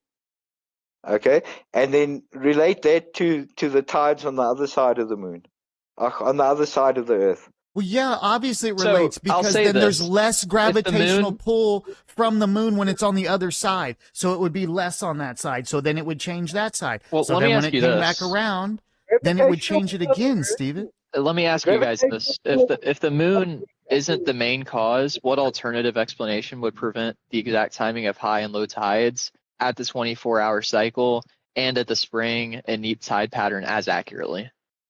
Because if you took a bucket with just water, Earthquakes, bro. You don't spin get it? around.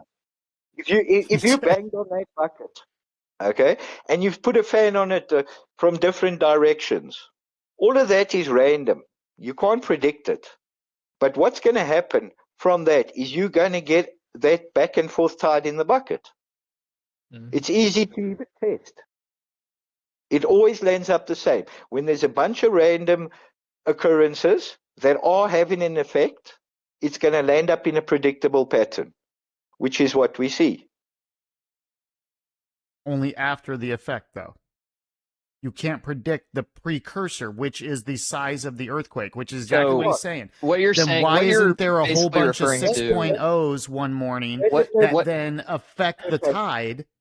It sounds like what you're referring to is, it's known in science as predictive power. It's one of the strongest tests of a model, right? If two explanations fit today's observations, the one that can accurately predict the future observations, of course, would be considered stronger. So here's my thing. With tides, the positions of the moon and sun let us predict the time and height of tides years in advance, actually, which is way more accurate than years your in claim. advance. So even if I have two ways of doing something, right, I'm going to go with whatever is more accurate. Would you agree? Okay. And then you have to assume that the moon has gravity. Yes, and it does have the tiniest bit of gravity. Of course, not as much as Earth, but it does have gravity because it is a spherical object. The moon has got tiny gravity, okay, that you can actually jump on it. You can jump and stay in the air, supposedly. But that tiny gravity, where the astronaut can jump, that tiny gravity can travel 236,000 miles, pull up a whole ocean that weighs billions of tons, but it cannot keep the astronaut down. Yes. So you're telling me the gravity on the moon cannot pull a man down? Yes. At 236,000 miles, it's lifting 100 million tons of water. Well, you're comparing two very different situations. The moon does pull astronauts, right? Pulls everything on Earth, actually. The difference is that the moon's pull on a person is incredibly small compared to Earth's gravity, so you wouldn't notice it. Yeah, and that's another thing. A person is Gravity much smaller than Earth itself. So yeah, I would agree that. So now how? If there's 1,000 pounds of downward pressure on the ocean from our Earth, and there's 1 pound of pressure from the moon, how does that 1 pound manage to defeat the 100 pounds of pressure to actually move the ocean? How does the moon stay right around the Earth, Stephen? Okay, how does well, the what you're moon not basically just fly telling off me- into the atmosphere or crash into the Earth? What you're telling me is you've got a little baby. I asked you a question. How does the On one end moon of not fly of the away wall, into orbit or crash into the Earth? Can you tell me You've got- how? There's so many questions, Lucas. But I only have one. How Because does you've the never moon, interested Stephen, because can you of just the answer this explanation. one question for me? Well, So that what way you I are know saying- because you know so much about this, right? So now that you've explained this, so there's no gravity. We get it. We're in agreement now. There's no gravity, right? So now how does the moon stay in perfect orbit with the Earth and not fly off into outer space or crash into the Earth? Okay, you can't have a smaller force overpowering a bigger force. You can't That's have not, the but moon you're telling me something you can't have. I'm overpowering asking you Earth's how it gravity. happens, Stephen. Can you tell me how it works? Just think for a second. You cannot have one pressure Stephen, exerting more just tell me force. how it works, man. Our gravity is holding the water down at 100 pounds of No, pressure. that's not what I'm asking. You're trying to I tell me asked that you, 1 pound how of does the pressure moon is not fly off into orbit or crash into Earth? Can you just explain that to me or not, Stephen? If you can't, just tell me I can't explain it. Okay. And the things on Earth have weight is what keeps them down. There's nothing pulling up here. So how does the moon, Stephen, the question is, how does the moon not fly off into outer space or crash into the Earth? Can you just explain to me how that works? The moon is just circling us. That's how God made How? it. How? Magnetism. Have Okay, you ever? all right. So if it's God did it, all right, Stephen. You know what? No more argument for me, man. That's good enough. That's an answer I'll accept, brother. Listen, the world That's has just God, you guys. No, listen, Well, listen. then that's how the moon works. Then You know also, what Stephen, that's how gravity is. Gravity is Lucas? just God, Stephen. Lucas, And that you the know what reason the moon magnetic pulls the levitation is? tides, it's just God. Lucas, do you know what magnetic levitation is? It's just God, man. Simple. Yeah, do you know, yeah, and now we know a bit more. Do you know what magnetic levitation is? No, actually, I think we know less, Stephen, to be honest with you. We're starting to learn more as we realizing what nonsense we've been told. But do you know what magnetic Well, no, levitation? because you just told us a whole bunch of stuff that was nonsense, and then claimed that the moon So- stays perfectly with the Earth So- because of God. Magnetic levitation. Let me ask you, did you know water is not actually magnetic? It's not strongly magnetic. Pure water is actually diamagnetic. Okay. Let's just do the question, why isn't the moon falling? You need to look at magnetic levitation because we know we do have a magnetic field. That's factual. Oh, so it's okay. Well, that's great then. Then I guess gravity is just a magnetic field that keeps us held down to the Earth. Then you've explained it. Magnetic levitation. There you go. We just magnetically levitate, you guys. Simple. The moon. Well, what about the other planets? What about the Earth to the sun? That's the same thing with that? Lucas, have you ever looked at a star? Yeah, you know, I like to Are go you up and saying I like to, magnetism is take holding trips to the everything stars down? Is that kind of where this is going? and look at them. You know we've got magnetism. You know this is a light. Okay. This has got to be like the most You know how like the moon shines? it's a You know it's a difficult conversation for people, man. You know how the moon reflects the sun's light, supposedly? Yes. You know, like that little meme where everybody like slaps their foreheads all in one right after the other one. It's like that. You take a grey little rock, okay? You take a grey little rock. You get out of your yard a grey rock that looks like the moon or an ashy colored rock or something. You go stand out in the sun. You let the sun's rays hit it, and you see if it's reflecting sunlight, the same sunlight supposedly as the moon. So my rebuttal to that would be that the moon is vastly larger than any rock you could hold. Therefore, it reflects more sunlight. I have come. Get that white Let me light. jump in here. Let me jump in here on you, Stephen. I have Surely come Stephen's got to go anyway. Well, here's the thing, Luke. If y'all listen to this, this is epic. Had Stephen actually been Job, who went through all that suffering, and when God asked Job those 60 to 80 questions, Stephen would have been able to answer God's every question and been on the money. Yeah, the Bible told me already that the sun is in the firmament and so is the moon. Real quick, Bible's told me. not to pivot, but could you explain circumnavigation of the globe? How people routinely travel east or west around the world and return to their starting point if the Earth is flat? Shouldn't they hit an ice wall? North is center. North is center. South is south. How are they returning to the same point? Without changing directions, what he's saying. They Correct. can fly one direction and get back to the exact same spot they left from. Yeah. How is that possible? Would you going in a circle? Well, how can you Because go you're going in a circle. if it's I would one agree. direction? You are going in. You are in fact going in a spherical shape. So how is that though? Yeah. If the Earth is flat? You're not. You're not. That's because of what you. Only because you think north is this way when it's actually the center. I want to say. I Makes want to absolutely say. no sense whatsoever. Check it out. Zero. I want to explain now, but it's all explained. We should buy a Time ticket for zones, Stephen. sunrise, sunset, all that good stuff. If the Earth was flat, Yeah. wouldn't the entire world be dark or lit at one point? Yeah. How is it Or is daytime the on Earth the other just side that of the Earth big? right now? Or is the Earth just that big? Just go check. You'll know. No rebuttal. No, Just go check. You'll know, Stephen. You don't Amazing, brother. You're thinking you're clever. You're thinking you're clever. You're thinking you know all these things are No. nicely they fit together. When the I very do. basics of what you think you know.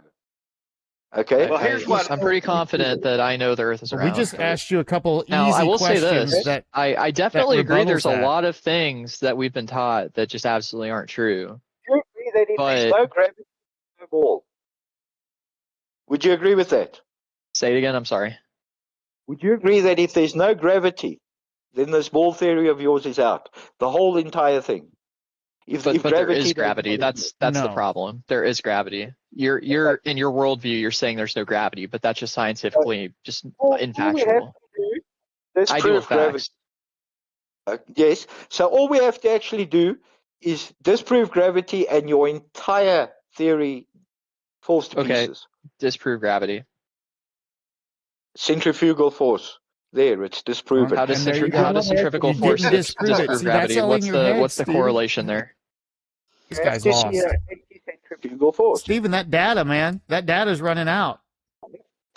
You have to see an How could anti-centrifugal you force. possibly have any data left? No. You said centrifugal force disproves gravity. You're getting the physics backwards. No, you're thinking of a container keeping the washing in. That is not a force. That is a container keeping that washing in. You put that washing on the outside of the container, what's going to happen? Okay, I have a better one for you then. So you would say gravity doesn't exist, right? So what would you say is providing that inward force that keeps objects attached to a rotating Earth? It's not spinning. It's just a flat thing. Weight. So Weight is what's keeping so weight is keeping objects attached, is what you're saying.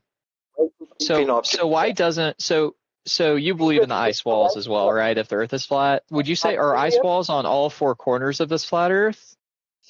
Are they on all four sides? Because if so, what's stopping the water from simply, falling off the Earth? ice wall. It's ice wall. Okay, so you would believe there's an ice wall on all four sides, right? Right round. It's circular. So okay, so you're seeing this more as like a circular or a circular shaped flat Earth, is what you're saying. Right. That's what it says. Okay. That's what the Bible says too. Well, the Bible is an evidence. That's opinion, at least for my belief at this point. But I wouldn't use the Bible as evidence for anything in a scientific debate. But I would say, where's the evidence? Antarctica has been crossed by scientific expeditions, right? Even aircraft and overland traverses. I mean, there's research stations all across Antarctica, right? So if there's a continuous ice wall around the edge of the Earth, where's the direct evidence for it? Where are the pictures that are not fake? Where are the real pictures? Why can't I go see the ice wall?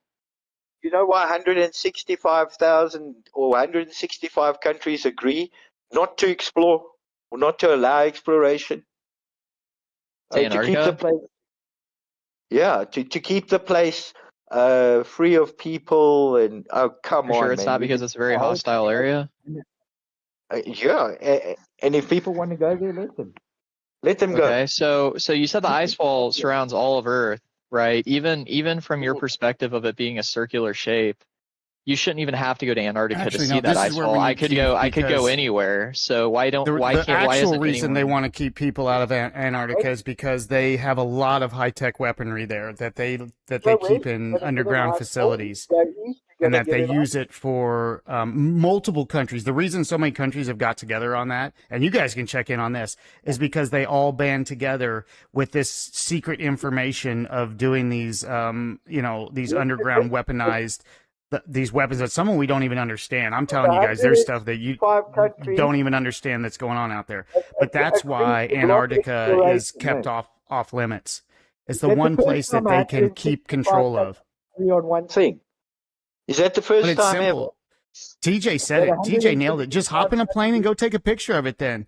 It's so easy. If anybody's got the money, they can just buy a plane ticket to fly out to the edge, take us a picture of the ice wall, and come back and show us. They love to mention that the ice wall is like in Antarctica, right? And that would be true under their worldview. But the problem is the ice wall would have to surround all of the flat Earth. If that's the case, then you could theoretically see it anywhere on any point. So why have people not recorded that? Especially with the ice wall. the advancement of social media where you have information at your fingertips, why has nobody posted this said ice wall yet from any point? You know how much is spent every year? Do you know you have destroyers, fighter planes stopping anyone from going to sea? So you're saying that that's it. no matter how, so if I get close to this ice wall at any point throughout the entire Earth, I'll be shot down. You'll be shot down, yes. Anywhere. They have absolute authority they over can't keep you from every crossing a square border. mile of Earth Right, around the right. entire supposed flat Yeah. Earth. Is that what you're saying? And is this a universal military? Whose military is Because this if that's we had doing the it? technological capabilities to defend something of that magnitude, I would say we're living in the future. But unfortunately, we're Yeah. not. We're living in reality, who's and the reality controlling is that that, there's no ice Stephen? wall. Go There's no look at one the centralized destroyer. government either that would be controlling this. Yeah, what centralized government controls the ice wall, Stephen? You're going to run into destroyers, fighter planes that are going to Of shoot what you. nationality? Right, but who? Yeah, but who sent them? Sorry? They will. You have to get approval, and they will show you a little piece of it only after you got approval. Who is they? 165 countries who miraculously agreed. So, to stop with how much right we disagree on every other societal issue, nation to nation, we all agree that the Earth is flat and that we have to defend the ice wall because we can't let this information be spread to the public. Why? Check at the size of the force that's defending the ice wall. Just go have What a look. force? The military force that's protecting Which the military specifically, or are you saying every country is? 5 countries contribute to a huge military force every year, daily. Where's your? Go Can you check source it out. that, please? Can you cite that? Uh, No. let me check. Yeah. Or maybe you can. Okay. Let's see. And this has to be real scientific claims, not somebody saying this that's unreputable. Well, Reflex, what you don't know about Stephen was he used to be in bondage and discipline at some point in his life. Now, I just found this out today. This is for real. And I have a theory. Now, what happened to Stephen was he was into autoerotic asphyxiation. Do you know what that is, TJ? Unfortunately. But what's all this? right. Where are you going with this? Okay, well, just let me get there. Slow down there, Wade Cool Jr. What happened was it took him too long to bust his nuts, and what happened was he stayed in there around there and choked out his brain too long, and now he's got permanent brain damage, and he don't know what he's saying anymore. You can't help him. He done starved his brain too much. Autoerotic asphyxiation. That's what I think happened to Stephen. Blah, blah, blah. That's my theory. Maybe, but I would just say he's unfortunately misled. I've known a lot of people, especially like where I'm located, that and I'm not saying, look, I'll be the first one to say this. Everything's a conspiracy theory until it's proven true, right? I mean, not every conspiracy theory is outlandishly crazy because a lot of them have ended up being true. It's just this one specifically, the flat Earth theory, is just something there's so much insurmountable scientific evidence proving against it, and there's a lack of reputable evidence proving it. That's why I can't believe it.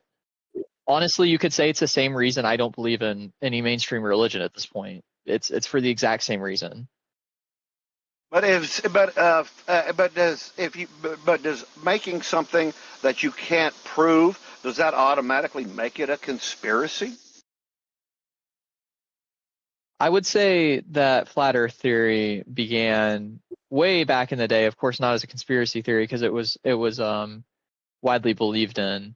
And I feel like over time, as we were able to prove that flat Earth theory as it was debunked, essentially, it kind of became something similar to these conspiracy theories, like these modern day conspiracy theories.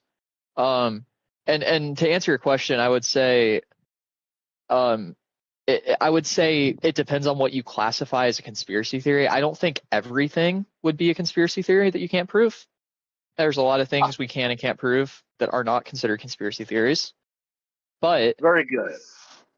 Like yeah, black I'm not matter. one of those people that's like, sorry, dark matter. Are you talking about exotic matter? Yeah, like dark matter.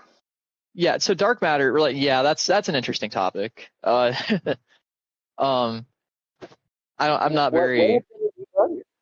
What Do I'll what? do, I'm going to get you the facts of the Arctic Treaty. Not now. I'll research it for you, and I'll come back with exactly what you're spending to Sure. stop people going. Yeah, no, Amazing. absolutely. If you do actually have like legitimate evidence of this, I would be happy to hear it, because that would be news to me. I'll get it. So yeah, most All right. definitely come back when you have reputable evidence. All right, Stephen. Well, we're looking forward to seeing you again next summer. I hope you have a happy New Year and a Merry Christmas, and we'll see you next summer. Okay, I'll get back to you with that info. I'm off now, guys. No worries, Steven. Love you, Have a good one, brother. buddy. Appreciate it, man. But guys, try find that anti-centrifugal scientific proof. Nah. Sure. That will help you a lot to understand how unscientific it actually is. If you can't find, I agree. Anti-centrifugal force is unscientific. I'd agree with that. gravity, that's the force you're claiming.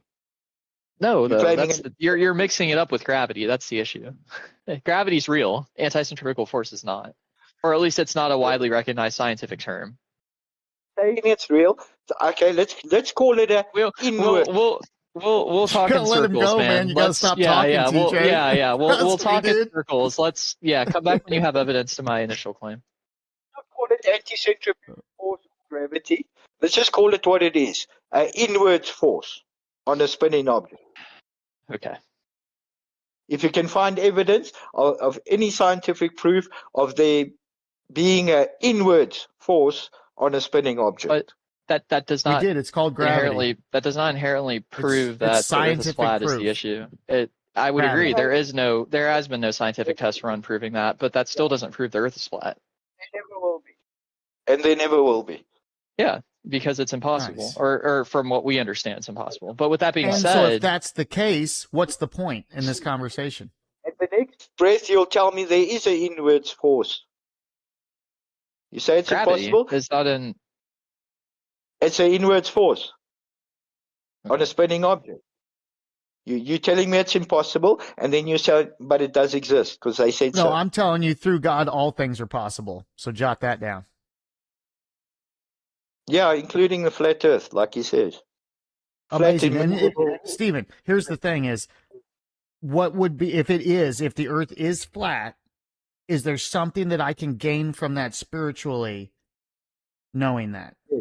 Truth out of deception, knowing where God is. Okay. Well, the truth is, it doesn't matter. I think then. Yeah, I would say if the truth is the end result, then it doesn't even matter whether it's flat or not. The truth is. The only thing, yeah. Then all the scientists. That's a great gift. Gravity, you're right. Gravity is an inward force, but what I was saying was anything else outside of gravity. Gravity is proven. We have proven gravity exists time and time again. So yeah, we can safely say using the scientific method that gravity does in fact keep everything here. You mentioned the Cavendish experiment. That's so hilarious. Tell me something. You want to join me? I'm gonna be testing the core of the Earth. Okay, I'm gonna use a grape to do it. I'm gonna test the core of the Earth using a grape, and I'm sure my observations would prove that the Earth has a pip for the center. Now that's what the Cavendish experiment is doing. Using two metal balls to try to prove a downwards force is crazy. It's using a grape to prove the Earth's center. Just because they're both round. Well, in all fairness, Stephen, you tried to use a bullet to prove that meteors can't leave round holes. You just have to go shoot into a wall at a 90 and a 45-degree angle to know what I'm saying. If you give me a gun, here's the thing with the Cavendish experiment, that travels at 200,000 feet per second, I'll do it. Give me the gun. Involved force of the Cavendish experiment, it's extremely small, but it can still be measured. That proves that gravity can be measured.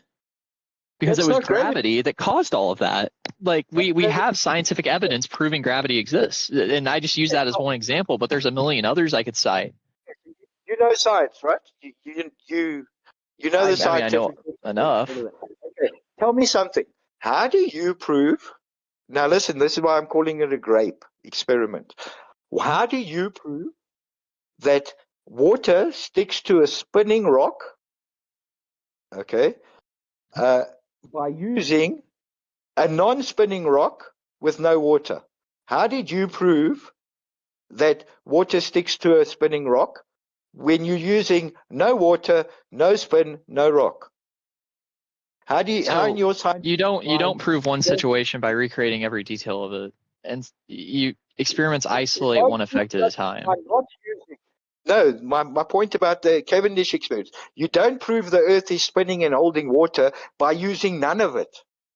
The Cavendish experiment isn't meant to recreate a spinning Earth with oceans. It's meant to answer one question, which is, do masses attract each other? And if the answer is yes, then gravity is a real force that can be included in larger models. We just did it on a much smaller scale.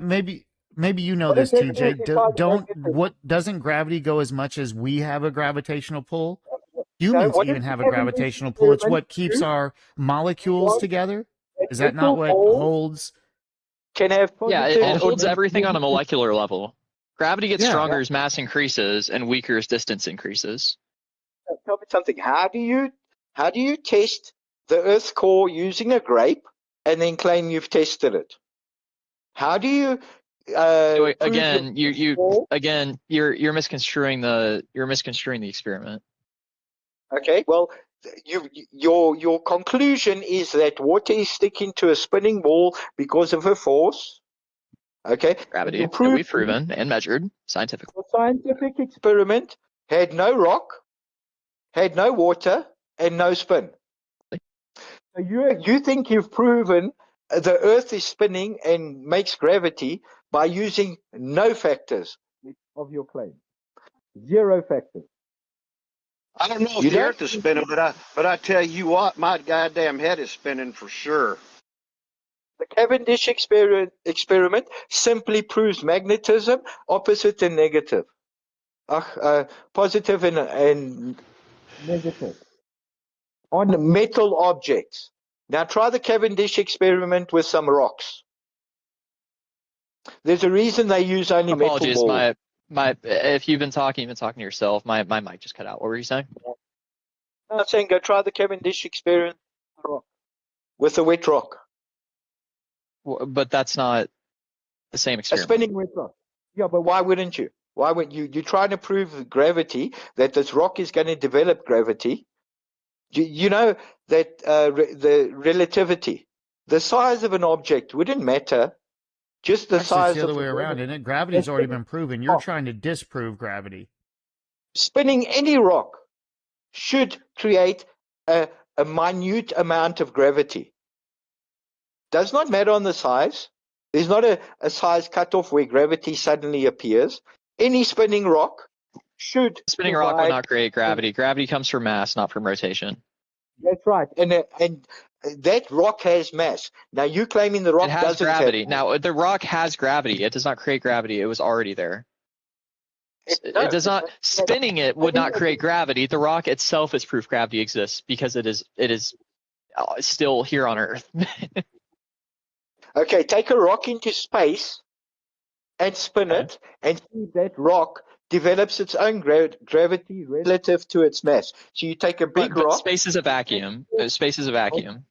Yes, right, but we can't get into we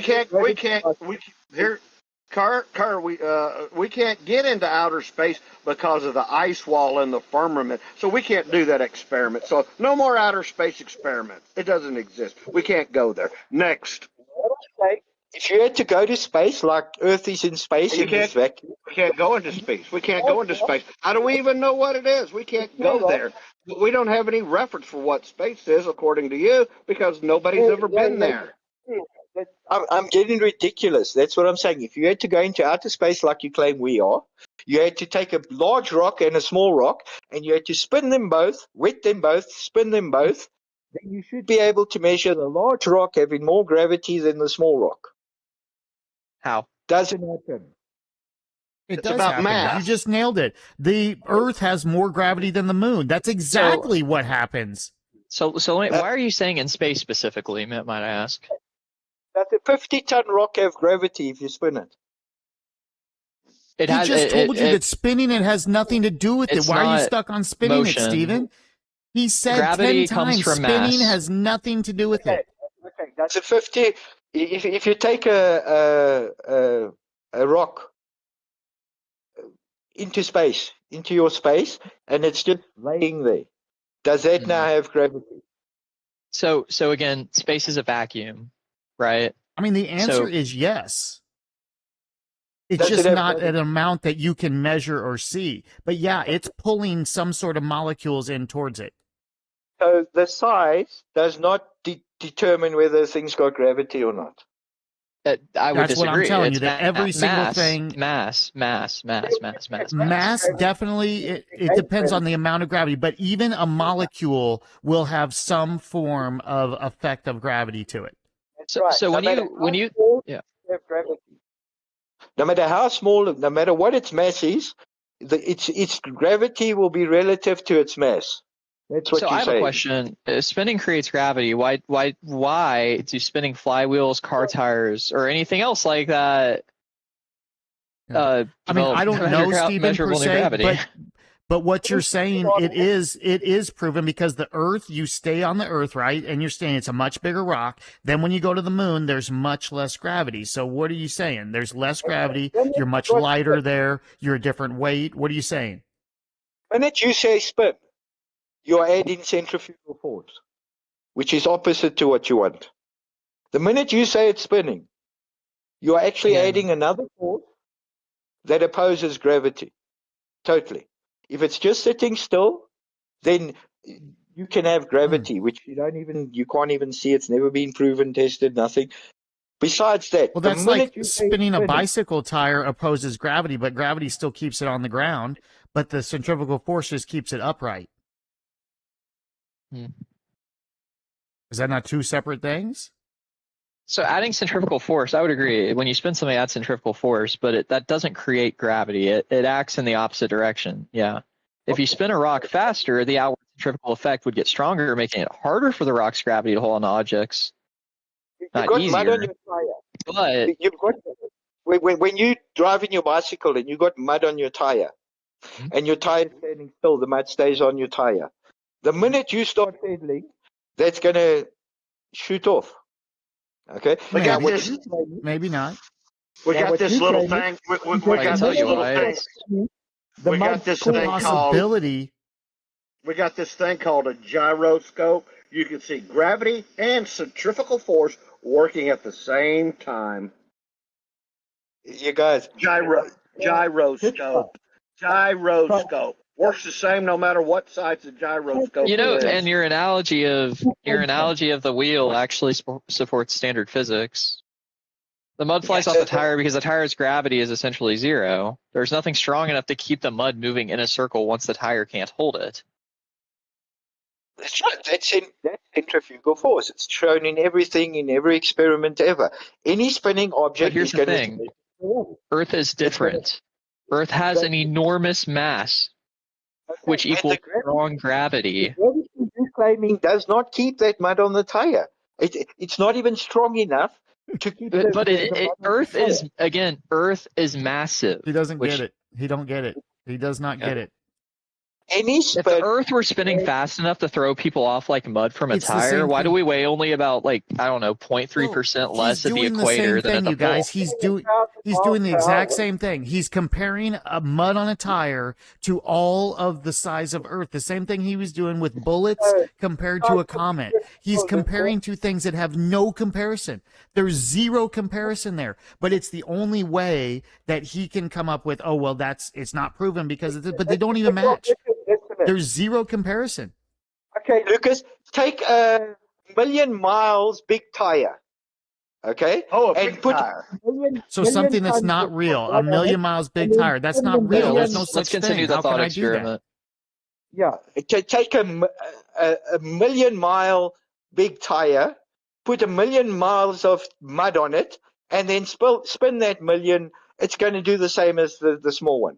Okay, How do it you know? doesn't Show change the me. principle. It doesn't change. You see, they've got you thinking size is an excuse. It's not. The size Well, why doesn't don't you matter. make a tire the size of Principle the stays. Earth, put it outside Earth's orbit, and see what happens? That's what I'm saying.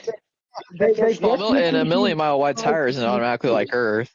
Like, how much does it weigh? What's its mass? If What's it's its just a giant mass? hollow tire, its gravity could still be tiny. If it has Earth's mass, then we could calculate whether gravity or the centrifugal effect wins.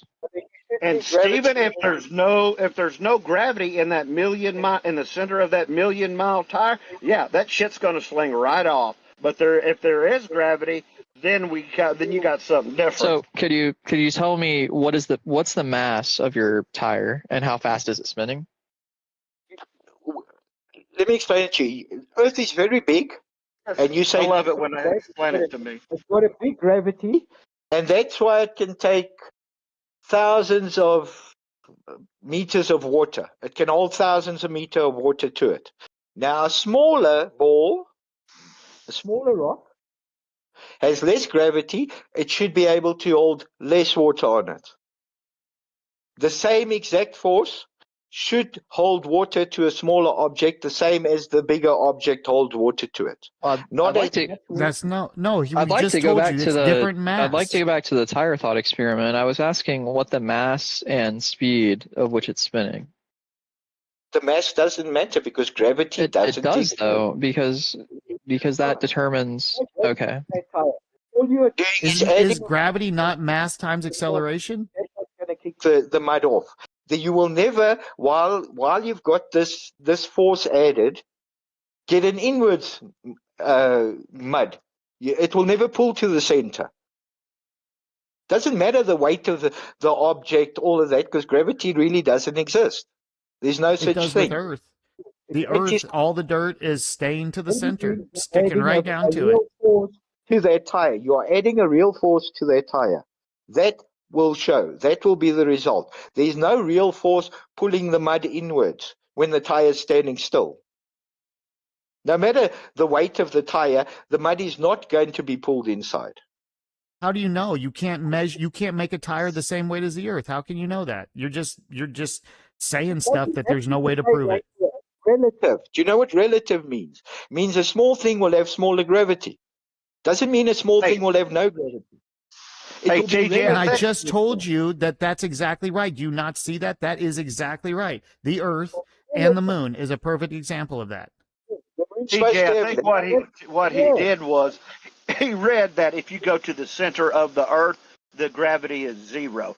So somehow he's got that twisted up in his head that gravity has no part with keeping things on the surface of the Earth, because if it's zero at the center, he doesn't get it. He doesn't understand. There comes a the point, proximity. Stephen, where things get small enough it doesn't have gravity that you can feel or that affects other things outside of it. There is a point. We can measure atoms. So don't tell me about small, you can't measure it or realize it. Okay? You can take a grain of sand and it should have gravity. Relative it does to have gravity, but because you can't measure it, you think it doesn't. But it does have gravity. And we can measure. So you should be able to measure that gravity in that sand grain. You can measure it, but it's in numbers you couldn't comprehend. Relative to its mass. No, they can't comprehend it. No, you can't comprehend it. You can't comprehend it. This is all about you, Stephen. So I hate to pivot, but what's the next debate topic? I still want to. I want to get that information that you said you researched. There is no debate. The only reason you're debating is because somebody else comes in here and wants to debate. This isn't a debate. Fellowship is not a debate. There is no topics. We don't come with debate topics. This is all fake. This is what's happening right now is all in Stephen's head world.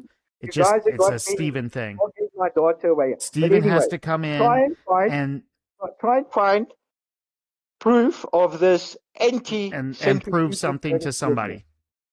Or he needs proof of something. That mass causes an anti-centrifugal force. That is the point. That is my point. Is that your theory is actually scientifically disproven by centrifugal force, and there is no proof Amazing. of your And now what? Thank you, Stephen. Thank you, Stephen. If you can find Point that, taken. I'll believe them all.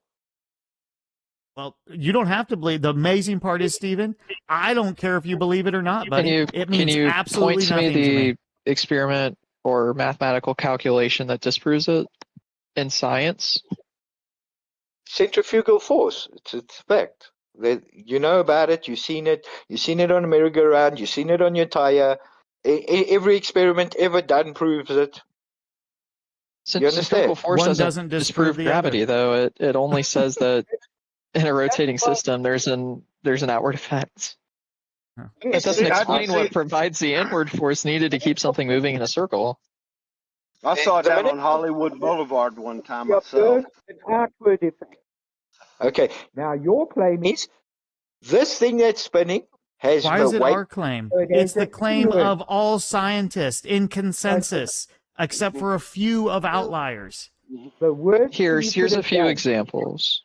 globe Earth. You say the Earth is spinning. The worst thing you All could right. have Well, done. I guess the only way to do this is I got to wrap this up then, because you know what?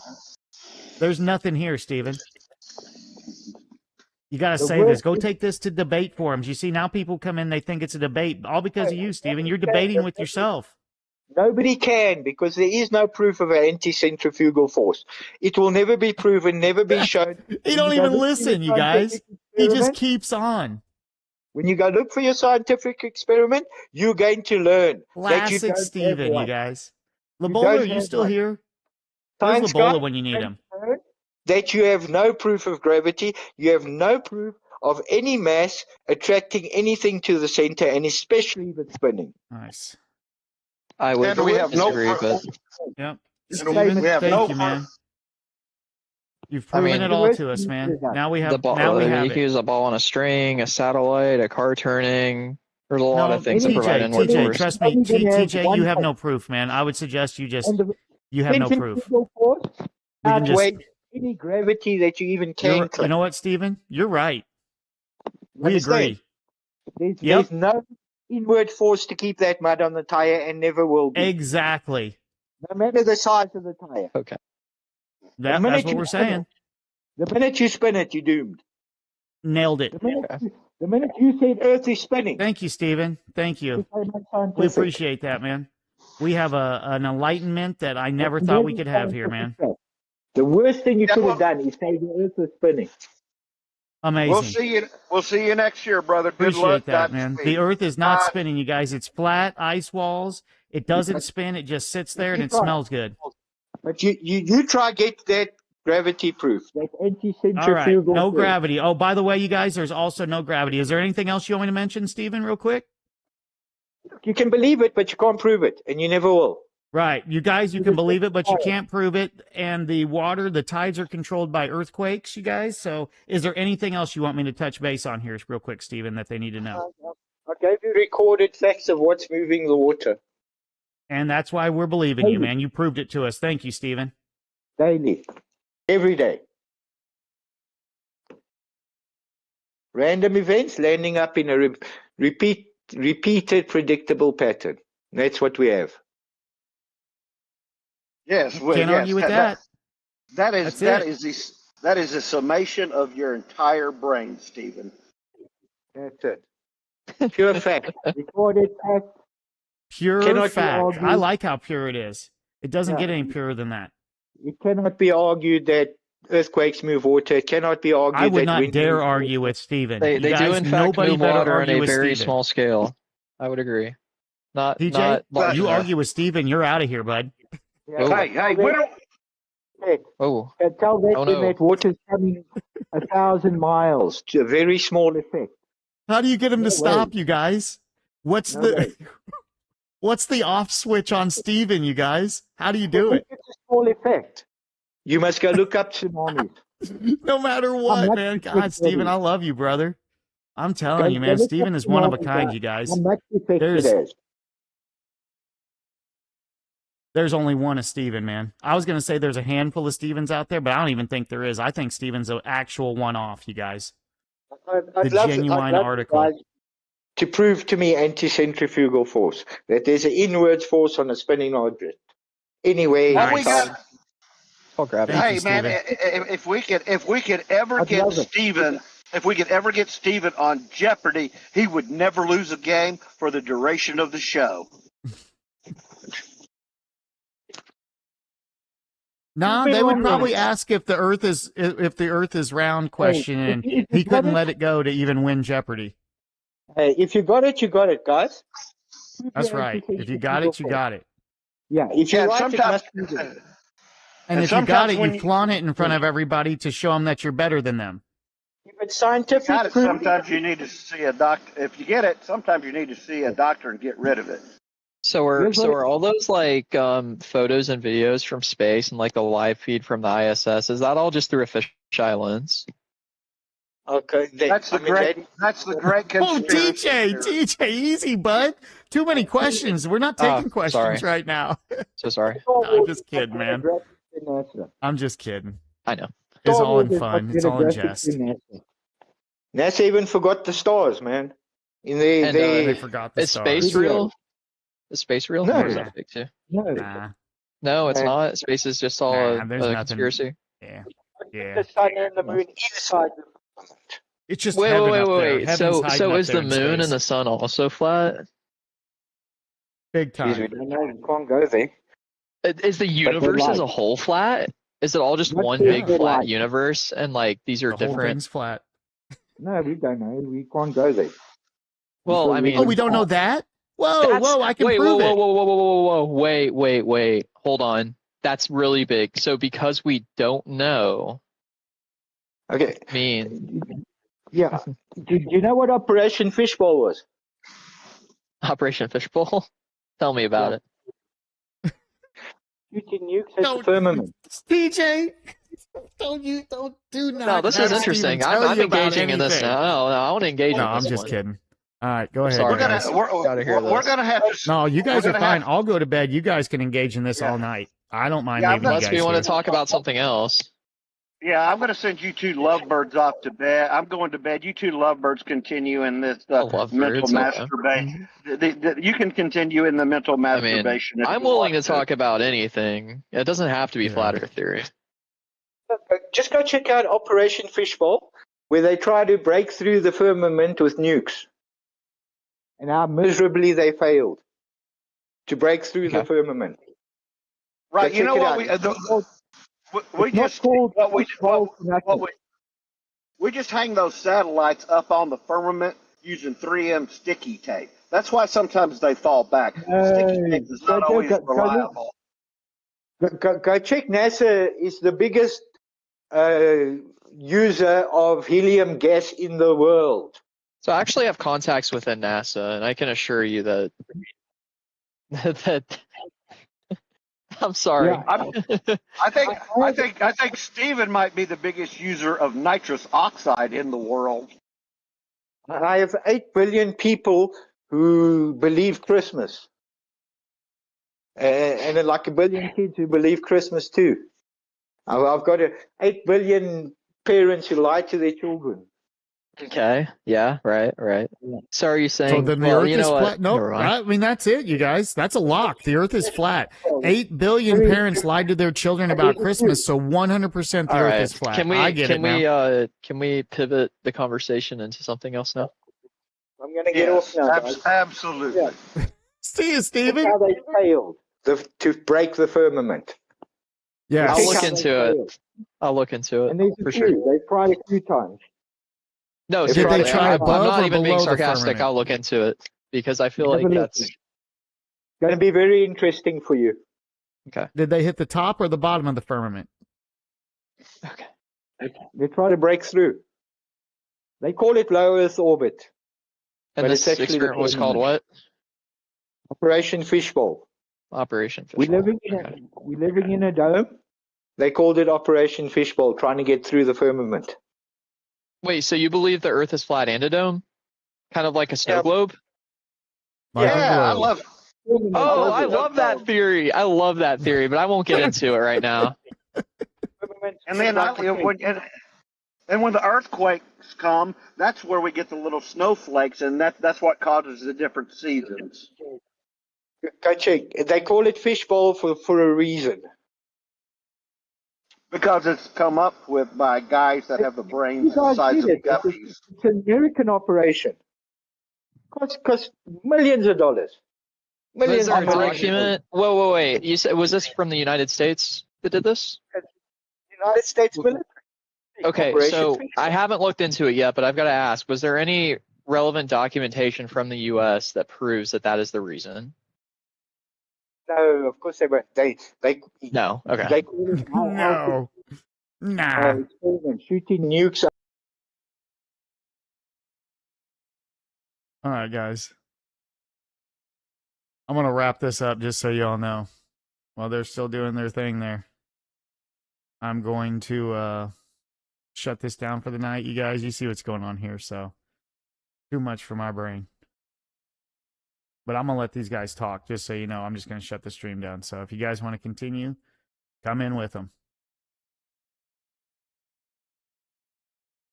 52 series of high-altitude nuclear tests conducted by the United States of America above the Pacific Ocean. The tests, including the famous Starfish Prime explosion, aim to study electromagnetic pulses, auroral displays, and radiation effects on satellites and communication. Oh, yeah.